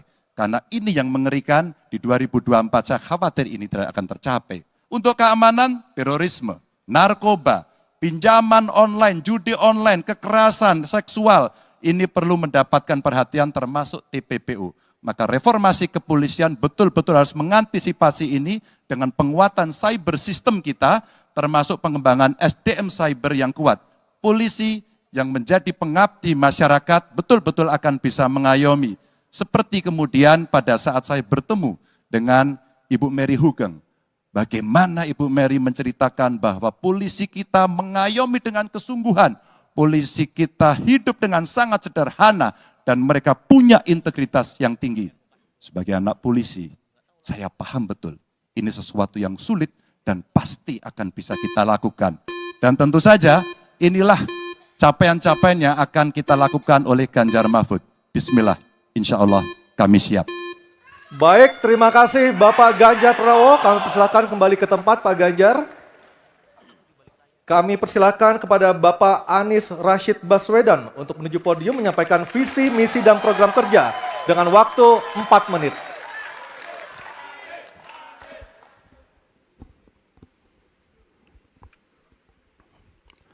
Assalamualaikum warahmatullahi wabarakatuh. Selamat malam dan salam sejahtera untuk semuanya. Bapak Ibu sekalian, saudara-saudara sebangsa, setanah air yang saya hormati, yang saya cintai. Ketika kepercayaan dari Ibu dan Bapak saudara sekalian diberikan kepada kami, maka kami insya Allah akan mengembalikan posisi Indonesia menjadi pelaku utama di dalam konstelasi global. Indonesia tidak hadir sebagai penonton, tapi Indonesia hadir sebagai penentu arah perdamaian, kemakmuran bagi seluruh bangsa di level global maupun di level regional. Kami merencanakan bagaimana kekuatan Indonesia, kekuatan kebudayaan, kekuatan kesenian, kekuatan ekonomi ikut mewarnai kancah dunia. Kita ingin film kita, seniman kita, kuliner kita, diplomati kita, para diaspora kita menjadi fenomena dunia, hadir mewarnai kancah internasional.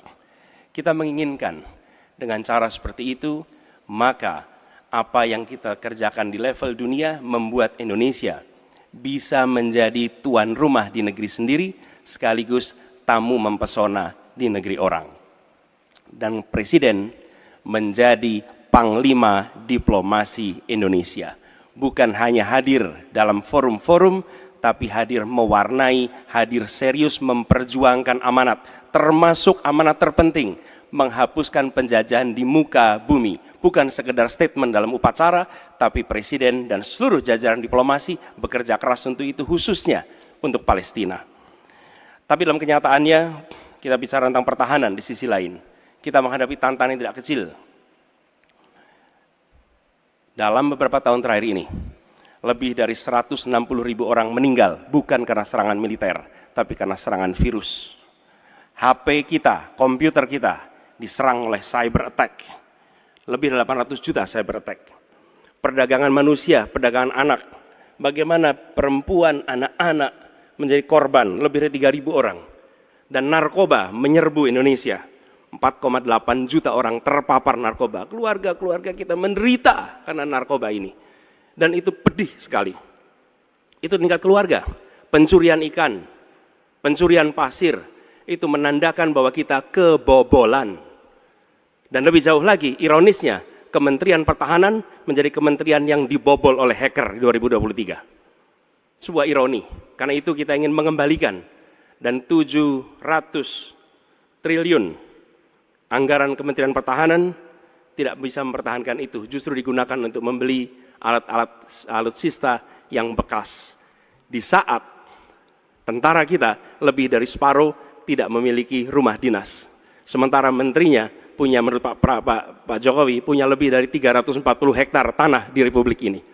Ini harus diubah. Tambah lagi, food estate singkong yang menguntungkan kroni, merusak lingkungan, dan tidak menghasilkan. Ini harus diubah. Kami akan memulai dengan kepemimpinan yang menjunjung tinggi etika, kepemimpinan yang mengandalkan data, informasi, kapasitas yang serius.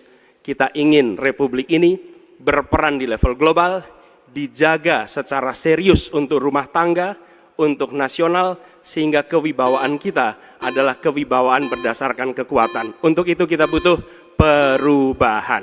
Terima kasih. Assalamualaikum warahmatullahi wabarakatuh. Baik, terima kasih Bapak Anies Baswedan, dipersilakan kembali ke tempat. Harap tenang. Harap tenang. Harap Kita tenang sudah hadirin, paham? harap tenang dulu. Baik, selanjutnya Harap tenang.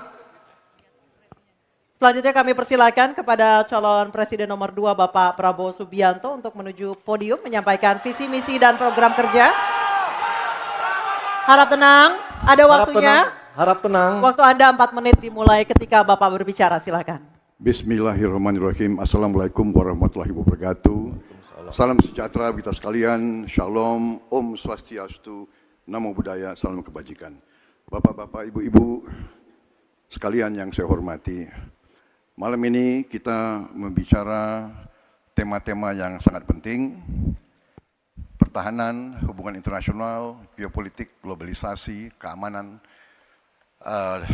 Dengan demikian, kita kembali kepada dasar kita, tujuan nasional yang tercantum dalam Undang-Undang Dasar kita, dalam pembukaan Undang-Undang Dasar 1945, tercantum sangat tegas bahwa tujuan nasional kita yang pertama adalah melindungi segenap bangsa Indonesia dan seluruh tumpah darah Indonesia.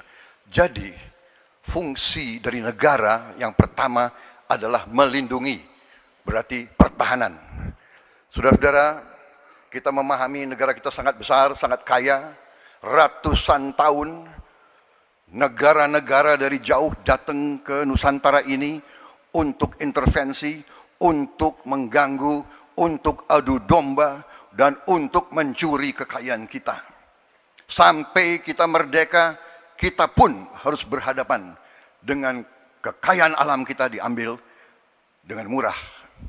Karena itu, untuk kita menjadi negara makmur, untuk kita menjadi negara sejahtera, untuk rakyat kita hidup layak, punya pekerjaan layak, kita harus menjaga kekayaan kita. Kita harus menjaga dan habis itu kita harus mengelola kekayaan kita. Saudara-saudara sekalian, politik luar negeri kita secara tradisi sejak awal kita merdeka adalah bebas aktif, adalah non-blok, tidak memihak, tidak ikut blok-blok, tidak ikut fakta. Ini akan saya teruskan.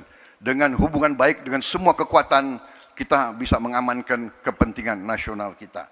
Saudara-saudara sekalian, 1000 kawan terlalu sedikit, 1 lawan terlalu banyak. Kita akan menjalankan politik tetangga baik. Saudara-saudara sekalian, kita bertekad harus punya pertahanan yang kuat. Mungkin ada yang asal bicara tanpa data, ya kan? Mungkin didorong oleh ambisi yang menggebu-gebu sehingga tidak objektif. Saudara-saudara sekalian, saya sebagai Menteri Pertahanan berpegang kepada doktrin, kepada strategi nasional, dan semuanya adalah atas dasar kepentingan bangsa dan rakyat Indonesia, dan saya mampu mempertanggungjawabkan, dan saya berkeyakinan hanya dengan pertahanan yang kuat kita akan dihormati, kita akan menjaga kepentingan nasional kita. Kalau kita buka buku ilmu pengetahuan yang paling dasar, kekuatan nasional harus ada kekuatan militer. Tanpa kekuatan militer, sejarah peradaban manusia mengajarkan bahwa bangsa itu akan dilindas seperti di Gaza sekarang ini. Akan diambil kekayaannya, akan diusir dari tanah airnya. Tidak bisa tidak, kita harus kuat. Kita harus kuat. Terima kasih. Wassalamualaikum warahmatullahi wabarakatuh. Baik, waalaikumsalam warahmatullahi wabarakatuh. Kami persilakan kembali Pak Prabowo, kita berikan apresiasi yang paling meriah untuk para calon presiden pemilu tahun 2024. Sekarang diperbolehkan, silakan. Kami perbolehkan, silakan berikan apresiasi yang paling meriah. Oke. Aryo, tadi kita sudah dengarkan seperti apa visi misi dan program kerja dari para calon presiden. Nah, setelah jeda cukup. Oke, cukup. Mohon tenang. Mohon tenang. Baik, kita akan jeda terlebih dahulu setelah tadi kita dengarkan visi misi dan program kerja para calon presiden yang telah disampaikan. Nanti di segmen berikutnya akan kita perdalam lagi. Kita akan kembali dalam acara debat ketiga calon presiden pemilu tahun 2024. Baik, ini sudah hadir bersama dengan kita semua di studio di Tribun Network. Ada Bang Mike Sinaga dari kubu Pak Anies Muhaimin, ada Bang Astrio Felijen dari Pak Prabowo Gibran, dan ada ini tokoh senior nih, Bang Masinton Pasaribu dari Pak Ganjar Mahfud. Dan ada juga tetap tadi Mbak Yulis ya, bersama-sama dengan kita, dan saya dibantu Mbak Kiki. Saya mulai dulu dari Bang Mike dulu ini. Ini Pak Anies ini mulai awal udah ngegas ini, gitu. Emang strateginya gitu Bang Mike? Bukan masalah ngegas, tapi kita ini kan ingin perubahan.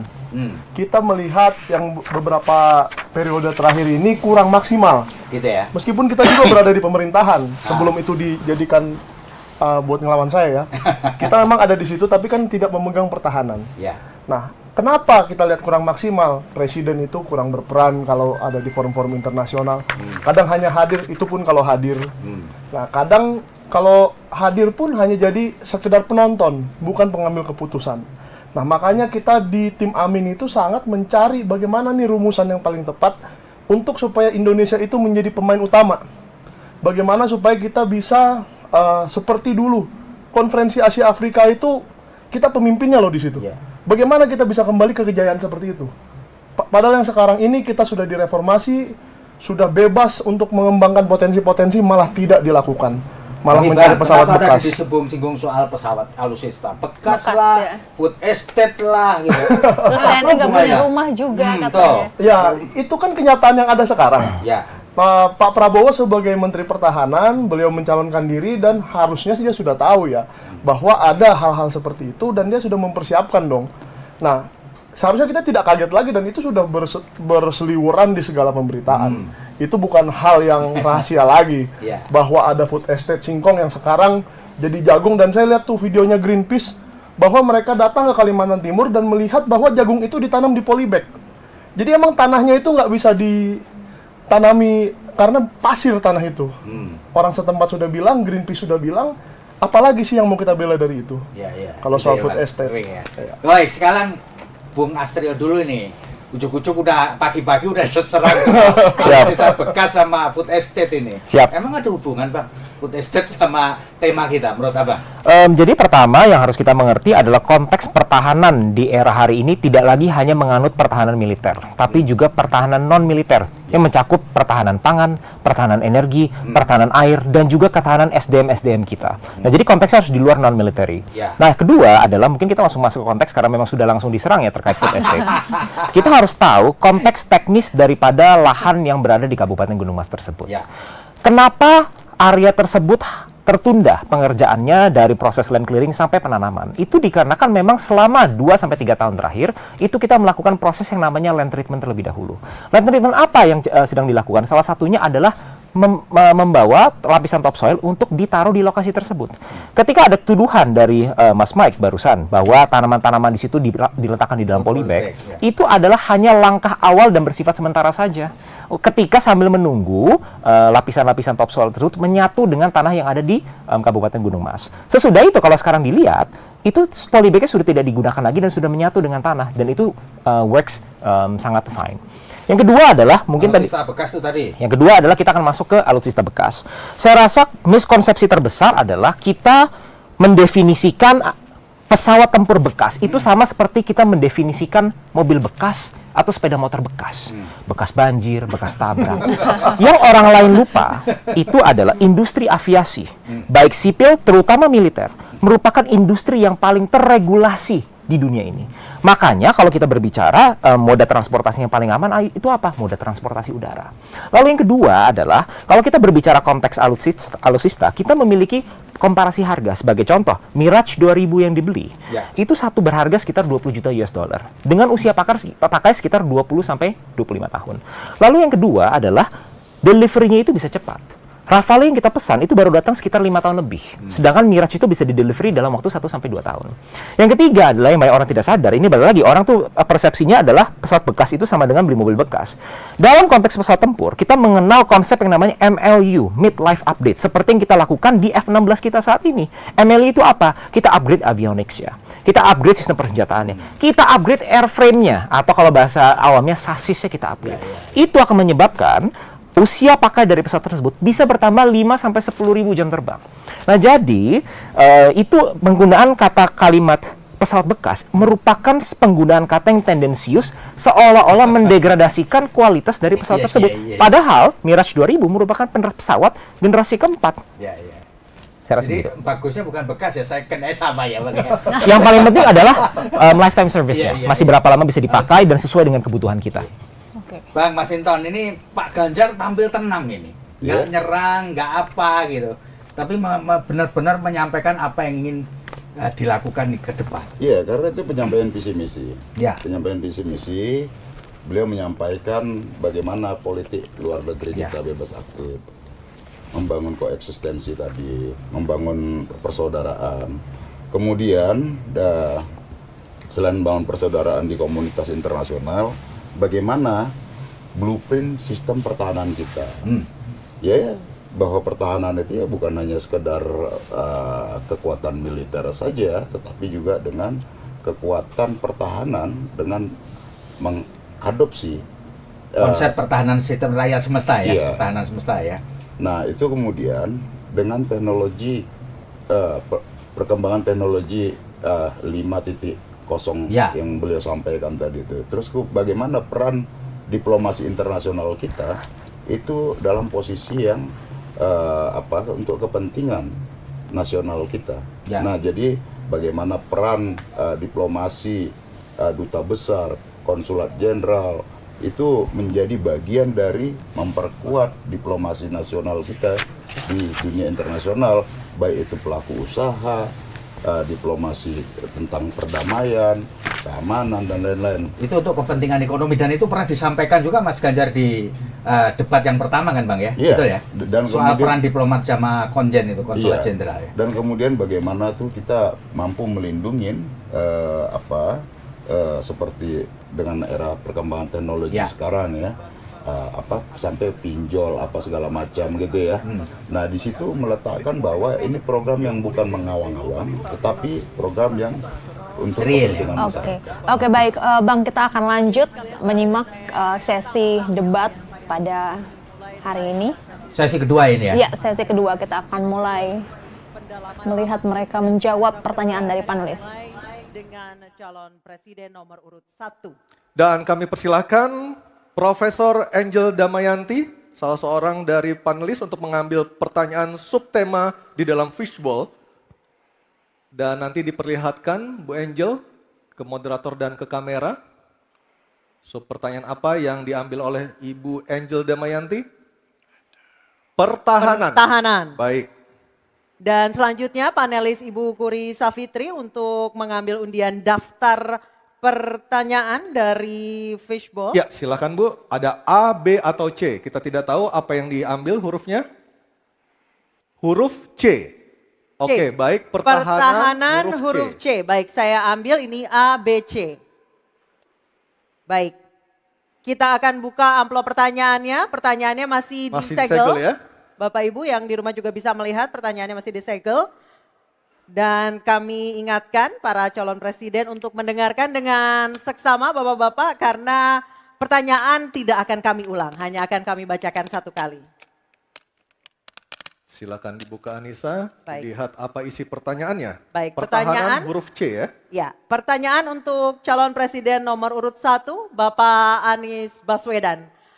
Pertahanan negara yang tangguh dapat dicapai dengan memanfaatkan teknologi siber, kecerdasan buatan, dan satelit untuk informasi geospasial. Pertanyaannya, apa kebijakan paslon untuk mendapatkan akses teknologi dan pengembangannya guna memperkuat pertahanan Indonesia? Waktu menjawab selama 2 menit, Pak Anies, dimulai dari Bapak berbicara, kami persilahkan. Terima kasih. Sebelum saya menjawab pertanyaan itu, saya mengklarifikasi tadi data yang meleset. Maaf Pak Prabowo, angkanya terlalu kecil. Bukan 320 hektar, tapi 340.000 hektar. Saya klarifikasi. Kemudian itu pun salah. Melanjutkan. Itu pun salah. Atas apa yang perlu saya sampaikan. Mas Anies, Pak Prabowo, jangan Pak Prabowo, Pak Prabowo, Pak Prabowo, mohon maaf. Ini mohon nanti tenang ada dulu kesempatannya, hadirin. baik. Mohon tenang. Harap tenang. Mohon tenang. Harap tenang. Harap tenang. Baik, kita akan lanjutkan. Harap tenang Ya. hadirin. Silakan, Bapak. Baik. Ini adalah salah satu ancaman non-tradisional yang makin hari makin nyata dirasakan di Indonesia. Kita merasakan keluarga-keluarga kita, HP, komputer, menghadapi tantangan hacking. Karena itulah menurut kami perlu sekali kita membangun satu struktur pertahanan cyber yang serius. Dan ini tidak cukup dengan memberikan tugas pada sekelompok orang. Satu adalah dengan membangun satu sistem yang komprehensif, perencanaan komprehensif yang melibatkan seluruh lembaga termasuk komponen masyarakat. Yang kedua adalah pengadaan teknologi-teknologi terbaru, tapi kuncinya bukan semata-mata pada teknologinya. Kuncinya adalah pada pelibatan semua secara semesta. Yang ketiga, yang tidak kalah penting adalah mekanisme untuk merespon balik apabila terjadi kondisi serangan, sehingga bisa memiliki kecepatan untuk recover, kecepatan untuk kembali dalam sistem ketika terjadi serangan-serangan cyber itu. Jadi menyusun ini, satu adalah melibatkan secara komprehensif, yang kedua menggunakan teknologi terbaru, yang ketiga sistem recovery yang cepat. Terima kasih. Baik, terima kasih Pak Anies.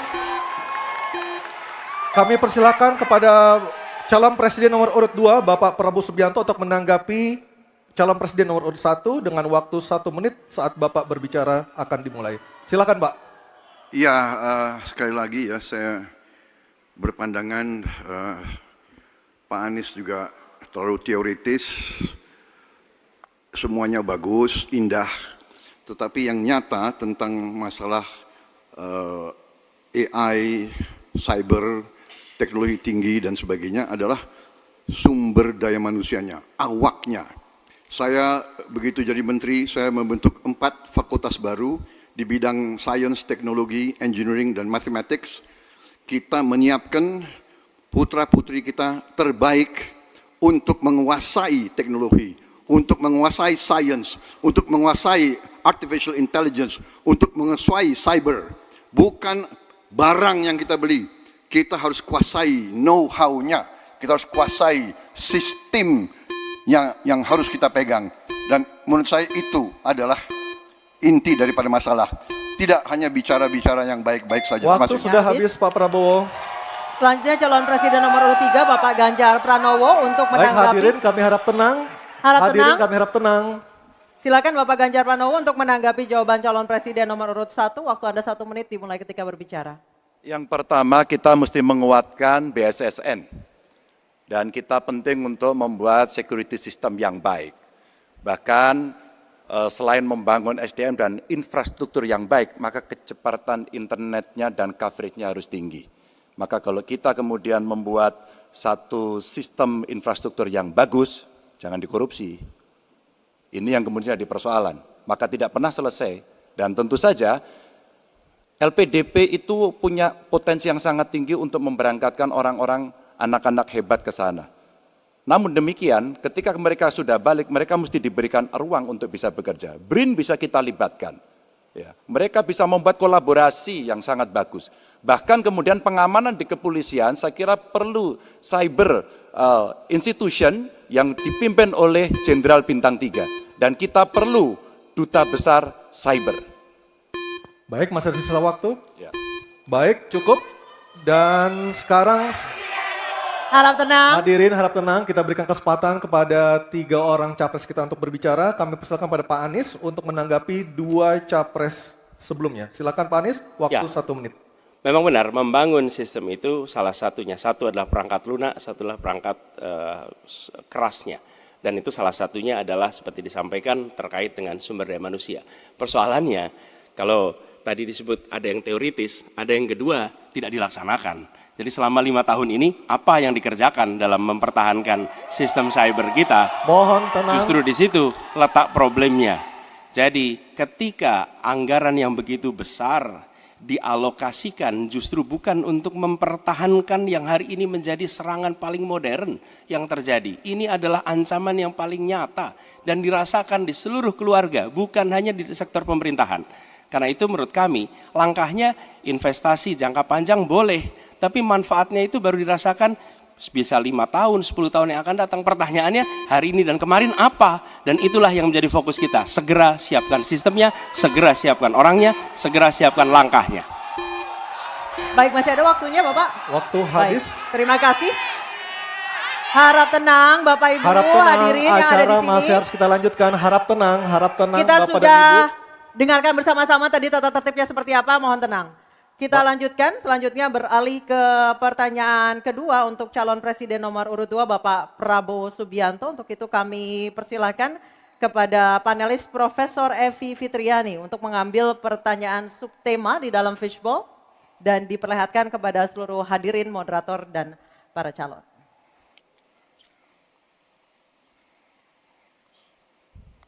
Tema apa yang diambil oleh Ibu Evi? Kita lihat bersama-sama. Hubungan internasional. Baik, saya akan mengundang Ketua Panelis Profesor Hikmahanto Juwana untuk mengambil undian daftar pertanyaan dari fishbowl di sebelah kiri saya. Silakan Profesor Hik. A, B, atau C? Subtemanya hubungan internasional? C. Hubungan internasional C. Oke. Baik, kita akan lihat hubungan internasional C. Ya, Baik, silakan terima kasih. Anissa. Masih tersegel? Masih tersegel dengan rapi. Bapak Ibu bisa melihat masih tersegel dengan rapi. Kita akan buka amplop pertanyaan sesuai dengan undian. Kami ingatkan kembali para calon presiden untuk mendengarkan dengan seksama karena pertanyaan tidak akan kami ulang. Pertanyaan untuk calon presiden nomor urut 2 Bapak Prabowo Subianto. Sebagai inisiator Dasasila Bandung 1955, Indonesia menginspirasi dunia dalam membangun kerjasama selatan-selatan. Pertanyaannya, apa strategi paslon untuk menyusun peta jalan yang lebih konkret dalam memperkuat kerjasama tersebut? Waktu menjawab 2 menit Pak Prabowo, kami persilahkan. Baik, dalam hubungan internasional yang utama bagi Indonesia harus tentunya kepentingan geopolitik kita dan kepentingan ekonomi kita. Karena itu yang utama adalah kita harus memperkuat ekonomi dalam negeri Indonesia. Kita harus menjaga kekayaan kita harus mengelola kekayaan kita harus hilirisasi supaya nilai tambah berpuluh-puluh kali naik. Kita kumpulkan kekuatan aset-aset dan keuangan kita sejahterakan rakyat kita, baru kita akan disegani, kita akan didengar oleh semua negara, terutama negara-negara selatan.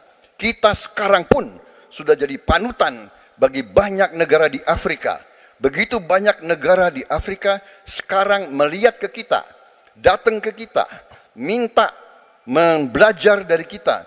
Karena kita dianggap negara selatan yang cukup berhasil. Inflasi rendah, pertumbuhan masih ada, neraca perdagangan kita bagus, surplus perdagangan mungkin 5 tahun berturut-turut, kita sekarang jadi panutan. Jadi leadership kita di dunia, di hubungan internasional akan tercermin dan terimpak oleh keberhasilan kita mengelola kekayaan kita, menghilangkan kemiskinan di negara kita, rakyat kita, meraih teknologi, menjadi negara industri, itu yang akan membuat kita memimpin dunia selatan. Terima kasih. Baik, terima kasih Pak Prabowo. Hadirin mohon tenang, kami persilakan kepada Pak Ganjar untuk menanggapi jawaban dari Pak Prabowo dalam waktu 1 menit dimulai saat Bapak berbicara. Kami persilakan Pak Ganjar. Selatan-selatan kita punya potensi yang hebat. Kita punya sumber daya alam yang sangat bagus. Kalaulah kita mau konsentrasi saja untuk bisa menuntaskan kekuatan yang berbasis pada sumber daya alam, ambil satu saja, teknologi baterai. Maka kalaulah kemudian kita akan bekerja sama dengan selatan-selatan, nikel kita miliki. Tapi boksit, ya, kita bisa share dengan beberapa negara yang lain. Ada juga litium umpama dengan Argentina. Maka kalau kemudian ini kita konsentrasikan penuh, betapa kekuatan ekonomi akan besar, ini menciptakan lapangan kerja, dan kita menyiapkan jemput bola SDM yang unggul untuk bisa meraih itu, dan kekuatan itu akan berimbas kepada rakyat kecil. 1, butuh lapangan kerja. 2, dia butuh daya beli yang baik. Dan yang ketiga, mereka butuh pekerjaan karena ada lapangan kerja yang disediakan oleh pemerintah. Baik, waktunya habis. Baik. Harap tenang. Harap tenang. Selanjutnya giliran calon presiden nomor 1 Bapak Anies Baswedan untuk menanggapi. Waktu Bapak 1 menit dimulai ketika berbicara. Penjelasan tadi tidak menggambarkan tentang peran Indonesia di selatan-selatan. Itu hanya menggambarkan apa yang disampaikan Pak Prabowo tentang bagaimana kita membangun Indonesia. Dan ketika kita membangun dengan baik, tidak otomatis lalu jadi contoh. Yang harus dilakukan adalah seperti yang dilakukan ketika era Bung Karno pada waktu itu, Ali Sastroamidjojo. Apa yang dikerjakan? Merangkul semua. Membawa apa yang menjadi agenda selatan-selatan, bukan menceritakan agenda kita. Semua orang bisa baca di Google tentang apa yang kita kerjakan. Tapi kalau kita menjangkau pemimpin-pemimpin selatan-selatan dan presiden menjadi panglima diplomasi, bukan sekedar hadir di forum-forum menjadi salah satu penonton, salah satu hadirin, tapi datang ke sana membawa ini agenda selatan-selatan. Apa misalnya? Kita berhadapan dengan climate crisis, yang biaya untuk menghadapi climate crisis itu tinggi sekali. Dan ketika kita bicara dengan selatan-selatan, yuk kita bicara dengan utara. Bagaimana membiayai climate crisis sebagai satu kesatuan. Indonesia jadi pemimpin selatan-selatan. Baik. Baik, tenang. Hadirin kita harap tenang. Kembali kami berikan kesempatan kepada Bapak Prabowo untuk menyampaikan tanggapannya atas jawaban dari 2 capres sebelumnya. Kami persilakan Pak dalam waktu 1 menit. Saya kok banyak setuju dengan Pak Ganjar ya. Ya, kalau benar masuk akal, saya setuju. Kalau ngomong-ngomong ya kumaha. Ya, jadi leadership, apakah negara, apakah perorangan, tapi terutama juga negara, harus dengan contoh, ingarso sung telodo. Kita mau mimpin, kita mau bawa agenda, kita mau cerita itu cerita, omon, ya. Tak bisa. Kenapa negara-negara selatan sekarang melihat ke Indonesia? Karena kita berhasil membangun ekonomi kita. Jadi tidak hanya omon, kerjanya omon saja, nggak bisa, tidak bisa. Baik. Waktu habis, Ingarso Pak sung Prabowo, telodo. waktu habis. Baik, harap tenang dulu, kita akan beralih ke berikutnya. Baik, selanjutnya. Hadirin, mohon kerjasamanya untuk tetap tertib. Mohon kerjasamanya sekali lagi. Baik, selanjutnya kita beralih ke pertanyaan untuk calon presiden nomor urut 3, Bapak Ganjar Pranowo. Untuk itu kami persilakan panelis Bapak Imade Andi Arsana untuk mengambil pertanyaan subtema di dalam fishbowl dan setelah terambil boleh langsung diperlihatkan. Ya. Sudah ada 2 subtema yang kita bahas, ini adalah yang ketiga Anissa ya, dan juga pemirsa. Subtema apa yang diambil? Keamanan. Keamanan, baik. Untuk melengkapinya saya akan mengundang panelis Dr. Ian Montratama untuk mengambil undian daftar pertanyaan dari fishbowl di sebelah kiri saya. Kita akan lihat huruf apa yang diambil oleh Dr. Ian Montratama. Huruf C. Oke, keamanan huruf C, Anissa. Keamanan huruf C. Di depan, iya. C. Masih tersegel. Masih tersegel. Oke, silakan Aryo. Baik, saya buka keamanan huruf C. Dari suara juga masih tersegel. Masih tersegel dengan rapi. Baik, ini adalah pertanyaan untuk calon presiden nomor urut 3 Bapak Ganjar Pranowo. Kewenangan institusi di sektor keamanan sangat penting namun masih terjadi tumpang tindih. Pertanyaannya, bagaimana komitmen paslon terhadap penataan institusi pertahanan dan keamanan? Terima kasih. Membereskan yang tumpang tindih. Dan itu harus dimulai dari pemimpin yang punya komitmen untuk membereskan. Siapa dia? Pemimpin tertinggi, Presiden.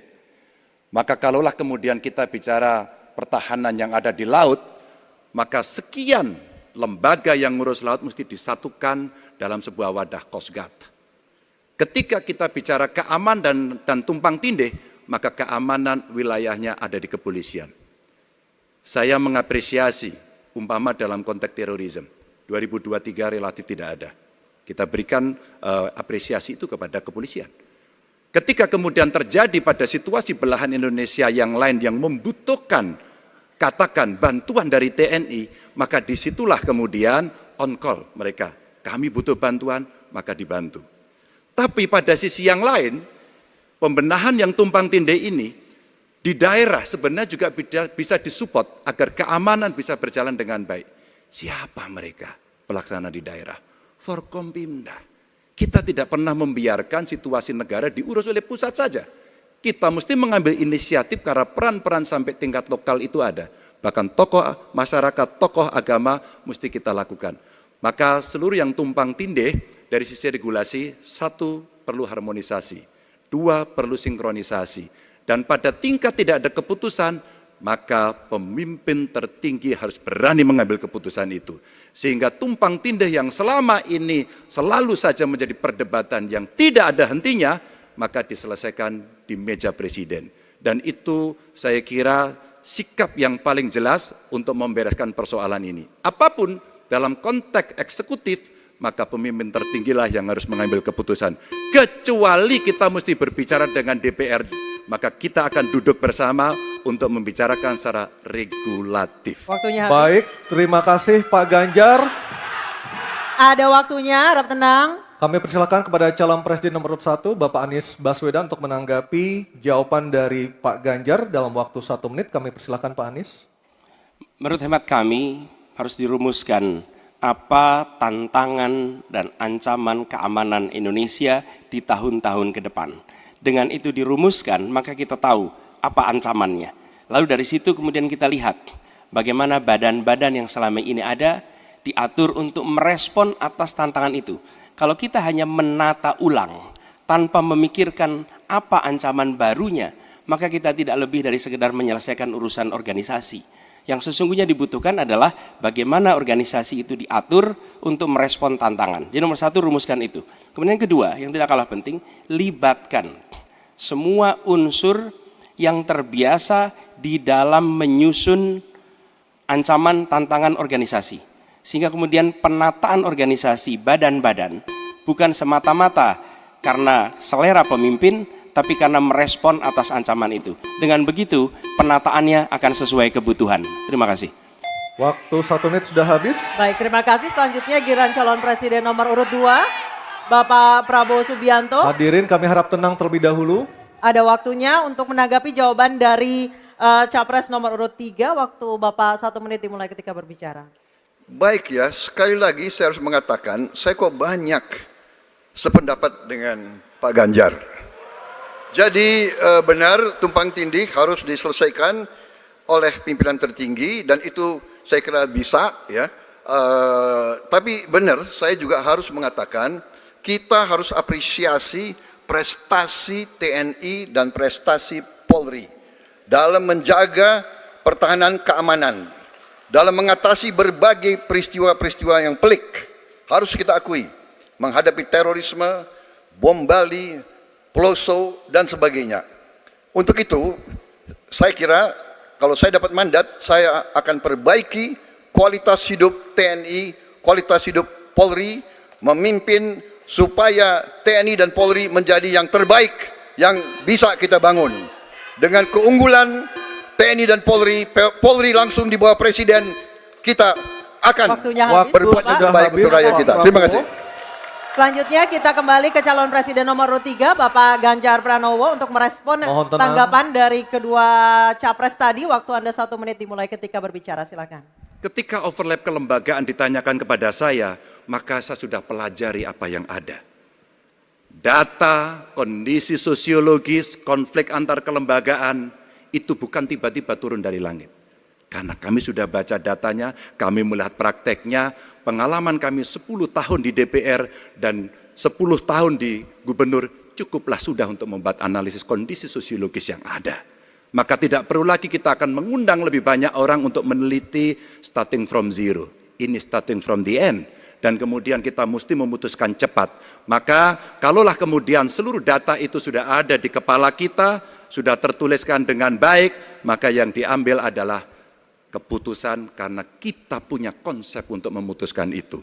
Kecuali kita blank dan kita tidak pernah tahu dari mana Anda akan memulai. Karena saya tahu dari mana itu memulai. Terima kasih. Baik, terima kasih Pak Ganjar.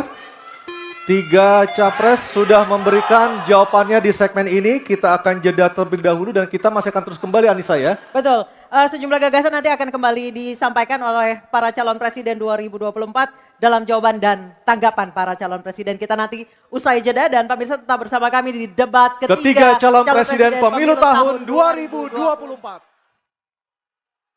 Oke, gimana nih abang-abang masih Mbak gimana nih di sesi pertama udah panas banget nih jadi nyerang ke Anies ya. Jadi kayak cuma Prabowo dan Ganjar nih yang berkawan yang saling setuju gitu. Gimana nih?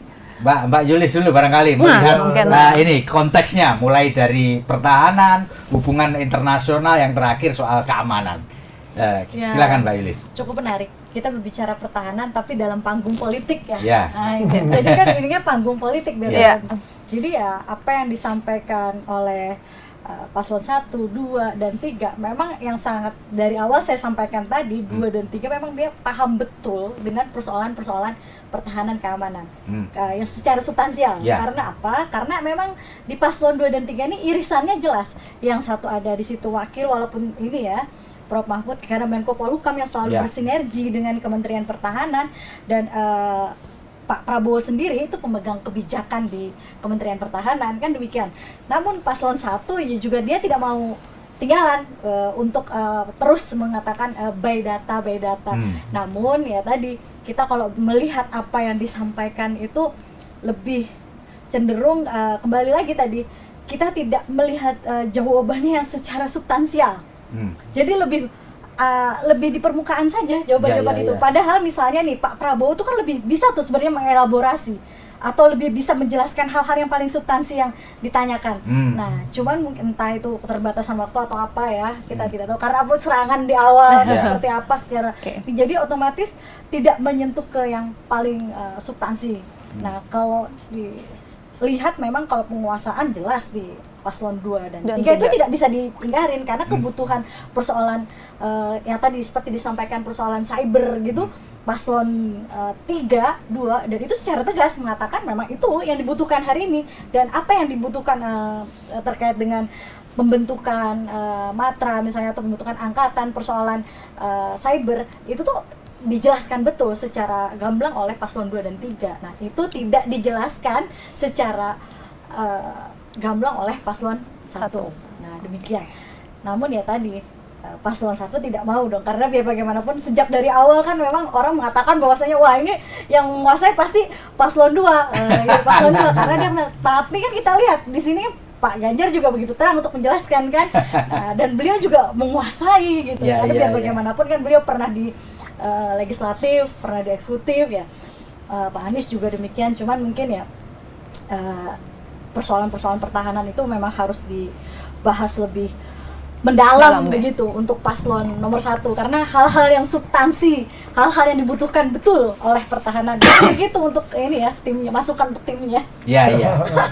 Bang Mike gimana nih? Ini lagi-lagi Pak Anies sih sekarang strateginya menyerang nih terkait dengan sesi kedua ini. Kalau soal menyerang, saya tim Amin itu dari awal sudah tahu 2 dan 3 itu pasti berkoalisi secara diam-diam. Tetapi kita juga kan santai. Artinya menyerang bukan artinya emosi, bukan memotong pembicaraan orang. Jadi orang kehabisan waktu, tadi waktunya Pak Anies berbicara malah ada yang nyaut dari belakang, itu salah itu. Itu kan seperti itu kurang elok ya menurut saya.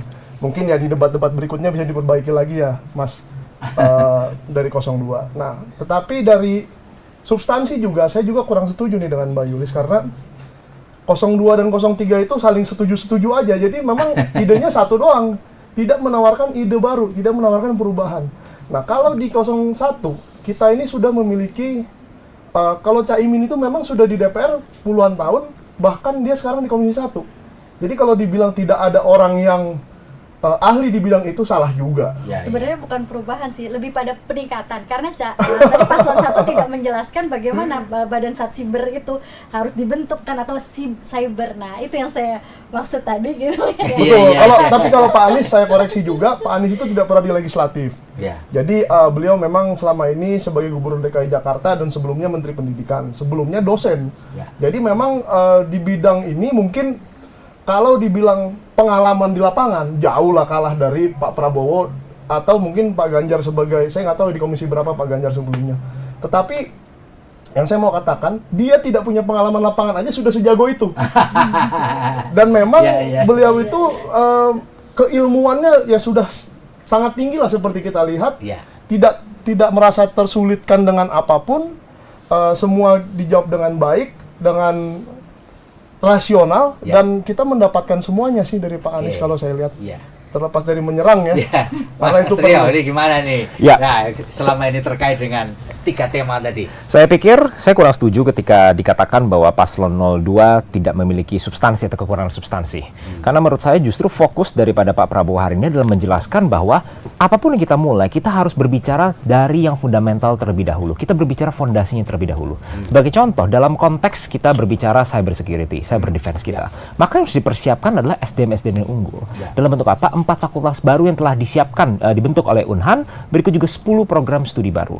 Nah, ini juga akan dikombinasikan dengan program makan siang, susu gratis, serta bantuan gizi untuk ibu hamil untuk mempersiapkan SDM-SDM berkualitas. Itu yang pertama. Jadi kita berbicara hal yang fundamental dulu, bukan tidak substansial. Yang kedua adalah yang perlu kita pahami, terutama dalam konteks mengajak bareng Global South. Yang coba Pak Prabowo sampaikan adalah seperti ini. Benang merahnya apa Indonesia bisa mengajak sesama negara Global South kalau Indonesia sendiri tidak memiliki competitive advantage? Maka yang dibangun terlebih dahulu, fundamental kembali. Fondasi utamanya lebih dahulu apa yang kita bangun? Competitive advantage daripada Indonesia. Kita berbicara hilirisasi, bukan hanya dari sektor minerba. Kita berbicara hilirisasi di sektor pertanian, kita berbicara hilirisasi di sektor perikanan, dan kita juga berbicara hilirisasi di sektor digital. Ketika kita memiliki keunggulan-unggulan tersebut, baru kita memiliki daya tawar untuk mengajak negara-negara berkembang lainnya untuk melakukan perubahan-perubahan. Salah satunya untuk menjawab isu yang dikemukakan oleh paslon Pak Anies, untuk menjawab isu climate change. Dalam hal ini saya ingin bantu jelaskan untuk Pak Anies, yang dimaksud beliau adalah climate funding. Kurang lebih seperti itu. Bang, Pak Masinton, ini ada istilah yang tadi baru menurut saya dari Pak Ganjar, itu adalah duta besar cyber. Ya, ini tadi jadi dari tiga materi tadi ya, itu kan menegaskan bahwa Pak Prabowo itu ya followernya Pak Ganjar. Pak Ganjar itu pelopornya. Jadi sebenarnya ya dengan beliau setuju, karakteristik kepemimpinan, leadership itu jauh lebih kuat. Baik sisi penguasaan substansi, leadership kepemimpinan yang memahami apa yang harus dieksekusi, yaitu Pak Ganjar. Maka Pak Prabowo terkesima. Dan beliau menjadi followernya Pak Ganjar sebagai pelopor yang memang memiliki leadership dalam mengeksekusi dan memiliki konsep dan program. Itu. Jadi kalau tadi menurut Mas Mike memang paslon 2 dan 3 ini sering main mata dalam konteks ini gimana?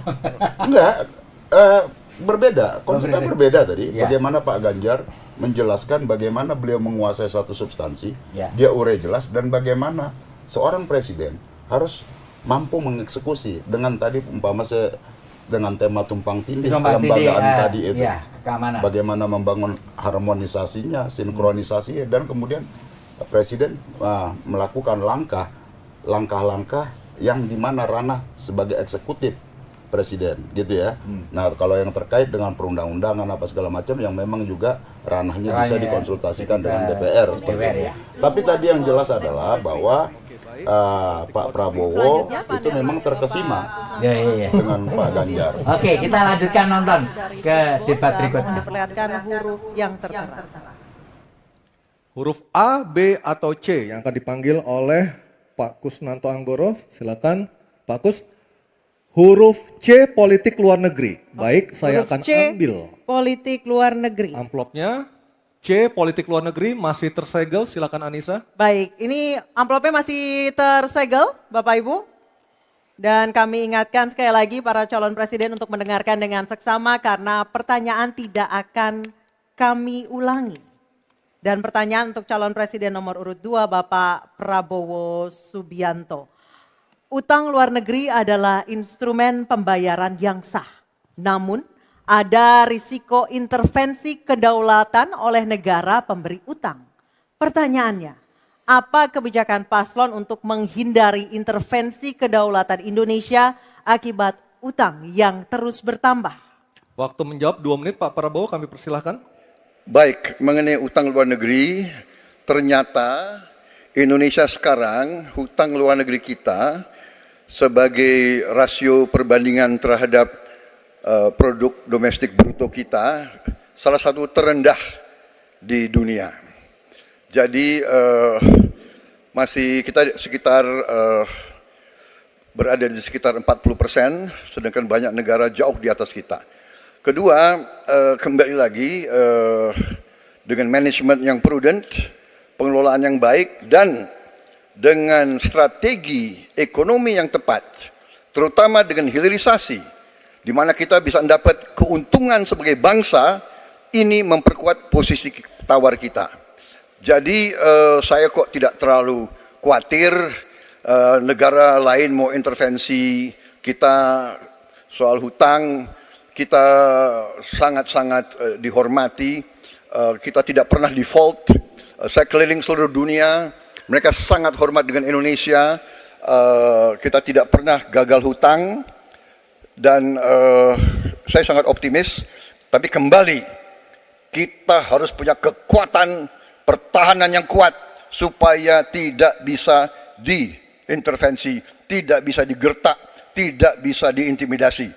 Hanya dengan kekuatan kita akan dihormati dan kita akan amankan kekayaan kita, amankan ekonomi kita, amankan pembangunan kita menuju Indonesia makmur, Indonesia kaya. Terima kasih. Masih ada sisa waktu Pak Prabowo? Ya, mohon tenang. Saya tegaskan kembali ya bahwa pelajaran sejarah manusia, yang lemah akan selalu ditindas. Kita lihat saja apa yang terjadi di Gaza. Kita tidak boleh lemah, kita tidak boleh waktu habis. Dilindas oleh bangsa lain. Pak Prabowo, kami persilakan kepada calon presiden nomor urut 1, Bapak Anies Baswedan untuk menanggapi jawaban dari capres nomor urut 2 dalam waktu. Oke, silakan Anissa. Baik, selanjutnya capres nomor urut 2, jawaban capres nomor urut 2 akan ditanggapi oleh calon presiden nomor urut 3, Bapak Ganjar Pranowo. Kami persilakan Bapak, Anda 1 menit. Kita membaca buku Convention of Economic Hitman dari John Perkin, bahwa hutang-hutang itu memang bisa mematikan. Maka hati-hati kalau mau hutang. Terutama pada infrastruktur yang punya risiko tinggi. Kita mesti hitung betul, kita mesti prudent betul. Karena ini pernah dilakukan dan membuat banyak negara kolaps karena hutang. Namun demikian, kalau mau pakai kekuatan dalam negeri, artinya wajib hukumnya kita mendorong ekonomi tumbuh 7%, kemudian govern berjalan bisa dengan baik, maka ICOR bisa turun 4%, dan kemudian kita mesti betul-betul anti korupsi. Kalau itu tidak dilakukan, maka tidak akan tumbuh ekonomi yang ada di tempat kita. Ease of doing business mesti dilakukan. Hanya saja memang kalau kita bicara pada industri pertahanan kita, mesti kita kuatkan industri dalam negeri. Jadi mohon maaf kaitan dengan hutang, no utang, no usang. Sehingga alutsista kita betul-betul kita lakukan transfer of teknologi dari dalam negeri. Waktu sudah habis. Mohon tenang, mohon tenang, mohon tenang. Sekali lagi mohon tenang. Kami persilakan kepada calon presiden nomor urut 1, Bapak Anies Baswedan menanggapi jawaban dari capres nomor urut 2 dalam waktu 1 menit, Pak Anies. Sebaiknya disebutkan berapa persentase yang ideal, Pak, untuk kita di Indonesia. Kalau hanya mengatakan bahwa kita termasuk yang terbaik, berapa angkanya? Menurut hemat kami, kita harus bisa mencapai maksimal angka 30% dari GDP. Sehingga kita aman di situ, di bawah 30%. Dan itu caranya apa? Dengan satu menata hutangnya, yang kedua memperbesar GDP-nya. Yang tidak kalah penting adalah melakukan pengembangan skema-skema yang lebih kreatif dalam mencari hutang luar negeri, termasuk pelibatan swasta. Lalu memastikan bahwa ada perluasan wajib pajak yang harapannya nanti akan memperkuat juga GDP kita. Di samping mengurangi kebocoran pajak. Dan hutang-hutang yang kita gunakan untuk aktivitas produktif. Jangan hutang itu digunakan untuk kegiatan yang non-produktif. Misalnya, hutang dipakai untuk membeli alutsista bekas oleh Kementerian Pertahanan. Itu bukan sesuatu yang tepat. Justru kita harus sebaliknya yang kita kerjakan. Baik. Terima kasih. Harap tenang dulu. Harap tenang dulu. Kita kembali ke calon presiden nomor urut 2, Bapak Prabowo Subianto, untuk merespon tanggapan dari kedua capres. Waktu Bapak 1 menit, silakan. Saya nggak mengerti. Jangan-jangan guru kita, buku kita sama, Pak Ganjar. Kok saya banyak sependapat. Terus aja. Saya akan bilang AA. Saya bukan orang macam-macam. Tapi Pak Anies, saya kira Pak Anies perlu belajar ekonomi lagi, ya kan? Jadi kalau bilang ideal 30%, dasarnya apa? Yang di bawah kita itu Arab Saudi, Rusia, pokoknya negara-negara yang punya sumber alam yang luar biasa. Tetapi 40% ya salah satu terendah sekarang. Jadi kalau kita mau bangun industri, tadi saya setuju sebagian dari yang Bapak sampaikan. Oh iya, kenapa? Yang penting utang itu produktif. Itu saya setuju. Tapi kita bisa sampai 50%, tidak ada masalah. Kita tidak pernah default. Kita tidak pernah default. Kita dihormati di dunia. Baik. Terima kasih. Baik, terima kasih. Baik, kita beralih ke pertanyaan untuk calon presiden nomor urut 3, Bapak Ganjar Pranowo. Kami persilakan panelis Laksamana TNI Purnawirawan Profesor Dr. Marsetio mengambil undian sub pertanyaan kelima dalam fishbowl. Baik. Tinggal tersisa 2 pertanyaan lagi. Apa yang diambil oleh Pak Marsetio? Kita perlihatkan ke kamera, Pak. Geopolitik. Baik, geopolitik adalah subtema kelima. Dan selanjutnya kami persilakan kepada panelis Bapak Philip J. Vermonte untuk mengambil undian daftar pertanyaan dari dalam fishbowl.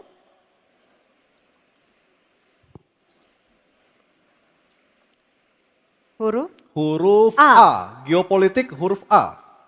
Geopolitik Saya huruf A. ambil Baik. amplopnya, masih tersegel, silakan Anissa. Baik, kita akan buka amplop yang tersegel ini. Subtema kelima yang harus dijawab adalah tentang geopolitik. Dan kami ingatkan kembali kepada calon presiden untuk mendengarkan dengan seksama karena pertanyaan tidak akan kami ulang. Dan pertanyaan untuk Bapak Ganjar Pranowo adalah konflik Laut Cina Selatan belum selesai dan Code of Conduct belum disepakati. Bahkan menjadi arena persaingan hegemoni Amerika Serikat dan Tiongkok. Pertanyaannya, apa inisiatif baru yang ditawarkan paslon agar Indonesia berkontribusi dalam mengelola konflik Laut Cina Selatan? Waktu menjawab 2 menit Pak Ganjar, kami persilahkan. Indonesia bukan claimant. Jadi sebenarnya kita punya banyak langkah untuk bisa kita lakukan. Yang pertama adalah kita evaluasi perjalanan selama ini bagaimana di Laut Cina Selatan tidak pernah selesai. Sudah dengan DOC, sudah dengan COC, 20 tahun lebih tidak pernah selesai. Maka usulan kami sangat jelas dan clear. Apa itu? Kesepakatan sementara. Kenapa kesepakatan sementara ini mesti kita dorong dan kita inisiatif agar kita bisa mencegah sesuatu yang tidak kita inginkan. Kita tahu persis, modernisasi peralatan di Tiongkok akan selesai di tahun 2027. Apa artinya? Kalau kita bicara One China Policy, maka seluruh dunia pasti akan mengakui bagaimana peran itu. Yang kedua, ketika kemudian peran itu menjadi kuat, maka bukan tidak mungkin cerita-cerita potensi terjadinya konflik dengan negara lain akan muncul. Mungkin perangnya tidak sampai ke Indonesia. Tapi pada sisi lain, kita bisa kena dampak. Yang berikutnya, bagaimana patroli bisa kita perkuat juga di wilayah Laut Cina Selatan. Maka kita butuh tanker-tanker terapung yang bisa dipakai untuk tentara-tentara TNI Angkatan Laut kita untuk bisa berpatroli. Sehingga logistiknya menjadi sangat murah. Tidak lagi kembali ke titik awal atau mereka bilang kami hanya pergi. Kalau kembali kami tidak bisa lagi karena logistik kami habis.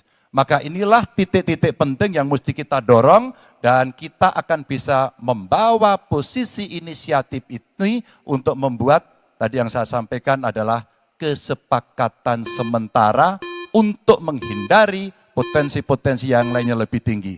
Kita akan meredam dengan cara itu. Terima kasih. Baik, terima kasih Pak Ganjar. Selanjutnya kami persilahkan. Mohon tenang. Harap tenang. Mohon tenang Bapak dan Kita Ibu sudah sekalian. sepakat di awal Bapak Ibu.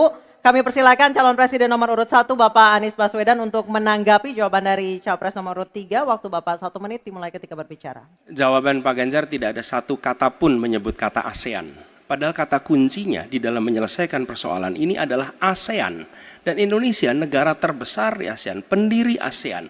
Indonesia harus kembali menjadi pemimpin ASEAN yang dominan.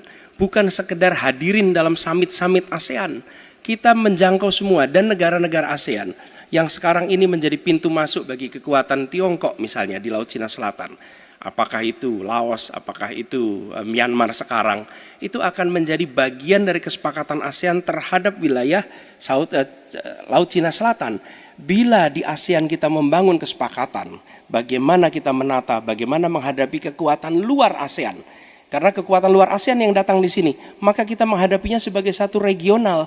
Bukan sekedar Indonesia berhadapan dengan negara lain, tapi satu region. Dan Indonesia memimpin ASEAN. Itu kata kuncinya menurut saya. Terima kasih. Baik, terima kasih Pak Anies. Mohon tenang. Mohon tenang Bapak dan Ibu sekalian. Mohon tenang. Kita lanjutkan Pak Prabowo untuk menanggapi jawaban dari capres nomor urut 3. Waktu Bapak 1 menit dimulai dari Bapak berbicara. Jadi keadaan Laut Cina Selatan menggarisbawahi bahwa kita perlu kekuatan pertahanan yang kuat. Kita perlu platform untuk patroli, kita perlu satelit, kita perlu banyak sekali. Dan untuk itu pertahanan harus kita bangun. Dan tadi ya sekali lagi Pak Anies ngomong-ngomong barang bekas karena Pak Anies rupanya tidak mengerti masalah pertahanan. Ya, tidak. Saya bersedia Pak Anies mengundang Pak Anies di tempat yang Pak Anies suka, kita diskusi. Saya akan bawa data. Saya akan bawa data yang sebenar-benarnya. Ya, Jadi barang-barang bekas itu menurut saya menyesatkan rakyat. Itu Pak tidak pantas seorang profesor ngomong begitu, ya. Karena dalam pertahanan hampir 50% alat-alat dimanapun adalah bekas, tapi usianya masih muda. Baik, Jadi habis Pak Prabowo. Ya, terima kasih. Baik, selanjutnya kita harap tenang, kita sudah sepakat di awal. Kita kembali ke calon presiden nomor urut 3 Bapak Ganjar Pranowo untuk merespon tanggapan dari kedua capres. Waktu Bapak 1 menit, silakan. Terima kasih Mas Anies, saya tidak memberikan catatan ASEAN. Saya tahu persis pengambilan keputusan di ASEAN itu rumitnya minta ampun. Karena harus dengan konsensus. Maka kenapa banyak persoalan tidak selesai. Disitulah ketika kemudian amanah yang diberikan kepada saya, revitalisasi ASEAN. Agar kemudian pengambilan keputusannya tidak bulat. Sehingga kalau kita berbicara Laut Cina Selatan kemudian menggerakkan ASEAN, oke, itu betul. Tapi terbayangkan DOC, COC yang sudah lamanya minta ampun 20 tahun lebih tidak pernah selesai. Maka pengambilan keputusannya, proses pengambilan keputusan di ASEAN itulah yang mesti juga kita review sehingga akan bisa lebih cepat. Yang berikutnya, saya sepakat alutsista angkatan laut yang ada di sekitar sana harus menjadi prioritas. Dan begitu saya jadi presiden, kita tunjukkan kedaulatan kita, gas yang ada di Natuna Utara harus dieksploitasi oleh kita sendiri untuk menunjukkan power kita pada Waktu dunia. sudah habis Pak Ganjar, terima kasih. Oke. Mohon tenang, masih ada satu sub pertanyaan lagi yang harus dijawab oleh ketiganya pada sesi ini, pada segmen ini. Kami beralih ke pertanyaan untuk calon presiden nomor urut 1, Bapak Anies Baswedan, dan kami persilakan kepada Profesor Dr. Widya Setiabudi Sumadinata untuk mengambil undian pertanyaan subtema. Silakan Pak Widya. Ini adalah yang terakhir. Yang ke-6. Yang diambil oleh Pak Widya, subtemanya adalah globalisasi. Baik, globalisasi subtemanya. Baik, selanjutnya kami kembali persilakan panelis Ibu Kuri Maharani Savitri untuk mengambil undian daftar pertanyaan dari dalam fishbowl dan memperlihatkannya kepada moderator dan juga kepada hadirin serta kepada para capres. C. Globalisasi C. Baik, saya ambil amplopnya C, globalisasi masih tersegel. Anissa silahkan. Baik, sekali lagi masih tersegel. Ini globalisasi huruf C. Kita akan lihat bersama. Kami ingatkan kembali sekali lagi bagi para calon presiden untuk mendengarkan pertanyaan dengan seksama karena kami tidak akan ulang. Pertanyaan untuk Bapak Anies Baswedan adalah globalisasi membuka peluang masuknya budaya asing ke Indonesia, tetapi juga memungkinkan budaya Indonesia untuk mendunia. Pertanyaannya, bagaimana strategi paslon mempromosikan budaya populer Nusantara untuk mendukung pertumbuhan ekonomi nasional? Waktu Bapak menjawab 2 menit Pak Anies, kami persilahkan. Ya. Negara harus mengalokasikan sumber daya yang cukup di bidang kebudayaan. Bukan dipandang sebagai biaya, tapi dipandang sebagai investasi. Dengan begitu, maka karya-karya kita, dari mulai kuliner, karya seni seperti film, itu menjadi tumbuh berkembang dan kemudian bisa dibawa ke level global. Dan kita berencana di dalam diplomasi ini melibatkan semua, diaspora dilibatkan, mahasiswa dilibatkan. Mereka yang berada di luar diajak menjadi bagian dari diplomasi. Kemudian yang tidak kalah penting, kita ingin membangun rumah kebudayaan Indonesia di tiap-tiap region di seluruh dunia. Sehingga di tiap-tiap region kita akan memiliki satu tempat di mana Indonesia menunjukkan karya budayanya. Di mana kita menjual kepada mereka bukan sekedar komoditas perekonomian, tapi juga kita menawarkan kepada mereka nilai karya budaya Indonesia. Kemudian kuliner, kita merencanakan untuk membantu mendorong tumbuhnya restoran-restoran, kafe-kafe Indonesia di berbagai kota besar di seluruh dunia. Sebagaimana sekarang di Jakarta kami menyaksikan banyak sekali restoran asing di sini. Kita harus memiliki rumah kuliner Indonesia di berbagai tempat. Dan itu siapa? Negara yang ada di belakangnya. negara yang fasilitasi. Dengan begitu maka swasta yang terlibat akan bisa mengelola ini, tapi awalnya investasi dari negara. Dan lalu disiapkan kredit yang memungkinkan bagi usaha kecil mikro untuk menjadi bagian dari diplomasi kebudayaan Indonesia. Kemudahan di dalam permodalan, kemudahan di dalam mengakses pasar internasional, itu semua dilakukan supaya seluruh jajaran bisa terlibat di dalam kampanye diplomasi kebudayaan Indonesia. Terima kasih. Baik, terima kasih Pak Anies. Baik, selanjutnya calon presiden nomor urut 2. Harap tenang. Mohon tenang, Bapak dan Ibu, mohon tenang. Calon presiden nomor urut 2, Bapak Prabowo Subianto, untuk menanggapi jawaban dari capres nomor urut 1. Waktu Bapak 1 menit, silakan. Saya kira yang disampaikan Pak Anies masuk akal ya, walaupun memang itu bersifat normatif ya. Memang kembali kalau dikatakan negara yang harus berperan, kuncinya adalah bahwa kita ini harus punya dana yang cukup. Kita harus punya tabungan yang cukup. Kita harus punya sovereign wealth fund yang cukup. Untuk itu kita harus punya laba yang cukup. Kita harus punya neraca perdagangan yang positif. Kita harus punya tabungan yang banyak. Dan untuk itu hanya bisa dilakukan dengan hilirisasi, dengan penghematan, dengan efisiensi, dengan penerimaan pajak yang baik dan yang efisien. Saya kira itu. Baik, terima kasih Pak Prabowo.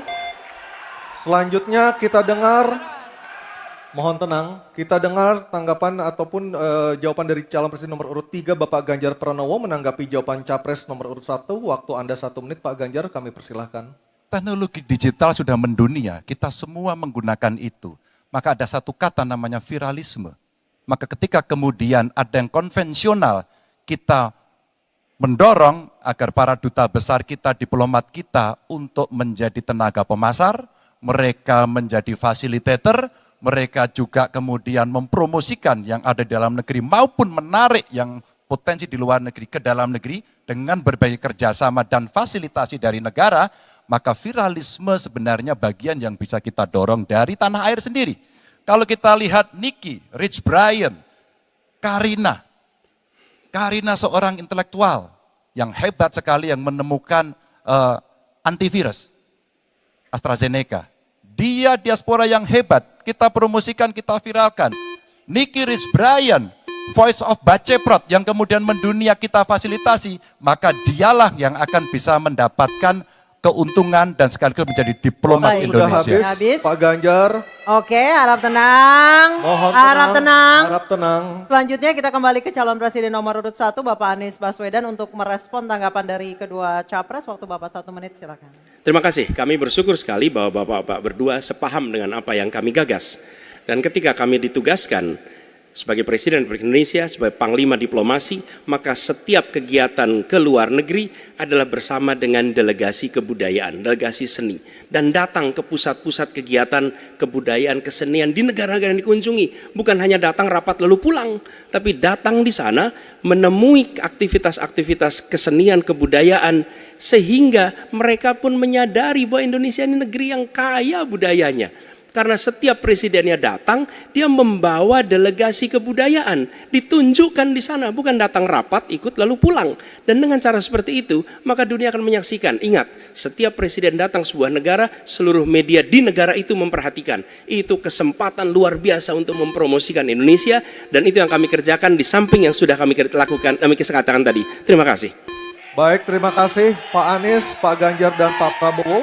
Dan kami persilakan untuk para capres untuk kembali ke tempat duduk masing-masing. Dan kita akan jeda sejenak dan debat ketiga calon presiden pemilu tahun 2024 masih akan terus kembali. Kali ini bukan mau jawab pertanyaan dari panelis, tetapi pertanyaan dari antar calon presiden. Akan ada bertanya dan menjawab dari para calon presiden.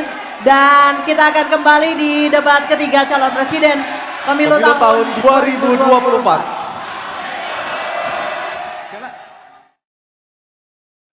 Menanggapi yang ini ya. Jadi meskipun ini belum sesi saling bertanya, tapi sudah saling oke lah, saling menyerang terkait dengan globalisasi, Laut Cina Selatan, utang luar negeri, budaya populer. dan budaya populer ya. Silakan Bang. Ini langsung gigi 3 ini.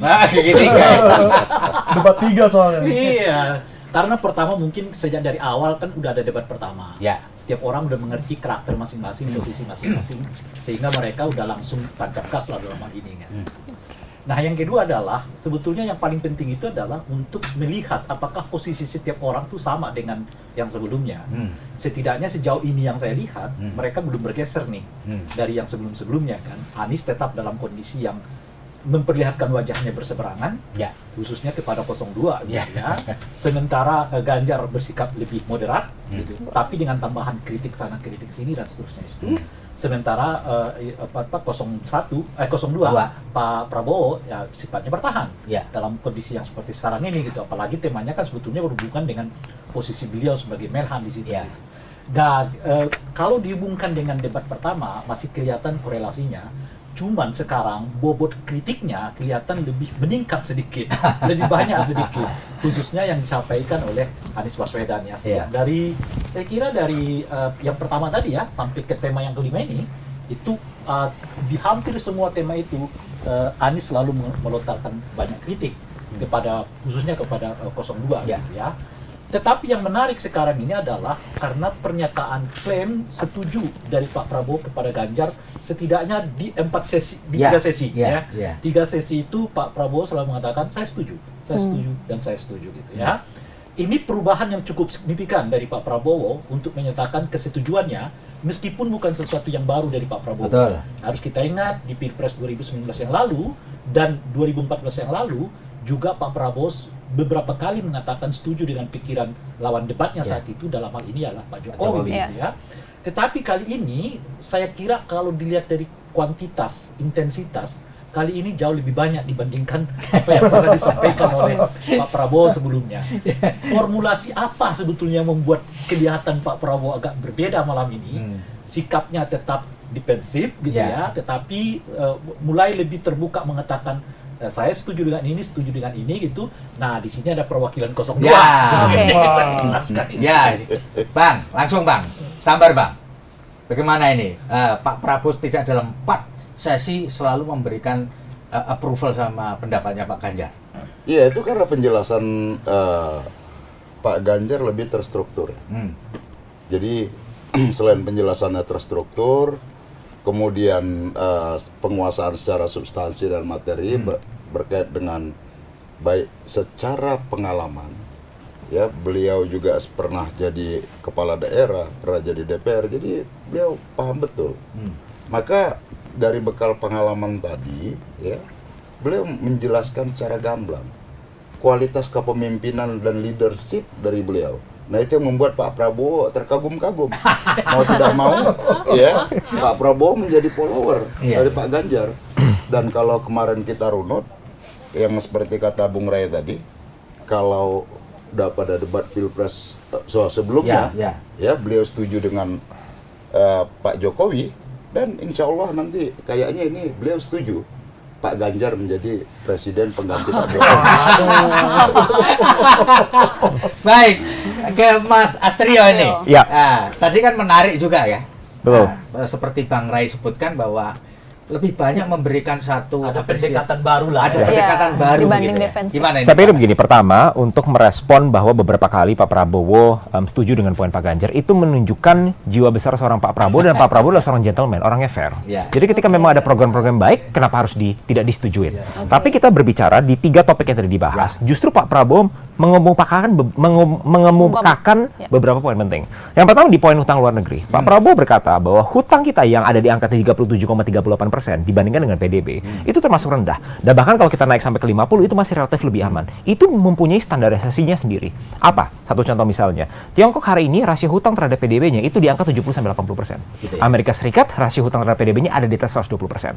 Bukti lagi, di tahun 1990 ketika Eurozone pertama kali dibuat dan negara-negara di Eropa ingin bergabung menggunakan mata uang euro, salah satu syarat yang diberikan adalah rasio hutang terhadap PDB-mu harus di bawah 60%. Jadi itu sudah merupakan benchmark. Kalau kita hari ini berada di bawah 40%, aman. Di bawah bisa mencapai 50% pun itu masih relatif aman. Yang kedua adalah poin ketika kita berbicara bagaimana kita menyatukan diri negara ASEAN untuk mengatasi konflik di Laut Cina Selatan. Terkadang memang sangat mudah untuk menarik sebuah asumsi. Contoh misalnya, ayo kita buat kesepakatan bersama antara Cina dan Taiwan. Ayo kita persatukan negara-negara di ASEAN. Emangnya semudah itu? Siapa kita ketika kita bisa mendikte, hey China, bikinlah kesepakatan sementara dengan Taiwan? Emang bisa? Apa dasarnya? Apa kita punya bargaining powernya? Lalu kedua, di sini poin samanya dengan Ganjar tadi. Kalau kita berbicara, misalnya, kalau kita contoh misalnya begini, kalau kita berbicara, ASEAN harus kita satukan supaya bisa bersatu sebagai satu blok. Kita tahu hari ini politik luar negeri Filipina, katakanlah di bawah Bongbong Marcos, itu adalah lebih pro terhadap Barat. Mereka mengelau beberapa military facilities mereka untuk diakses oleh Amerika. Vietnam lebih pro terhadap Cina. Sekarang bagaimana caranya kita bisa menyatukan ini kalau kita tidak mempunyai baik lagi competitive advantage. Kita harus balik lagi ke hal-hal yang fundamental terlebih dahulu. Jadi kita sebagai sebuah negara, kita bisa menggerakkan negara-negara lain di ASEAN. Inilah balik ke poin terakhir, yaitu bagaimana cara kita menginfluence budaya. Pak Prabowo ingin bilang, ketika kita ingin mempromosikan budaya kita, seperti halnya Korea, bagian dari diplomasi budaya, kita harus memiliki dana yang cukup terlebih dahulu. Bagaimana caranya kita bisa mendukung sineas-sineas muda kita, produser-produser muda kita, director-director lokal kita, kalau kita tidak mempunyai dana yang cukup. Maka daripada itu, fondasi utamanya adalah membuat Indonesia kaya terlebih dahulu dengan program-program hilirisasi multisektor. Baru setelah itu kita bisa melakukan berbagai program-program intervention untuk di bidang budaya. Terima kasih. Bang Mike, masih sempat. Masih sempat sedikit. Oke, jadi saya juga terima kasih Pak Prabowo tadi setuju dengan Pak Anies juga satu kali. Meskipun dari tadi nggak pernah setuju, tapi akhirnya setuju terakhir kali tadi. Nah, kedua yang saya perlu tekankan, mungkin kita harus move on dari cara berpikir ngutang. Gitu ya. Jadi meskipun negara lain punya hutang berapa ke berapa, secara historis kan mereka punya historinya masing-masing. Mengapa dia berada di posisi itu, dan mungkin tidak baik kalau kita ikut-ikut seperti itu. Apakah kita akan aman kalau rasio hutang kita 120%? Nah, jangan kita bunuh diri, sebaiknya kita kaji kembali bagaimana yang baik. Dan tadi poinnya Pak Anies itu sangat baik tuh. Presiden itu keliling kemana-mana tapi tidak membawa misi budaya, tidak membawa apa-apa, hanya datang rapat, itu pun jarang datang katanya. Nah, itu yang perlu diperbaiki, dan saya rasa panglima diplomasi kita yang terbaik itu ya Pak Anies Baswedan di antara tiga ini. Gitu ya Bang. Iya deh. Kira-kira gitu. Iya deh. Baik, kita lanjutkan menonton seri berikutnya. Sesi tanya jawab. Ya. Seru ini. Dari pertanyaan yang dimaksud. Sepakat ya? Baik, kita sepakat. Mohon tenang. Dan kesempatan pertama di segmen ini kami berikan kepada calon presiden nomor urut 3 Bapak Ganjar Pranowo untuk bertanya kepada calon presiden nomor urut 1 Bapak Anies Baswedan. Waktu Pak Ganjar 1 menit dimulai saat Bapak berbicara. Mas Anies, anggaran pertahanan belum ideal. Tadi saya sampaikan kita perlu 1-2% dari PDB. Sekarang masih 0,78%. Ini data. Untuk beli alutsista masih harus ngutang, dan utang kita di 2023 naik dari 20,7 miliar dolar menjadi 25 miliar dolar.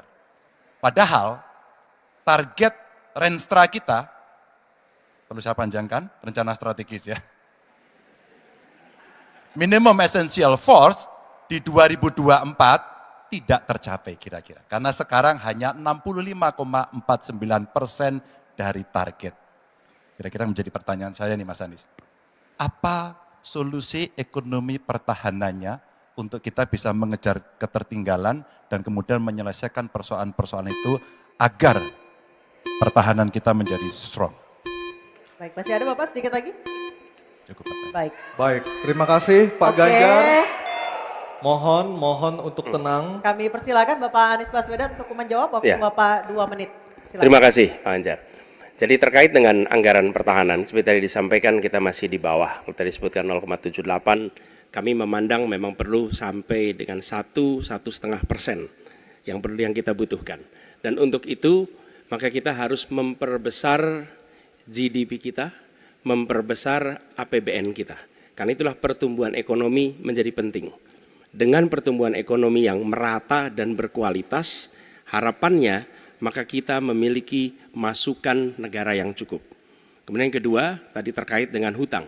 Hutang-hutang yang digunakan untuk aktivitas produktif yang meningkatkan kesejahteraan, menumbuhkan perekonomian. Itu juga salah satu cara untuk memperbesar APBN kita dengan adanya pendapatan ini. Yang ketiga adalah bagaimana pajak kita diperluas basisnya, ditingkatkan efektivitasnya. Lagi-lagi untuk meningkatkan pendapatan. Namun tidak kalah penting adalah memastikan bahwa praktek-praktek koruptif yang membuat anggaran terserap tidak secara optimal itu ditiadakan. Dengan begitu, maka porsi yang kita miliki untuk sektor pertahanan akan bisa kita alokasikan. Tanpa kita memiliki anggaran yang cukup, maka alokasi di sini menjadi berat. Dan bila kita melakukan pembelanjaan, maka kami membayangkan justru menggunakan kekuatan sendiri. Kalaupun ada dalam bentuk hutang, maka itu satu paket dengan belanja senjatanya, belanja alutsistanya, sehingga itu menjadi satu kesatuan. Dan meniadakan praktek-praktek middleman di dalam penyelenggaraan alutsista. Seperti peraturan perundangan yang mengharuskan itu G2G atau langsung dengan korporasi yang membuatnya. Jadi kami melihat dengan cara seperti itu, meningkatkan alokasi itu satu hal, mengefisienkan itu hal berikutnya yang harus kita kerjakan. Terima kasih. Baik, waktu sudah habis. Pak Ganjar, kami persilakan untuk menanggapi Harap tenang. pernyataan dari calon presiden nomor urut 1. Waktunya 1 menit, Pak Ganjar, kami persilakan. Ya, ternyata jawaban saya dapat bonus. Sebenarnya saya ingin membahas yang soal pertahanan dan alutsistanya. Tapi oke, saya kira terima kasih atas jawabannya. Saya ingin menyatakan dengan jelas, maka pertumbuhan ekonomi 7% wajib. Alokasi 1-2% PDB menurut saya menjadi keharusan agar kuat. Dan belanja alutsista kita ini harus jadi investasi pertahanan kita. Tanknya dibuat di Pindad, helinya di PT DI, fregatnya ada di PT PAL, sibernya ada di PT LEN. Maka kalau kemudian itu bisa kita optimalkan betul-betul, rasa-rasanya apa yang ingin kita capai dari minimum essential forces-nya akan tercapai. Kalau kita lihat di 2024 yang rasa-rasanya agak berat bisa dicapai, maka saya khawatir makin mundur, tidak ajak dalam perencanaan, ini menyulitkan. Dan kita perlu garda samudra untuk mengawal Indonesia dan pertahanan sakti 5.0. Waktu habis, terima kasih Pak Ganjar. Kami persilakan, oke, tenang. Kami persilakan Bapak Anies untuk menanggapi tanggapan dari Pak Ganjar. Waktu Anda 1 menit, silakan. Ya, pemanfaatan atas sumber daya lokal itu penting, perlu kita teruskan. Dan kita perlu memanfaatkan juga, memastikan bahwa tenaga-tenaga dalam negeri untuk bidang pertahanan itu diinvestasikan secara serius. Pembahasan mengenai investasi sumber daya manusia ini kunci. Kita perlu mengirimkan lebih banyak lagi generasi baru untuk ilmu-ilmu alutsista. Sehingga ke depannya penyelenggaraan alutsista domestik bisa berkembang. Itu satu hal dalam jangka panjang. Nah, karena itu saya sepahaman tentang pentingnya dalam negeri. Tapi tidak kalah penting ketika kita berbicara tentang memastikan bahwa belanja alutsista itu bersih, tidak melibatkan korporasi-korporasi yang punya masalah dengan korupsi. Dengan begitu maka bukan saja anggarannya efisien, tapi tidak bocor di dalam belanja alutsista. Baik, terima kasih Pak Anies, waktunya sudah habis. Mohon tenang Bapak dan Ibu sekalian, baru saja kita lihat nomor urut 3 dan 1 saling berhadapan dengan tanya jawab dan memberi tanggapan. Dan selanjutnya kami berikan kesempatan kepada calon presiden nomor urut 1 Bapak Anies Baswedan akan bertanya kepada calon presiden nomor urut 2 Bapak Prabowo Subianto. Untuk itu kami persilakan Pak Anies untuk bertanya, waktunya 1 menit dimulai dari Bapak berbicara. Terima kasih. Semakin tinggi jenjang kepemimpinan, semakin luas cakupannya, semakin kompleks organisasinya, maka pemimpin makin mengandalkan pada nilai. Bukan lagi teknis-teknis, tapi makin mengandalkan pada nilai. Itu yang membedakan antara kepemimpinan yang kompleks dengan yang sederhana. Nah, pertanyaan yang ingin saya sampaikan kepada Bapak adalah apa hubungan antara standar etika seorang pemimpin negara dengan kemampuannya dalam menjaga pertahanan, keamanan, dan kedaulatan negara. Terima kasih. Baik, waktu masih ada Pak Anies. Sudah cukup. Cukup? Baik, kami persilakan kepada calon presiden nomor urut 2, Bapak Prabowo Subianto untuk menjawab pertanyaan dari Bapak Anies. Waktu Bapak 2 menit dimulai ketika berbicara, silakan. Saya sependapat bahwa semakin tinggi, semakin kompleks, memang kepemimpinan itu butuh nilai. Nilai-nilai yang sangat fundamental. Pertama, nilai adalah cinta tanah air. Kedua, kejujuran. Ketiga, kebersihan yang Bapak bolak-balik ngomong. Harus memberi contoh. Tidak boleh korupsi dengan bentuk apapun. Jadi saya sependapat harus ada kepemimpinan berdasarkan nilai. Ya. Jadi hubungan dengan etik, benar. Ya, kita harus beretik dengan benar. Ya, jujur. Apa yang kita katakan itu ya yang ada di hati kita. Jangan lain di mulut, lain di hati. Dan harus cinta tanah air. Pertahanan ini sakral bagi kita. Ini menyangkut keselamatan kita. Jangan karena ambisi pribadi kita menghasut dan menyesatkan rakyat. Itu etik yang tertinggi, Saudara Profesor Anies Baswedan. Itu etik yang tertinggi. Kebersihan jiwa, kejujuran, kesetiaan kepada rakyat. Sekali lagi, jangan karena ambisi pribadi kita menyesatkan rakyat, kita menghasut rakyat, kita membahayakan pertahanan keamanan rakyat. Kasihan prajurit-prajurit yang sedang berjuang untuk menjaga kita. Polisi-polisi yang menjaga kita. Kasihan kalau ada calon-calon pemimpin yang kerjanya hanya menghasut saja. Waktu habis, terima kasih Pak Prabowo. Mohon tenang. Bisa tenang dulu, Bapak Ibu, bisa tenang dulu. Oke, Mohon bisa tenang dulu. Baik, kita lanjutkan kepada Bapak Anies Baswedan menanggapi jawaban dan pernyataan dari Capres nomor urut 2 Bapak Prabowo Subianto. Waktunya 1 menit, silakan Pak Anies. Ketika dikatakan bahwa standar etika yang dipegang adalah tinggi, memang menjadi presiden, panglima tertinggi harus memiliki standar etika yang amat tinggi. Itu harus, karena dia akan mengambil keputusan, mengerahkan pasukan, dan ketika harus bertempur ada korban nyawa, itu keputusan-keputusan etika. Tapi dalam kenyataannya Pak, ketika Bapak memimpin di Kementerian Pertahanan, banyak orang dalam pengadaan alutsista, PT Teknologi Militer Indonesia, Indonesia Defense Security, lalu orang dalam pengelolaan food estate, lalu ada kejadian-kejadian di mana kita semua menyaksikan ketika ada pelanggaran etika dan Bapak tetap jalan terus dengan cawapres yang melanggar etika. Artinya ada kompromi atas standar etika. Standar etika ini fakta. Dan kemudian dalam pidato Bapak mengolok-olok tentang pentingnya etika. Saya tidak tega untuk mengulanginya. Pertanyaannya, apa penjelasan Pak Prabowo soal itu semua? Baik, waktu habis. Oke, harap tenang dulu, kita lanjutkan acaranya. Kami persilakan Bapak Prabowo untuk menanggapi pernyataan Bapak Anies Baswedan. 1 menit, silakan Bapak. Jadi, saudara-saudara, semua data yang saudara ungkapkan itu keliru semua. Jadi saya bersedia kita duduk, kita buka-bukaan, ya. Mau bicara food estate, mau bicara apa PT Teknologi Militer Indonesia, kita buka, iya kan? Jadi di mana masalahnya? Nah, saudara bicara etik, ya kan? Saya tuh keberatan karena saya menilai, maaf ya, karena Anda desak saya terus terang aja saya menilai Anda tidak pantas bicara soal etik. Itu saja. Saya merasa bahwa Anda itu posturing, ya. Anda tuh menyesatkan. Itu aja, ya. Saya boleh berpendapat kan? Saya menilai Anda tidak berhak bicara soal etik karena Anda memberi contoh yang tidak baik soal etik. Terima kasih.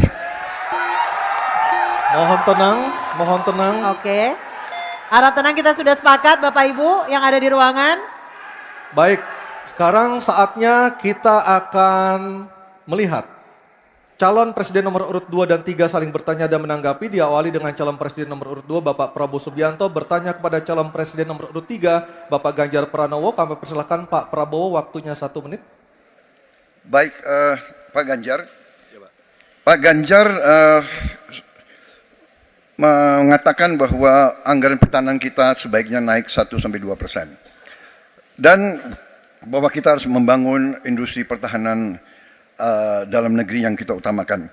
Pertanyaan saya, kalau kita menaikkan sampai dengan 1-2%, bagaimana sikap Bapak dalam mengambil keputusan tentang teknologi yang mana yang kita prioritaskan dalam peningkatan pertahanan itu? Postur mana? Daratlah, lautlah, udara, atau ketiga-tiganya, atau kita mengarah ke teknologi yang lebih canggih lagi? Terima kasih. Baik, masih ada waktunya Bapak? Cukup. Baik. Kami persilakan Bapak Ganjar untuk menjawab pertanyaan dari Pak Prabowo. Waktu Anda 2 menit, silakan Bapak. Terima kasih. Mudah-mudahan saya didudukkan di tengah, memang agak mendinginkan dua kawan saya kiri kanan. Makasih Pak Prabowo. Mana pilihannya dari matra itu? Proporsional Pak. Tapi tidak ada serangan yang akan masuk melalui darat karena kita negara archipelagic. Maka yang mesti diperkuat hari ini adalah laut. Prioritas. Laut, mereka butuh sonar Pak. Mereka butuh sensor-sensor Pak. Dan hari ini mereka menyampaikan kepada saya kebutuhan itu nomor 1 hari ini. Yang berikutnya tentu udara. Kenapa udara? Kami tidak bisa Pak. Dan saya senang kalau nanti Bapak dalam forum ini menjelaskan ide Bapak untuk membeli pesawat bekas. Kenapa ini menjadi penting? Kami tidak rela dengan statement Bapak tadi yang saya dukung Pak.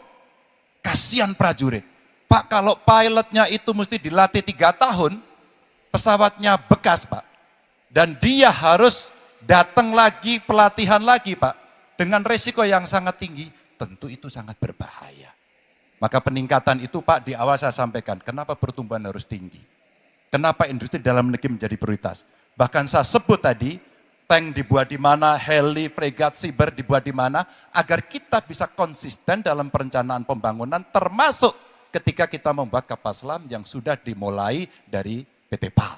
Yang kerjasamanya kalau tidak salah Bapak batalkan dengan Korea Selatan. Tolong Pak kalau saya keliru, ini kesempatan Bapak Yang untuk mana? bisa Yang menjelaskan. mana dibatalkan? Dengan PT PAL yang kerjasama dengan Korea Selatan. Kapal selam. Pak Prabowo. Jadi nanti itu. Ini nggak apa-apa kalau saya terima sebenarnya debat sebenarnya seperti ini. Kalau boleh tanya jawab langsung. Baik, silakan Bapak Ganjar, silakan. Oke. Silakan Pak dilanjutkan, masih ada waktu. Masih ada waktu Pak Ganjar. Iya, ya karena sudah selesai. The stage is yours Pak, silakan. Baik, silakan Pak Prabowo, waktunya 1 menit. Baik, terima kasih Pak Ganjar. Kesempatan saya bisa menjawab. Jadi, alat perang itu usianya kurang lebih 25-30 tahun. Pesawat terbang, kapal perang, dan sebagainya. Jadi, bukan soal bekas dan tidak bekas, tapi usia pakai. Ya. Kemudahan, jadi pesawat, umpamanya pesawat Mirage 2005, yang ada di Qatar, yang rencananya kita ingin akuisisi, itu usia pakainya masih 15 tahun Pak. Dan teknologi ini mengarah kepada yang lebih canggih. Kita menunjukkan yang canggih, yang terbaru. Tapi kalau kita beli baru, datangnya Pak, baru 3 tahun, dan operasionalnya itu baru 7 tahun Pak. Nah sementara 3-7 tahun ini, kita perlu deterrent, kita perlu kemampuan. Itu maksudnya latar belakang. Jadi saya kira itu yang bisa saya jelaskan, tapi waktu yang singkat tidak cukup. Baik, waktu sudah habis. Saya kembali ke Capres nomor 3. Tenang dulu. Bapak Ganjar untuk menanggapi tanggapan dari Pak Prabowo. Silakan Bapak 1 menit. Ya awalnya saya percaya sekali bahwa Bapak akan memahami ini. Tapi hari ini saya menjadi meragukan. Karena saya bertanya kepada pilot. Saya bertanya kepada Angkatan Laut pada persoalan ini. Perencanaan pembangunan yang top down membuat seluruh matra hanya menerima saja. Kenapa ini saya sampaikan Pak? Maka kalau kita bicara katakan bukan soal cerita bekasnya, buat kami tidak. Karena Yuwono Sudarsono pernah menolak itu dan apa yang Bapak rencanakan hari ini ditunda. Apa artinya? Saya kira perencanaannya terlalu gegabah pada soal itu. Dan keseriusan itu tidak dimunculkan sama sekali pada pengelolaan industri pertahanan dalam negeri. Di mana PT PAL kemudian hari ini sudah mendapatkan hutang dan kemudian dia tidak bisa melaksanakan apapun pada soal itu. Maka ini menjadi catatan, tapi saya berterima kasih karena Pak Prabowo menjelaskan itu. Dan mudah-mudahan masyarakat menjadi jelas posisinya. Baik, waktunya. Baik, terima kasih Pak Ganjar, Pak Prabowo dan Pak Anies. Kita berikan aplaus yang meriah untuk ketiga calon presiden kita, Bapak dan Ibu sekalian. Baik para hadirin dan juga pemirsa, kita akan jeda dulu. Selanjutnya akan sama seperti segmen ini, akan ada tanya jawab antar capres dan kami persilakan untuk para calon presiden kembali duduk. Jangan kemana-mana, tetap di debat ketiga calon presiden pemilu tahun 2024. Kiki gimana nih? Ya, tadi kita sudah mendengar tanya jawab tadi mengenai solusi ekonomi pertahanan untuk mengejar ketertinggalan, kemudian etika pemimpin negara dalam menjaga pertahanan dan keamanan negara, lalu matra pertahanan yang harus diprioritaskan. Ya. Nah, kira-kira kita mau mendengar pendapat siapa nih soal Bang Mike dulu tanya dong. jawab? Bang Oke, Mike Bang ini. Mike. Tunggu dulu. Bang Mike mau duluan, silakan. Jadi seperti dugaan kita akan panas. Iya. Kenyataannya ini bukan hanya panas, tapi lebih kencang dari debat pertama. Iya, iya.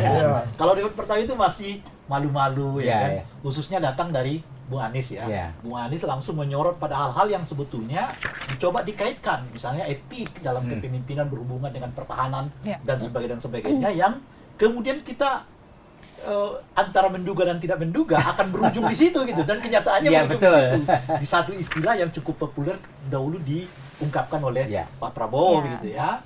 Nah ini makin meyakinkan, membuat kita jadi bertanya, kenapa posisi Anies ini betul-betul kelihatan frontal terhadap 02. Nah ini mungkin yang perlu dijawab. Iya. Sekali lagi Bang, ini mengulang kembali soal etik, diulang kembali seperti Betul. lalu kemudian Frontal betul. iya, pesawat bekas juga kemudian diungkapkan kembali. Pesawat bekas dua-duanya bertanya. Iya. Sekarang begini, saya mau mengingatkan kembali ke kita semua. Kita di sini mau memilih presiden. Presiden itu kita pilih karakter kepemimpinan atau leadershipnya. Bukan siapa yang lebih mengerti senjata, siapa yang lebih mengerti 15 tahun atau 20 tahun atau 25 tahun usia pesawat, bukan. Itu teknis dan banyak orang-orang yang mengerti di bawah itu. Banyak orang yang sangat paham, ahli di bidang itu. Tetapi etik itu yang tadi kita bilang, etik itu tidak bisa dibuat-buat. Etik itu sudah ada dari sananya dan akan berkembang saja. Seperti itu lagi akan seperti itu lagi. Misalnya, yang tadi disebut Pak Anies, apakah kita mau melakukan praktek seperti ini dan seperti ini dan seperti ini? Dan Pak Prabowo tidak menjawab itu, saya lihat. Ya. Kenapa tidak dijawab, malah ngajak ketemuan di luar lagi, ngopi-ngopi, itu saya dia. buka data. Ada Mohon apa maaf, ini? Itu bakal dijawab nggak tantangan itu? Pak Anies mau nggak? Ya kalau itu tergantung Pak Aniesnya kan. Mungkin beliau saat ini sedang sibuk sekali karena diundang terus tiap hari ke berbagai provinsi. Tapi mungkin kalau ada waktu ya dicobalah nanti. Coba ditelepon aja ke Timnas Amin, siapa tahu Pak Anies ada waktu. Tapi sebenarnya gini, saya bantu kau nih. Itu kan ini kok mencerminkan yang disono. Debat. Ini kan debat resmi. Antar capres.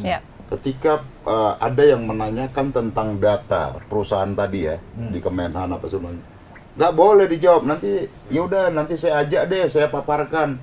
Justru ini harus dipaparkan di hadapan publik, di hadapan rakyat. Nggak boleh diajak antar kandidat capres.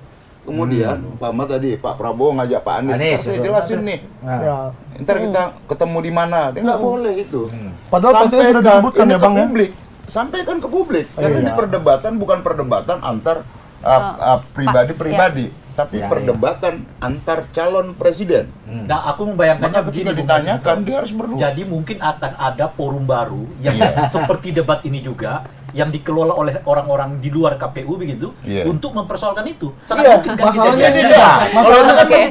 masalahnya Bang, sudah banyak tempat-tempat yang berminat untuk Masalahnya Bang, sudah banyak tempat yang mengundang capres-capres ini paling sering Pak Anies datang, Pak Ganjar datang, Pak Prabowo-nya nggak datang. Nah, tuh, mari Oke, kita. nanti Apalagi langsung Mas ya. Gibran, Ya, jarang ya. sekali itu datang. Ya. Saya minta Jadi- klarifikasi. Jadi begini, Bang Astrio. saya Jelaskan saja PT TMI itu apa sih? Maka Siapa sih? ini persis seperti ini. Kalau misalnya kita ingin melaporkan seseorang atas dugaan kriminal misalnya, maka Wah, kita kalau sebagai menurut saya pelapornya itu harus melampirkan Kalau bukti-buktinya. itu memang pendekatan hukum, Iya. Betul. pendekatan politik Ini- sebenarnya. Maka daripada pendekatan itu, publik. ketika ada satu pihak yang menyerang secara sepihak tanpa membawa data, maka burden of proof-nya ada di pihak penuduh. Tapi lah, mari kita masuk sedikit ke substansi tuduhan ordal. Ya, seperti yang sudah diketahui dan sudah dikemukakan oleh Pak Prabowo berkali-kali. Seperti contoh pada proyek food estate, tidak ada anggaran sepeser pun yang telah mengalir ke Kementerian Pertahanan untuk proyek food estate. Sebagai contoh, proyek yang ada di Kabupaten Gunung Mas, anggaran itu digunakan oleh Kementerian PUPR. Dan secara nomenklatur, secara nasional, proyek food estate itu dananya itu digunakan oleh Kementerian Pertanian, Kementerian PUPR, Kementerian BTR, lalu juga Kementerian KLHK. Tidak ada satu peser pun dana yang telah mengalir ke Kementerian Pertahanan. Jadi balik lagi nih, kalau kita berbicara Kementeriannya enggak, tapi kan tadi ordal ada perusahaan tadi. Nah, maka daripada itu, ini menjadi jadi gini, kita harus mengedukasi publik bahwa kalau mau menuduh itu harus disertakan dengan bukti. Udah, Kan sudah dikasih tahu PT-nya, Pak. perusahaannya tadi. Betul, perusahaannya dikasih tahu, tapi bukti penyelewengannya itu seperti apa? Masalah Kalau hanya menyebut teknis. kalau hanya menyebut nama PT, kita juga bisa menyebut nama PT Ya, manapun. makanya. Ya mungkin PT sebetulnya TMI kasih itu lihat teknis aja jawab. aktenya, isinya Oke, siapa. dulu. Itu teknis jawab sebetulnya. Pak Prabowo juga sih mengatakan, oh itu perusahaan ini nggak terkait dengan saya, ini perusahaan ini nggak terkait Iya, dengan saya. betul. Bisa Iya. begitu. Udah langsung Namanya dijawab kan. ya. Tetapi apa yang disebut oleh Mas Hinton itu, pertanyaan yang diungkapkan di dalam forum itu, ya diselesaikan di situ kira-kira. Ya. Oke. Jangan ajak-ajak keluar ya Pak. Iya, Ya, iya. jadi jangan jadi urusan privat berdua tuh. Iya. Tapi Mas Berdua, Astrio jelas sebenarnya keputusannya Pak Mas Prabowo Prabowo. sudah Bukan, punya maksud Pak jawaban Prabowo ya itu jelas tidak berdua. terkait dengan Dibuat forum isu itu baru, tadi ya. makanya kita dorong nih, Tribun buat nggak fasilitasi ini ya. Iya. Kita tinggal pastikan Pak Prabowo-nya datang ya. Jujur, kita juga bingung dengan tuduhan yang klaim yang dilontarkan oleh Mas Anies. Dan kita kembalikan lagi selalu ke Mas Anies bahwa kalau ingin menuduh harus disertakan dengan bukti. Karena kalau hanya menggunakan asersi-asersi, menyebut nama-nama saja, maka semua orang bisa melakukan hal tersebut. Dan tidak perlu dibuktikan dalam forum resmi. Itu adalah Oke, tugas yang kita- menuduh untuk membuktikan. Oke, Mam. Kita kembali Astrio, menyimak kita debat kembali. di sesi Tambah seru tanya masih. jawab yang kedua ya. Terminologi atau istilah maka harus dijelaskan. Dan selanjutnya kami persilakan calon presiden nomor urut 1 Bapak Anies Baswedan untuk bertanya kepada calon presiden nomor urut 3 Bapak Ganjar Pranowo. Waktu Bapak 1 menit, kami persilakan Pak Anies. Terima kasih Pak Ganjar. Pertanyaan ini terkait dengan kinerja Kementerian Pertahanan. Ketika tadi kita bahas sama-sama situasi pertahanan kita, Bapak tadi membahas tentang bagaimana belanja alutsista, bagaimana rencana tentang minimum force itu bisa dicapai dan lain-lain. Bapak melakukan review itu. Nah, di sisi lain, Bapak juga waktu itu pernah memberikan penilaian atas kinerja penegakan hukum di Indonesia. Bapak beri skor 5 atas kinerja hukum di Indonesia. Pertanyaannya sekarang terkait dengan pertahanan, berapa skor yang Bapak berikan atas kinerja Kementerian Pertahanan yang dipimpin oleh Bapak Prabowo? Silakan Pak Ganjar. Baik, masih ada waktunya Pak Anies? Cukup Pak Anies? Cukup. Baik. Baik, langsung saja kami persilakan Pak Ganjar untuk menjawab pertanyaan dari Pak Anies. Waktu Bapak 2 menit dimulai ketika berbicara, silakan. 5 juga. Saya punya datanya dan kemudian akan saya sampaikan. Maka di meja saya sudah saya siapkan data satu persatu. Namun demikian Mas Anies, tentu saja ada yang ingin saya sampaikan dari apa yang tadi sudah saya utarakan. Ketika kemudian kita ingin membangun sistem pertahanan kita, maka dalam perencanaan kita tidak boleh gonta-ganti. Kita mesti ajak, mesti konsisten. Kedua, kita mesti mendengarkan betul-betul dari seluruh matra. Maka seluruh proses perencanaannya harus bottom up. Sehingga saya ketemu dengan seseorang berpangkat cukup tinggi, Pak, kalau Bapak kasih persenjataan kepada saya yang tidak saya butuhkan, sudah saya siapkan museum untuk saya taruh di sana. Situasi seperti ini tentu tidak mengenakan. Tapi ini harus kita buka apapun kondisinya untuk perbaikan bangsa. Kritik, otokritik itu menyehatkan. Tidak ada kok rasa dengki di hati saya. Yang ada adalah bagaimana rasa cinta tanah air ini mesti kita wujudkan. Agar kemudian kita betul-betul bisa menjadi negara kuat di banyak area dan kita berbicara di dunia internasional disegani. Bung Karno telah menyampaikan itu. Daulat politik itu wajib.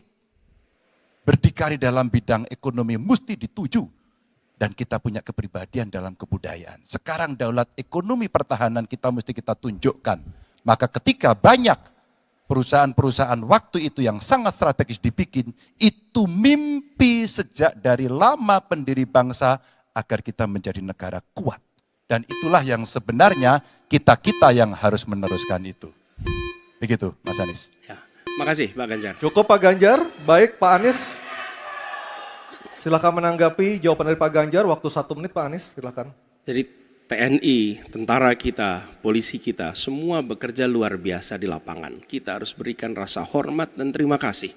Karena mereka mengerjakan hal-hal yang sulit, hal-hal yang berat. Tapi sisi kebijakan menurut saya lebih parah. Kenapa? Di era Pak SBY, kenaikan gaji terjadi 9 kali. Selama era ini hanya bernaik gaji 3 kali dan akan naik nanti tahun depan. Karena menjelang pemilu mungkin naik gajinya. Tapi di sisi lain, kesejahteraannya tidak dipikirkan dengan serius. Tukin hanya 80%. Lihat Kementerian Keuangan, lihat Kementerian PUPR. Menteri-menterinya mengusahakan peningkatan tukin di mereka. Lalu kita lihat tadi alutsista yang bekas, yang itu resikonya adalah keselamatan dari TNI kita. Mereka bekerja keras menjaga setiap jengkal tanah Republik ini. Tetapi mereka tidak didukung dengan policy. Karena itu menurut saya skornya justru di bawah 5 Mas Ganjar. Kalau 5 itu ketinggian Pak Ganjar. Terima kasih Pak Ganjar. Baik, waktu habis Pak Anies. Pak Ganjar silakan jawab pertanyaan dari Pak Anies. Waktu Bapak 1 menit. Silakan Pak Ganjar. Mas Anies gak usah takut. Disebut aja angkanya berapa gitu loh. Kayak saya gitu loh. Jangan di bawah 5, sebut aja berapa. 11 Mas, dari 100. Oke. Ini sedikit ngajari kendel Mas Anies biar berani. Apa yang kemudian saya lakukan dari jawaban saya untuk membela para TNI kita? Saya bersama mereka. Saya mendengarkan, saya berkeliling Indonesia, saya mampir bertemu di rumah-rumah mereka, di asrama-asrama mereka. Maka kami tidak mau kalau kemudian mereka, mohon maaf, bertempur dan mati sia-sia. Saya tidak rela. Maka itulah yang saya bela. Maka perencanaan bottom up itu betul-betul sebuah perencanaan yang mereka inginkan. Mereka harapkan dan mereka bisa menggunakan dengan sangat efektif. Termasuk pada soal kesejahteraan tadi yang disampaikan. Dan saya sepakat pada soal itu.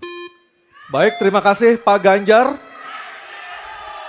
Mohon tenang, mohon tertib Bapak dan Ibu sekalian. Kita akan lanjutkan, kami persilahkan kepada Capres nomor 2 Pak Prabowo untuk bertanya kepada Capres nomor 1 Bapak Anies Baswedan. Waktunya 1 menit Pak Prabowo, kami persilahkan. Saya cukup kaget karena beberapa hari yang lalu calon wakil presiden Bapak menyampaikan bahwa negara kita tidak dalam keadaan perang, sehingga untuk apa kita harus beli alat-alat perang. Tapi hari ini Bapak mengatakan Bapak setuju dengan kenaikan anggaran 1-2%. Jadi itu saya minta ketegasan. Yang kedua, ya sekali lagi data-data yang Bapak pegang adalah keliru. Dan juga Pak Ganjar tadi juga banyak kelirunya. Saya sangat transparan dan semua partai yang mengusung Bapak, Profesor Anies, mendukung APBN, berarti mendukung program saya. Termasuk PDIP di Komisi 1. Waktu habis Pak Prabowo. Baik, Pak Anies silakan untuk menjawab pertanyaan Pak Prabowo, waktu Anda 2 menit. Silakan. Ya, jadi kita butuh pertahanan yang sesuai dengan ancaman nyata yang ada di depan kita. Ancaman ini dirasakan oleh siapa? Dirasakan bukan saja di dalam batas-batas teritorial, tapi juga di keluarga.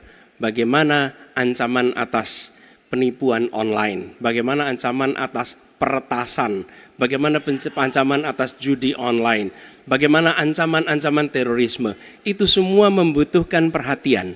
Jadi bukan memutuskan untuk belanja alutsista berdasarkan selera dan berdasarkan preferensi masa lalu, tapi justru harus mencerminkan kebutuhan masa depan. Inilah yang menurut kami penting. Ya, anggarannya perlu kita tingkatkan, tapi jangan keliru. Ancamannya juga mengalami pergeseran. Jadi itulah sebabnya mengapa kita melihat perlunya ada strategi yang baik. Supaya apa? Supaya kekuatan yang kita miliki mereka bisa bekerja dengan optimal, tidak sia-sia.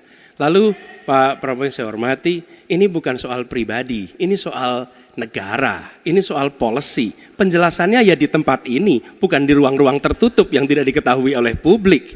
Justru kalau Bapak ketahui datanya salah, tunjukkan di tempat ini sehingga publik bisa mengetahui, bukan dalam pertemuan-pertemuan lain yang tidak jelas dari mana kita bisa menilai akurasinya. Jadi menurut hemat kami, bila ada di antara kami yang faktanya keliru, Bapak tunjukkan. Tapi kalau Bapak tidak menunjukkan, berarti memang faktanya benar. Itulah kenyataan yang ada di lapangan. Dan ini juga yang selalu kami gunakan. Kami gunakan fakta-fakta itu. Itulah sebabnya, Pak, kami melihat penting sekali untuk kita tenang, dingin, jangan emosional dalam menghadapi persoalan-persoalan kenegaraan, dalam menghadapi persoalan-persoalan pertahanan. Demikian jawaban kami. Terima kasih. Baik, terima kasih Pak Anies. Oke, tenang dulu.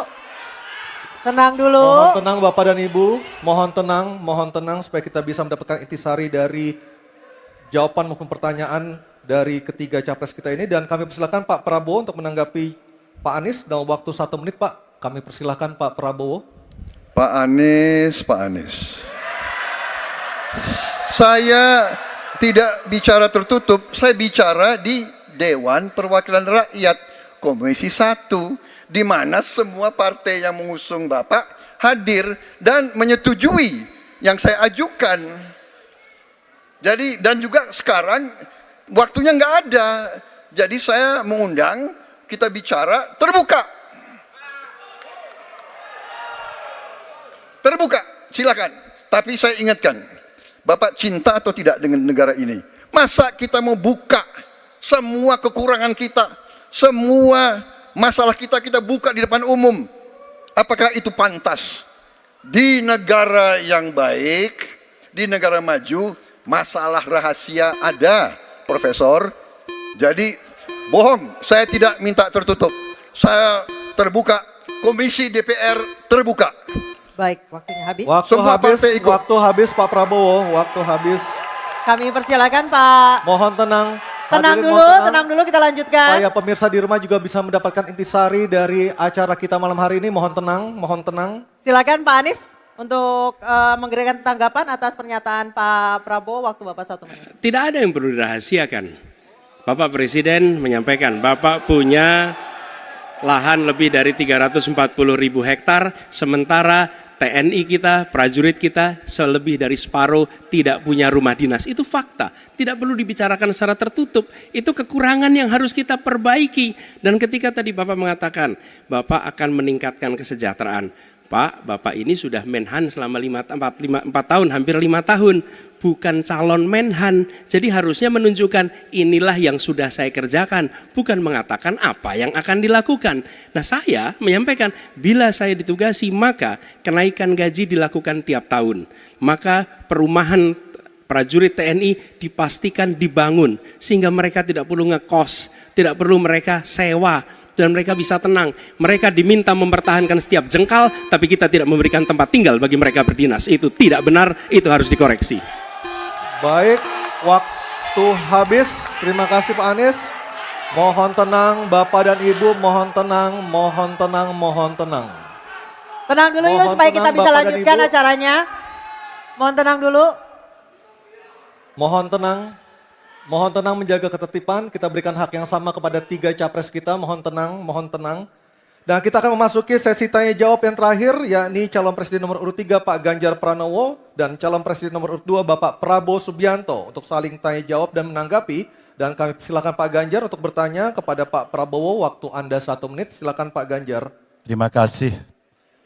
Pak Prabowo, saya senang sekali Bapak memantik saya, data saya tidak benar. Silakan bantah data saya hari ini Pak.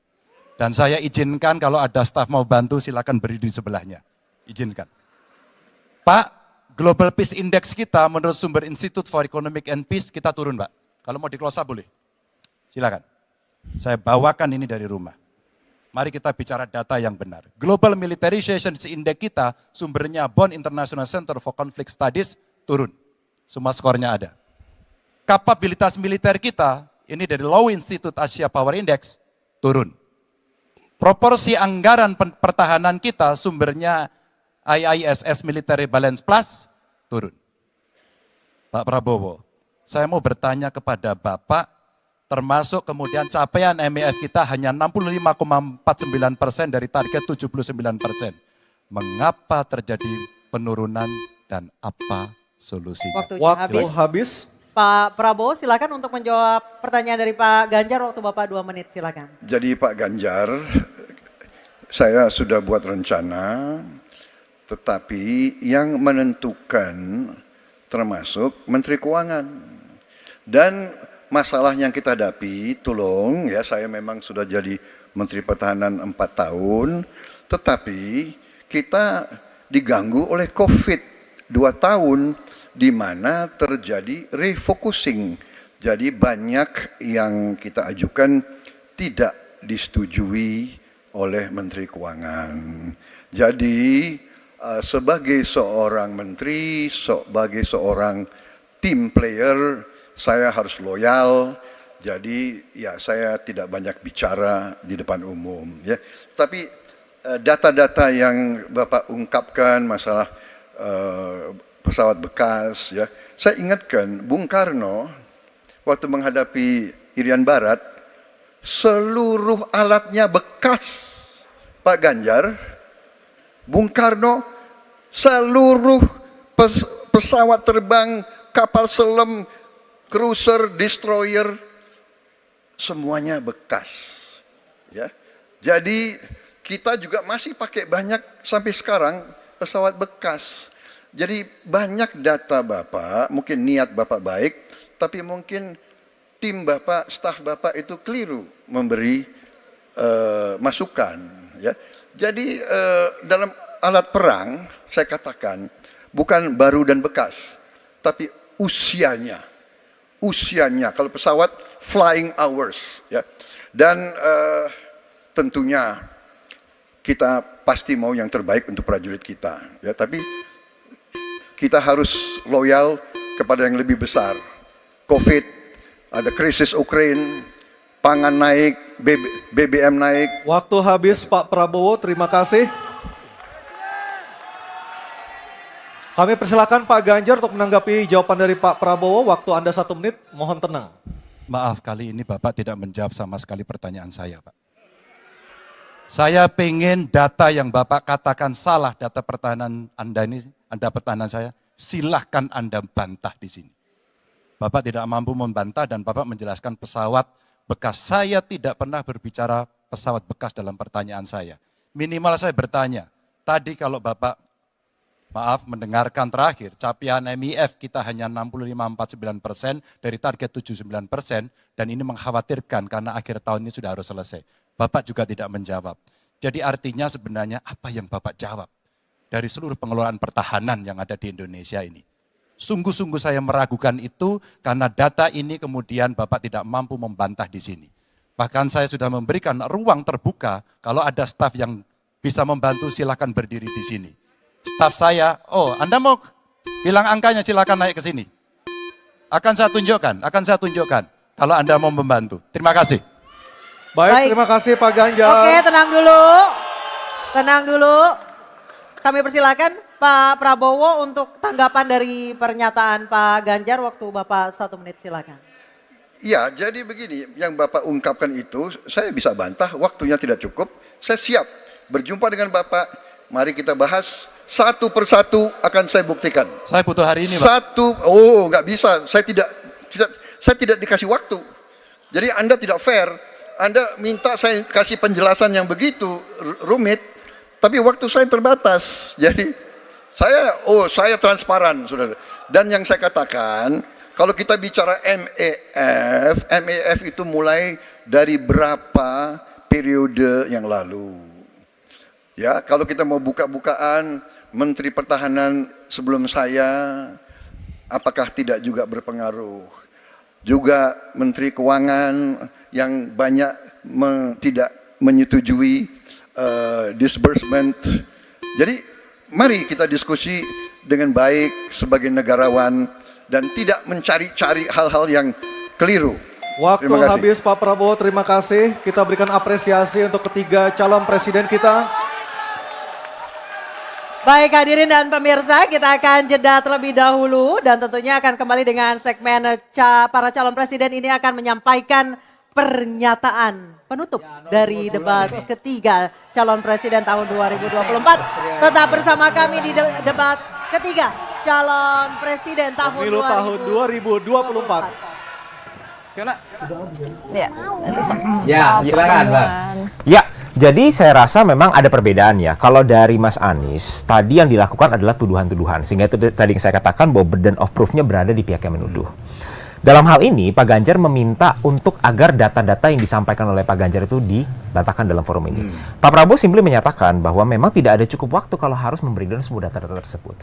Tetapi kita bisa berpatokan pada esensi-esensi fundamental.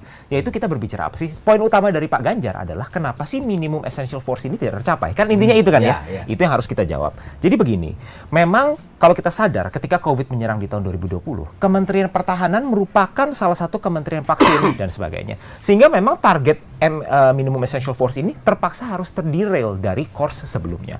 Dan ini justru bagian daripada kenegarawanan seorang Pak Prabowo dalam kapasitas beliau sebagai Menhan tidak memaksakan hal-hal manakala ruang fiskal kita terbatas. Dan hal-hal ini tidak hanya terjadi ketika pandemi COVID. Misalnya contoh, penundaan pembelian Mirage 2000 itu bukan pembatalan. Itu adalah penundaan dikarenakan memang ada keterbatasan dalam ruang fiskal.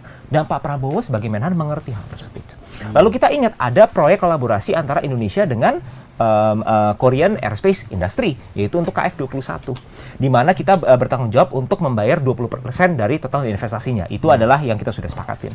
Dan beberapa kali pembayaran tersebut juga terpaksa harus ditunda. Bukan karena Pak Prabowo tidak berkomitmen, tetapi karena memang ruang fiskalnya tidak memungkinkan. Maka Pak Prabowo tidak memaksakan kehendak tersebut. Dan ujung-ujungnya apa yang tadi Pak Prabowo bilang, salah satu kata kuncinya, kita harus bekerja sebagai team player. Jadi ketika ada target-target, rencana-rencana yang sudah dibangun oleh Kementerian Pertahanan, yang sudah ada, tapi hanya tidak didisclose kepada publik karena ini bagian daripada national interest kita. Maka ini adalah bagian daripada kebijakan strategis Pak Prabowo sebagai Menhan untuk memainkan perannya sebagai team player untuk kepentingan bangsa Indonesia. Jadi tidak hanya soal Menteri Keuangan tuh bagaimana? Memang nggak ada kerjasama atau seperti apa? Oh bukan, jadi begini, memang dalam setiap kali pembahasan anggaran itu harus selalu dibahas dengan Menteri Keuangan. Iya. Semua kementerian selain Kementerian Pertahanan itu juga akan berdiskusi dengan Kementerian Keuangan. Iya, nah, salah satu bentuknya apa? Penyesuaian. Penyesuaiannya apa contoh misalnya? Tadinya kita berencana untuk mengakuisisi Mirage 2000. Iya. Tapi karena Menteri Keuangan mengatakan bahwa ruang fiskal kita terbatas, kita mengerti. Loh, ini bukan justru bagian konflik antara Menteri Pertahanan dengan Menteri Keuangan. Ini justru bentuk kerjasama yang baik antara Menteri Keuangan dan Menteri Pertahanan. Itu yang dimaksudkan oleh Pak Prabowo. Gitu. Tapi tadi Pak Prabowo bilang duitnya nggak cukup dan karena pendapatan pajak nggak cukup. Berarti Menteri Keuangan diserang juga ya? Oh, sebenarnya tidak ya, karena begini. Sebenarnya gini, tadi harus diperhatiin. Salah satu statement utama dari Pak Anies itu adalah kita harus menaikkan tax base agar tax ratio kita besar, agar government revenue kita besar. Betul kan ya? Jadi itu sebenarnya adalah bagian yang sama dengan misinya Pak Prabowo. Kalau kita ingin mengekspansi alutsista kita, memperbesar anggaran pertahanan kita, maka yang harus diutamakan terlebih dahulu adalah sumber pendapatan kita terlebih dahulu. Nah, jadi itu yang perlu difokuskan. Dalam konteks diskusi kayak begini, saya nggak melihat peran Pak Jokowi di mana gitu. Ya. Gitu ya. Karena yang muncul ini adalah kenegarawan Pak Prabowo. Pak Prabowo mengikhlaskan kalau budget yang semestinya dikelola oleh beliau lalu harus direfocusing karena ada COVID atas permintaan Menteri Keuangan. Lalu Pak Jokowinya di mana? Bang Masinton, ini ngeri kali Pak Ganjar ngasih nilai 5 ini. Gimana ini Bang? Apa Pak Prabowo bilangnya sudah kan 5 masih moderat, ada yang di bawah 5 ada 11 kan 11 itu udah relatif moderat lah. Nah, jadi artinya apa? Kita kan ingin mencari pemimpin yang serius, gitu loh. Nah, dalam debat ini sama sekali ya Pak Prabowo aja ya lebih banyak main gimmick. Enggak siap dengan data kok. Tadi Bung Astro kalau bagusnya tadi Bung Astro ada di sana tadi bisa menyampaikan karena lebih jelas Bung Astro menjelaskannya gitu ya. Nah artinya apa? Bahwa ini kontestan yang lebih banyak main gimmick ketimbang pada substansi. Jadi itu terjawab dalam debat capres ketiga ini. Ya, kemudian ketika itu jawaban-jawabannya menurut saya itu lebih pada personal tuh, gitu ya. Nah, yang seharusnya disampaikan ke publik, Pak Ganjar sampaikan tuh ini data. Oh nanti saya akan jelaskan, sama seperti ketika beliau menjawab Pak Anies. Nanti kita akan jelaskan apa? Nggak bisa, gitu loh. Jadi penyampaian data, sikat data gitu ya? Oh iya. Nah kalau kemudian COVID dijadikan alasan MEF itu tidak naik, ya negara-negara lain mengalami hal yang sama COVID. Gitu Tadi Pak Prabowo kan mengatakan itu nggak benar semua datanya tuh, kan udah jawaban tuh. Oh iya. Nah itu selesai, artinya data yang dibuat oleh Pak Ganjar itu menurut Pak Prabowo nggak benar. Nah, iya, tapi dia tidak mampu menjelaskan data yang benar yang mana? Data yang benar. Sandingan data tentu sandingan data miliknya Menhan lah. Nah, itu dia. Bukan miliknya orang asing itu. Nah, kan. Terus kemudian faktanya umpama dengan MEF tadi angkanya kita di bawah 70 tuh. Nah, itu kan data, fakta, gitu ya. Nah, negara lain mengalami situasi COVID, tapi dalam aspek pertahanannya dia nggak terganggu tuh, gitu loh. Nah, jadi dijadikan dasar bahwa ini karena COVID kita butuh refocusing, butuh lain-lain gitu ya. Menurut saya itu juga nggak relevan, gitu loh. Karena situasi COVID itu dialami seluruh negara lain, di mana negara lain dalam sistem pertahanannya dia tidak tergerus apa-apa. Nah, yang dipertanyakan orang kan sebagai Menteri Pertahanan kan harusnya bukan lagi ketika akan menjadi calon presiden bukan lagi bicara akan, tapi ini yang telah kami lakukan dalam peningkatan kesejahteraan, dalam mengupgrade alutsista kita, dalam hal yang lain-lain. Jadi bukan lagi bicara akan, tapi yang sudah capaiannya ya. Jadi capaian-capaian itu yang harus disampaikan. Sehingga ketika Pak Prabowo menjadi presiden, saya sudah melakukan ini, tapi masih belum ideal. Yang ideal itu nanti setelah terpilih sebagai presiden. Iya, ternyata dalam hal yang ideal tadi disampaikan Pak Ganjar lebih jelas. Beliau bekerja sama dengan Pak Jokowi tidak terlalu optimal. Tidak optimal. Oh ya, karena itu butuh satu step lagi naik ke atas supaya bisa lebih optimal. Nah, yang ini aja optimal, gimana lagi ya? Step lain. Oke, baik, kita akan kembali menyaksikan debat dari sesi tanya jawab yang ketiga. Prabowo Subianto. Saudara-saudara sekalian, kita patut bersyukur bahwa dalam beberapa dasawarsa ini negara kita terhindar dari konflik bersenjata dengan negara asing. Ini berkat kepemimpinan dan kenegarawanan pemimpin-pemimpin kita. Untuk itu, saya ucapkan terima kasih dan saya mengajak kita semua mengucapkan terima kasih kepada semua pemimpin dan presiden kita terdahulu. Juga saya bertekad manakala saya menerima mandat dari rakyat untuk tetap menjalankan politik bebas aktif, non-blok, menghormati semua negara, menjadi tetangga baik bagi semua negara di kawasan kita, menjaga jarak yang tidak terlalu jauh tapi juga tidak terlalu dekat dengan semua kekuatan, menjalin kerjasama ekonomi. Saya juga ucapkan terima kasih dan mengajak semuanya mengucapkan terima kasih kepada seluruh prajurit TNI dan Polri dan ASN di seluruh Indonesia yang telah bekerja keras untuk menjaga kita sehingga kita seperti sekarang siap untuk tinggal landas, siap untuk bangkit menjadi negara maju. Kita perlu untuk mempertahankan sistem yang sudah baik. Saya akan teruskan TNI dan Polri tetap berada langsung di bawah kendali Presiden untuk mempercepat reaksi dan memperpendek rentang kendali dan rentang komando. Saya juga akan memperbaiki kesejahteraan dan kualitas hidup TNI, Polri, dan ASN secara signifikan.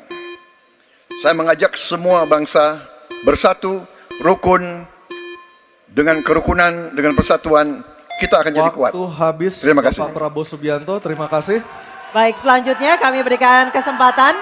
Baik, oke, tenang dulu. Kami beri kesempatan untuk calon presiden nomor urut 3 Bapak Ganjar Pranowo untuk menyampaikan pernyataan penutup. Waktu Bapak 2 menit, silakan. Terima kasih. Untuk mengakhiri ini tentu saja saya ingin membacakan kembali data, saya khawatir kita keliru. Kalau dari buku Himpunan RKAKL 2019-2004, anggaran Kementerian Pertahanan 2019 107,158, 2020 127,358, 2021 136,996 triliun. Ada peningkatan.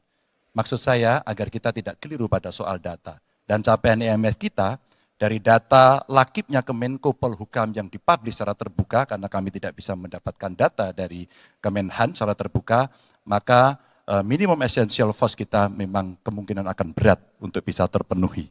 Maka Bapak Ibu, dalam konteks politik luar negeri kita, maka otonomi strategis menjadi begitu penting untuk meredefinisi dari politik kita yang bebas aktif. Duta besar cyber menjadi penting karena problem besar kita hari ini adalah pada dunia digital. Maka kita perlu duta besar ini untuk merespon perubahan-perubahan global yang ada. Duta besar krisis iklim kita perlukan, garda samudra sebagai strategi baru dari poros maritim dunia. 100% pesawat kita mesti siap tempur, alutsista kita mesti siap tempur, dan zero tolerance untuk kecelakaan pada alutsista kita. Kekuatan pertahanan Indonesia di angkatan cyber akan kita tingkatkan, dan anggaran pertahanan hingga 2% dari PDB. Keamanan mendorong pada profesionalisme kepolisian yang mau tidak mau harus kita lakukan. Badan Cyber Polri kita dorong sampai satuan baru di setiap Polda untuk TPPO, kekerasan terhadap perempuan dan anak. Tentu kesejahteraan prajurit dan keluarga menjadi begitu penting untuk mendapatkan perhatian. Dan beasiswa kuliah untuk anak prajurit dan bayangkara yang membutuhkan perlu kita lakukan. Indonesia Garda Samudra. We are Waktu habis Bapak Ganjar Pranowo. Oke, tenang dulu. Baik, kesempatan berikutnya kami berikan kepada calon presiden nomor urut 1 Bapak Anies Baswedan menyampaikan pernyataan penutupnya dalam waktu 2 menit. Silakan Pak Anies. Sebagai Presiden Republik Indonesia, maka prioritas pertama dan terutama adalah memastikan rasa aman pada tiap keluarga dan setiap jengkal tanah Indonesia. Dan itu artinya kita memastikan bahwa mereka yang diberi tugas untuk mengamankan dipikirkan kesejahteraannya.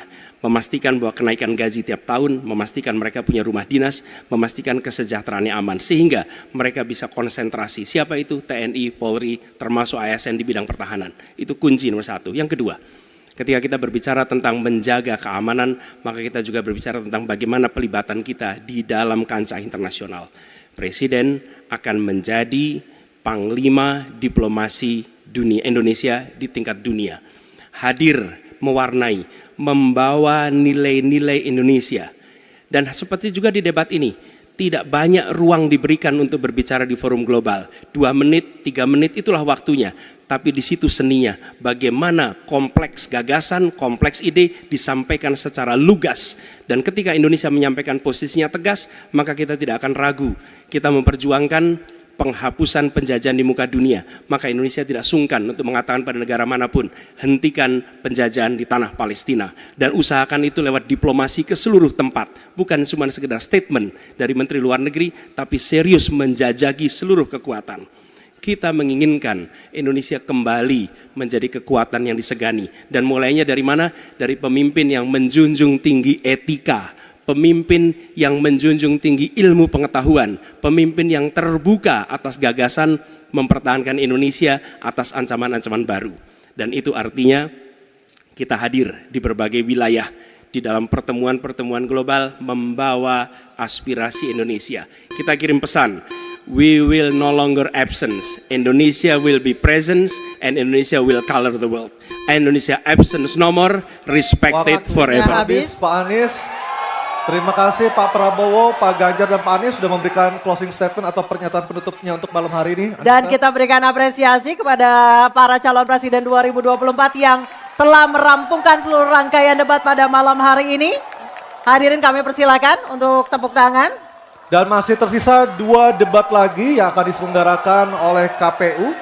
Dan kami mengingatkan Anda untuk menggunakan hak pilih Anda pada Rabu 14 Februari 2024. Dan semoga debat ketiga kali ini bisa menjadi bahan pertimbangan Anda untuk menentukan pilihan siapa pemimpin Indonesia ke depan pada 14 Februari 2024. Dan kita tutup acara kita malam hari ini. Saya Aryo Ardi. Saya Anisha Dasuki mengucapkan terima kasih atas kebersamaan Anda. Sampai Selamat jumpa. malam. Selamat malam.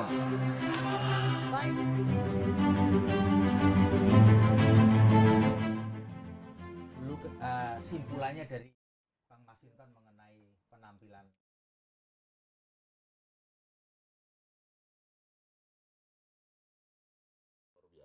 ya, penguasaan substansi materi ya, dan artikulasi yang sangat baik, jelas sangat terstruktur, gagasan dan penyampaiannya, sehingga Pak Prabowo pun terkesima ya, menjadi follower dari Pak Ganjar dan Pak Anies. Yang jelas itu dalam hati beliau memang ini Pak Ganjar lah yang sangat layak menjadi presiden.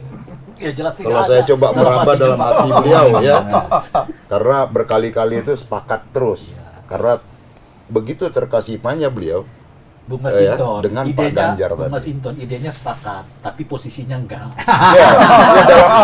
Jadi posisi tadi dalam hati kalau kita coba meraba, memang posisi itu lebih memang pas buat Pak Ganjar.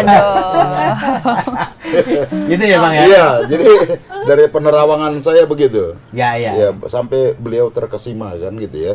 Saya setuju berkali-kali itu beliau sampaikan gitu ya.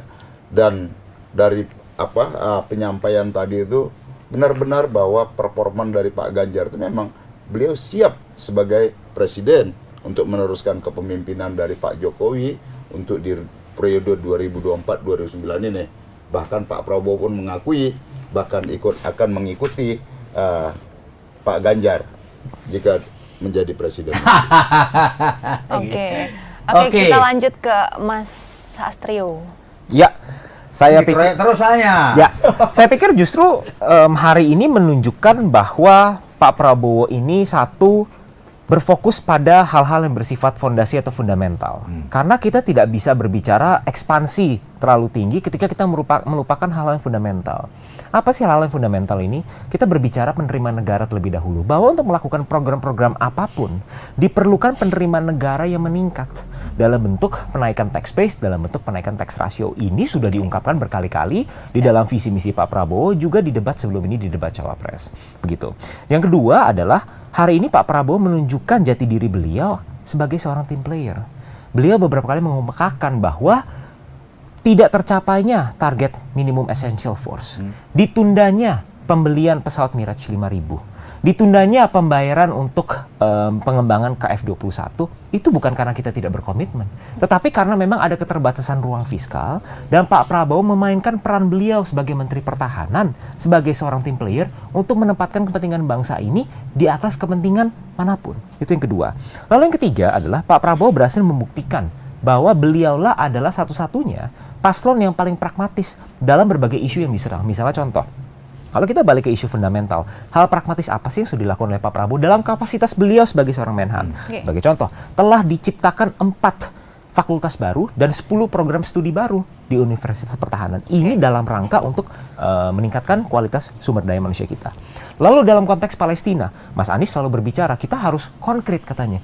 Tidak ada satu tokoh pun yang lebih konkret daripada Pak Prabowo. Buktinya apa? Satu-satunya tokoh yang pernah menerima Duta Besar Palestina adalah Pak Prabowo secara resmi. Yang kedua, Pak Prabowo dalam kapasitas beliau sebagai Menhan telah memberikan beasiswa kepada mahasiswa-mahasiswa dari Palestina. Tujuannya apa? Belajarlah engkau di sini, menimba ilmu, sehingga ketika kembali engkau bisa membangun Palestina yang merdeka. Ada yang nolak timnas Israel loh. Nah, yang ketiga, yang kita perlu ingat, dalam visi misi Pak Prabowo dicantumkan bahwa kita akan membangun KBRI kita di Palestina. Jadi itu merupakan bentuk dukungan yang paling nyata, paling pragmatis untuk kemerdekaan Palestina. Jadi mungkin kalau memang ada serangan-serangan hari ini yang ditunjukkan kepada Pak Prabowo, saya merasa bahwa satu, serangan-serangan tersebut personal dan tendensius, tidak melampirkan bukti, tidak melampirkan bukti-bukti yang diperlukan, dan Pak Prabowo menunjukkan kelas beliau sebagai seorang negarawan bahwa yang perlu dijaga adalah ketika kita diserang, kita tidak menyerang balik. Tetapi bagaimana caranya kita merangkul sesama elemen bangsa, kekuatan-kekuatan besar bangsa, supaya kita bisa mencapai Indonesia Emas 2045. Kita butuh persatuan, terutama di tengah tantangan-tantangan yang kita hadapin hari ini. Bukan hanya konflik-konflik geopolitik yang terjadi di Eropa Timur maupun di Timur Tengah, tapi potensi konflik di dekat kita, yaitu di Indo-Pasifik. Lalu kita juga menghadapi tren deglobalisasi yang terjadi hari ini. Amerika memperkenalkan apa yang kita namakan sebagai the Chips and Science Act, juga Inflation Reduction Act, yang intinya membawa produksi ini balik ke Amerika. Tadinya kan kalau negara maju outsourcing ke negara berkembang, offshoring ke negara berkembang. Hari ini mereka narik balik. Makanya Pak Prabowo bilang, pertahanan itu tidak hanya pertahanan militer, tapi pertahanan non-militer juga. Salah satunya adalah membangun kekuatan ekonomi, industri dalam negeri kita. Hilirisasi tidak hanya dalam bentuk minerba, tapi juga hilirisasi di bidang pertanian, di bidang perikanan. Tujuannya apa? Untuk menjawab tantangan deglobalisasi tersebut. Sehingga Indonesia ketika kita ingin berperan, misalnya untuk dalam climate change, ketika untuk menyelesaikan konflik-konflik di Timur Tengah maupun di antara China dengan Taiwan, kita harus memiliki competitive advantage terlebih dahulu. Karena kalau tidak ada common denominator-nya. Kita tidak bisa mengajak pihak-pihak manapun untuk, ayo kita kerjasama. Dasarnya apa? Kita harus memiliki kompetensi dan kelebihan kita terlebih dahulu. Bang Satrio, kira-kira menurut Anda tawaran Pak Prabowo tadi itu gimmick atau benar-benar tuh? Yuk kita untuk pertemuan Pak Prabowo tidak pernah sekalipun ketika berbicara itu gimmick. Pak Prabowo boleh dikatakan tidak mampu untuk bergimmick. Berarti besok boleh ditagih ya? Jadi kalau Mas Anies menginginkan, Mas Ganjar menginginkan, pasti juga akan nanti saya sampaikan. Tetapi salah satu poin penting ya Bang yang perlu dicatat di sini adalah tadi Pak Prabowo mengatakan ada beberapa bagian-bagian informasi dari negara ini yang memang harus disimpan secara rahasia. Contohnya apa? Ketika Pak Prabowo sebagai Menhan melakukan RDP, melakukan rapat kerja dengan komisinya, itu Komisi 1. Itu seringkali dilakukan secara tertutup untuk membahas informasi-informasi sensitif. Ini bukan kita menutup-nutupi dari rakyat, tetapi karena memang hal-hal yang bersifat national interest, national security, itu tidak boleh diumbar. Itu nanti poin yang bisa kita buat catatannya. Ya kan? Kalau difasilitasi oleh Tribun, bahwa tema ini nggak boleh dibicarakan secara terbuka. Jadi fokus pada soal apakah ada order pengadaan itu, maupun pembatahan data yang diminta Pak Ganjar. Estate misalnya, itu kan memang data publik kalau itu semuanya gitu. Bang, Mike, dari penampilan Pak Anies secara keseluruhan yang lebih banyak menyerang, terutama 02 yang diserang. Bang Astrio sebelah saya kan mengomentari substansi, memang diserang secara substansi dulu dari tadi. Kalau saya pertama melihat tadi kata beliau. Enggak lah. Kalau pertama saya mau melihat performance orangnya dulu. Pak Ganjar hari ini banyak tersulut emosinya juga. Pak Prabowo menyanggah di saat bukan waktunya. Pak Anies lagi ngomong, datamu salah itu. Nah, itu kan menunjukkan ketidakstabilan emosi seseorang. Etik nggak tuh? Kembali lagi ke etik ya. Nah, soal presiden itu nomor satu adalah karakternya, karakter orangnya. Apakah orang seperti ini yang kita mau jadi memimpin Indonesia 5 tahun ke depan? Itu pertanyaan yang berat. Kalau soal teknis-teknis itu udah banyak lah ahli-ahli yang paham. Soal tidak mau membuka di RDP, ya saya harap Pak Prabowo benar-benar akan membuka tuh di forum apapun, Tribun atau dimanapun, benar-benar buka itu data-data tentang hal-hal yang tadi dimaksud. Saya rasa siapa yang mengelola food estate itu bukan rahasia negara. Kalau rahasia negara itu kan mungkin di mana bunker, di mana ini, di mana itu. Tapi siapa kontraktor, defense kontraktor yang menangani pembelian pesawat-pesawat ini? Buka aja. Kenapa takut dibuka? Kenapa nggak dibuka di situ tadi? Dan saya sangat salut ya kepada Pak Anies dan Pak Ganjar yang meskipun juga diserang juga, tapi tidak emosi gitu. Tadi Anda bilang Ganjar emosi. Sedikit. direvisi ya. Sedikit emosi. Sedikit aja emosinya. Tapi Pak Anies yang paling kalem, santai, santuy. Padahal sebelah sana yang katanya santuy, padahal ini yang sebenarnya santuy. Dan malah memberikan banyak solusi-solusi seperti kita harus kembali. Waktu konferensi Asia Afrika, waktu dulu kita mendirikan ASEAN, kita itu dianggap sebagai salah satu power terbesar di Asia Tenggara ini. Tapi sekarang kemana? Kok sepertinya beberapa dekade terakhir ini malah agak menurun ya? Bukan agak menurun juga. Seperti tadi katanya tidak bisa mencari satu konsensus di ASEAN. Lah, kita seharusnya mengajak mereka berdialog kembali dan ayo, ini kepentingan kita bersama dan ASEAN itu harus kita perkuat. Jadi bukannya kita membangun sebanyak-banyaknya pangkalan militer, membeli sebanyak-banyaknya pesawat, itu udah usang, kuno, dan menurut saya cara jangan berhutang itu paling tidak disarankan lah untuk sekarang, apalagi untuk Indonesia yang mencari pendapatan pajak aja masih susah, apalagi mau ngutang lagi. Jadi cobalah kita buang pendapat-pendapat kuno, pendapat-pendapat lama, dan kita berpikir dengan cara baru supaya Indonesia kembali ke kejayaan masa lalu. Pendapat Pak Prabowo tadi kuno. Ya menurut saya begitu. Kira-kira Jadi begitu. begini, ini mungkin harus saya sanggah ya, bahwa pengertian berhutang itu adalah metode kuno untuk kemajuan sebuah ekonomi. Itu membeli pesawat sebanyak-banyaknya itu yang adalah paling kuno. miskonsepsi yang sangat besar. Sebagai contoh, di Amerika Serikat, filosofi daripada Partai Demokrat, Presiden Joe Biden yang berkuasa partai beliau, itu adalah meningkatkan government spending. Maka defisit APBN-nya besar, dibebani oleh hutang. Tetapi itu di-offset oleh pertumbuhan ekonomi yang melebihi beban hutang tersebut. Ini yang dialami Indonesia. Kita baru menemukan data. Fresh from the oven dari Menteri Keuangan mengatakan bahwa defisit APBN kita di tahun 2023 itu hanya 1,6% dari PDB. Hanya 1,6%. Padahal di bawah 3% itu masih secara umum masih aman. Tapi kita 2% pun kita tidak sampai. Artinya kita tidak mengeksploitasi hutang-hutang tersebut secara masif. Dan yang orang lupa, walaupun kita defisit 1,6%, pertumbuhan ekonomi kita bertumbuh on average itu 5%. Artinya ini ter-offset.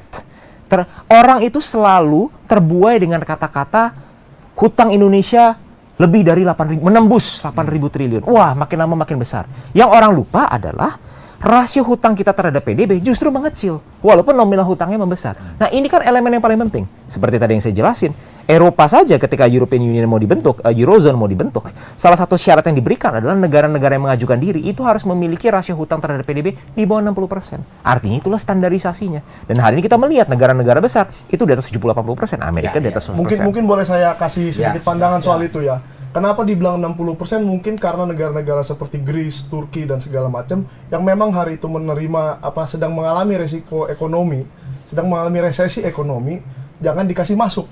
Mungkin lebih ke situ sih. Tapi kalau dibilang bahwa 60% itu disarankan, saya rasa enggak juga. Ngapain sih disarankan kita memiliki rasio hutang sebanyak-banyaknya? Itu pendapat yang sangat berbahaya. Sebenarnya begini, pada prinsipnya bukan adalah mencetak utang sebanyak-banyaknya. Tapi yang perlu kita ingat adalah misalnya contoh India hari ini. India adalah pertumbuhan ekonominya itu hampir double digit. Salah satu best performance di dunia. Ya. Rasio utang mereka itu 70-an%. 60-70% kurang lebih. Jauh di atas Indonesia. Nah, kita tidak pernah bilang bahwa India adalah negara dengan performa ekonomi yang rendah. Tidak pernah. Jadi ini merupakan pemahaman ekonomi mendasar di mana kita memanfaatkan utang untuk pertumbuhan ekonomi. Lalu sedikit saya ingin menjawab terkait pesawat bekas. Saya rasa tadi sudah sangat jelas dijelaskan oleh Pak Prabowo. Kalimat-kalimat tendensius pesawat bekas ini mengancam nyawa pilotnya. Itu kan merupakan kalimat tendensius. Orang yang mengucapkan statement itu artinya tidak mengerti standar-standar ketat yang diterapkan oleh industri aviasi, apalagi dalam konteks militer. Kita berbicara military grade di sini. Ya. Jadi yang perlu diperhatikan adalah ketika membeli suatu alutsista, itu bukan baru atau bekasnya, tapi sisa umur pakainya masih berapa lama, maintenance-nya seperti apa. Nah, ini yang perlu kita perhatikan. Jadi ketika dalam konteks kita membeli Mirage 2000, justifikasi sangat jelas. Yang pertama adalah delivery time-nya yang lebih singkat. Kalau kita menunggu Rafale itu harus 5 tahunan, kalau Mirage itu bisa dalam 1 tahun bisa di-delivery. Berarti Bang, orang yang didatangi Pak Ganjar itu berbohong dong? Maksudnya? Kan tadi katanya Pak Ganjar mendatangi seseorang dan orang itu mengatakan bahwa berbahaya nih. Pesawat bekas ini. Kalau kita menolak pesawat bekas itu kan berarti adalah preferensi dari orang tersebut. Belum tentu itu prajurit kita loh. Subjek tersebut Jadi begini, memahami di detail Pertahanan MRO. itu, bahkan juga di kepolisian, itu seringkali institusi matra tadi itu dia butuhnya roti Contohnya gitu ya. Ya, gampangnya roti Rumpamaan, rumpamaan. Oke. Kemudian oleh Kementerian Pertahanan, Iya. karena dibahas di sana dikasihnya kacang, kira-kira gitu. Iya. Nah, orang jadi seringkali ya Udah di kacang, matra kacangnya bekas pula gitu. iya jadi kacangan deh kan.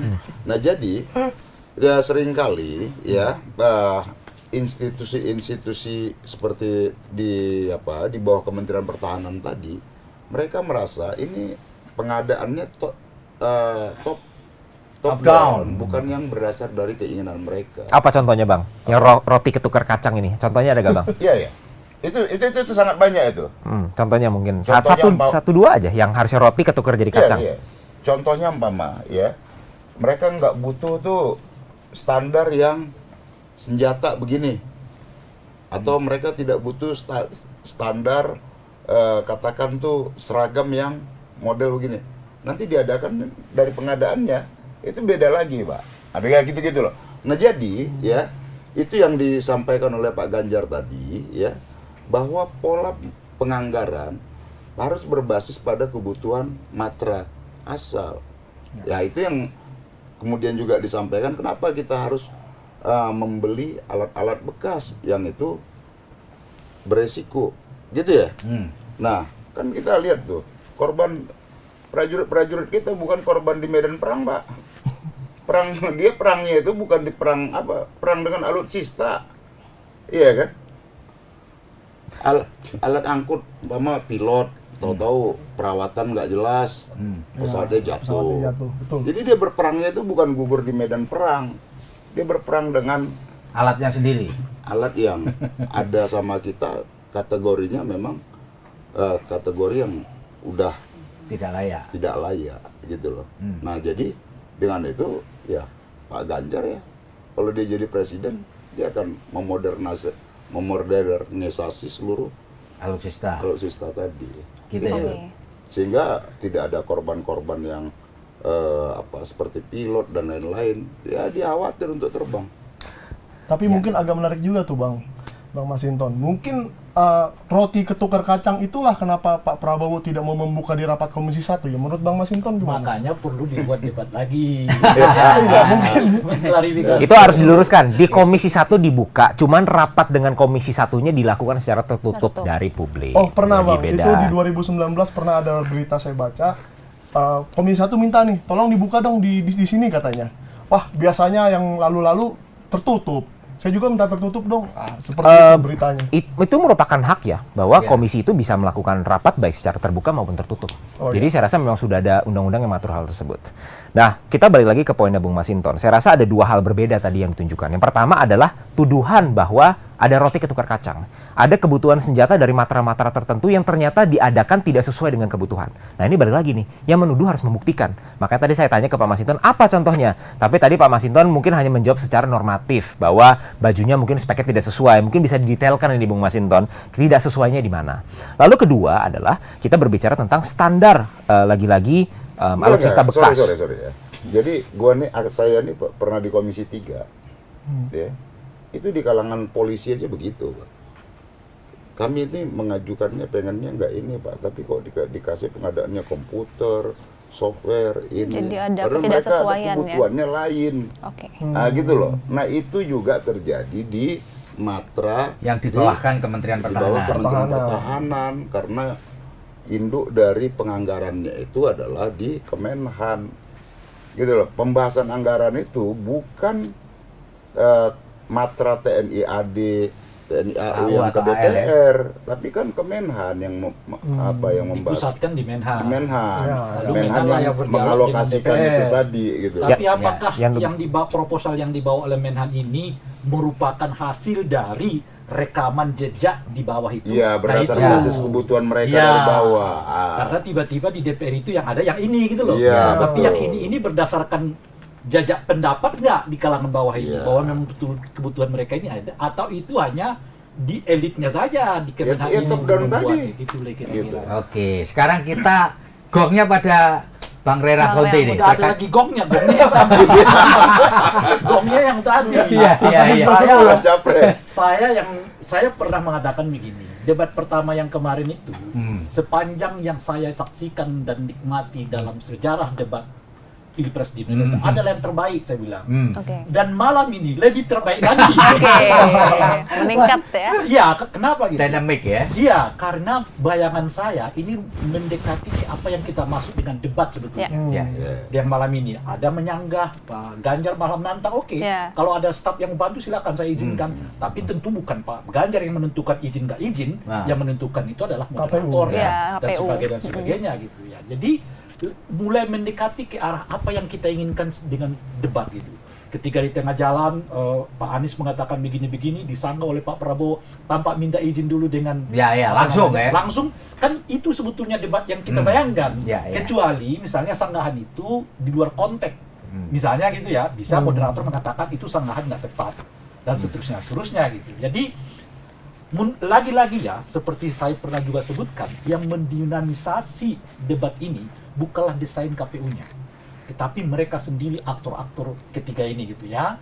Kalau saya ditanyakan apakah performa Pak Prabowo meningkat, saya katakan meningkat kalau dibandingkan dengan meningkat pertama, ya kan? Apakah performa Anies Baswedan meningkat? Sedikit meningkat kalau dibanding dengan yang pertama. Apakah Ganjar meningkat? Performanya meningkat kalau dibandingkan dengan yang pertama. Jadi boleh disebut tiga-tiganya meningkat performanya dibandingkan di debat pertama gitu ya. Kita lihat misalnya Pak Prabowo sekarang lebih tertib mengalokasikan waktu.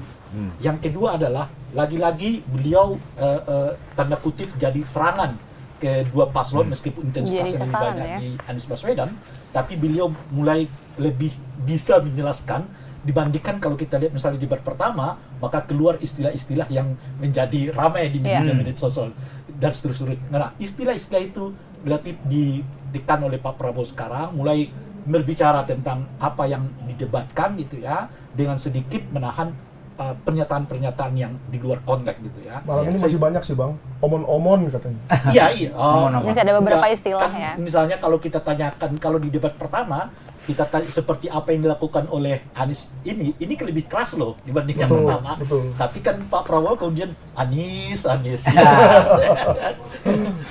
Saya nggak butuh jabatan, kan jadi rame. Yang seperti itu kelihatan mulai lebih dikurangi oleh Pak Prabowo, jadi lebih banyak kepada apa yang didebatkan dan seterusnya itu gitu. Jadi oleh karena itu kalau saya ditanyakan bagaimana kita membandingkan debat pertama dan kedua ini, saya merasa debat kedua ini justru intensitas ininya malah lebih ini menurut saya ya, serangan personalnya lebih tinggi. Saya kan bagaimana ketika Pak Prabowo menyerang Pak Anies itu, Anda ini nggak pantas jadi pemimpin, gitu loh, itu menurut saya nggak tempatnya sih mengatakan hal-hal seperti itu. Cukup lagi saya lagi menganalisa performa umum, belum personal ya kan. Artinya personal bagaimana ini enggak, saya melihat performa umumnya seperti apa, apalagi kalau kita bandingkan dengan debat yang pertama gitu ya. Ternyata debat kedua ini dugaan saya akan tidak lebih seru dibanding yang pertama, kenyataannya karena lebih seru ya. Karena ini sebetulnya sangat spesifik temanya. Berbanding dengan tema pertama, tema pertama itu politik macam-macam tuh, hukum hak asasi manusia, hampir semuanya boleh disebut menguasai itu. Kalau ini kan lebih spesifik sebetulnya kepada Pak Prabowo, maka di luar dugaan kita bahwa ternyata Ganjar juga bisa berbicara lebih dari bayangan kita, Anies juga bisa berbicara lebih dari bayangan kita. Artinya ketiga-tiganya memang mempersiapkan materi yang cukup untuk masuk ke tema ini ya. Nah, yang khas dari Pak Prabowo dan tak tergantikan kayak yang sampai saat ini adalah tidak pernah bawa catatan dan tidak pernah mau berbicara soal apa yang disebut dengan data itu. Iya. Baik, Tribuners luar biasa, kita sudah mendapatkan gambaran mengenai debat ketiga mengenai pertahanan, mengenai geopolitik dan hubungan luar negeri. Sekali lagi terima kasih pada para narasumber, terima kasih Astrio, lalu Bang Mike dan juga Bang Rai. Silakan ditutup, Pak. Oke, Tidak lupa kami mengingatkan untuk Tribuners untuk kembali menyaksikan debat Pilpres yang akan datang, yaitu pada tanggal 14 Januari 2024, kemudian pada tanggal 4 Februari 2024, di mana debat selanjutnya itu akan mengenai sustainable development dan juga yang terakhir itu salah satunya mengenai pendidikan. Dan Tribuners bisa menyaksikan terus live reaction seperti ini yang tentunya nggak kalah menarik ya daripada debatnya itu sendiri, dan semoga debat ketiga tadi juga menjadi salah satu pertimbangan untuk para Tribuners memilih pemimpin Indonesia di tanggal 14 Februari 2024 mendatang. Saya Geof Mengwan dan juga Mas Feby serta seluruh tim yang bertugas, kami pamit undur diri. Sampai jumpa Tribuners. Dadah. Satu.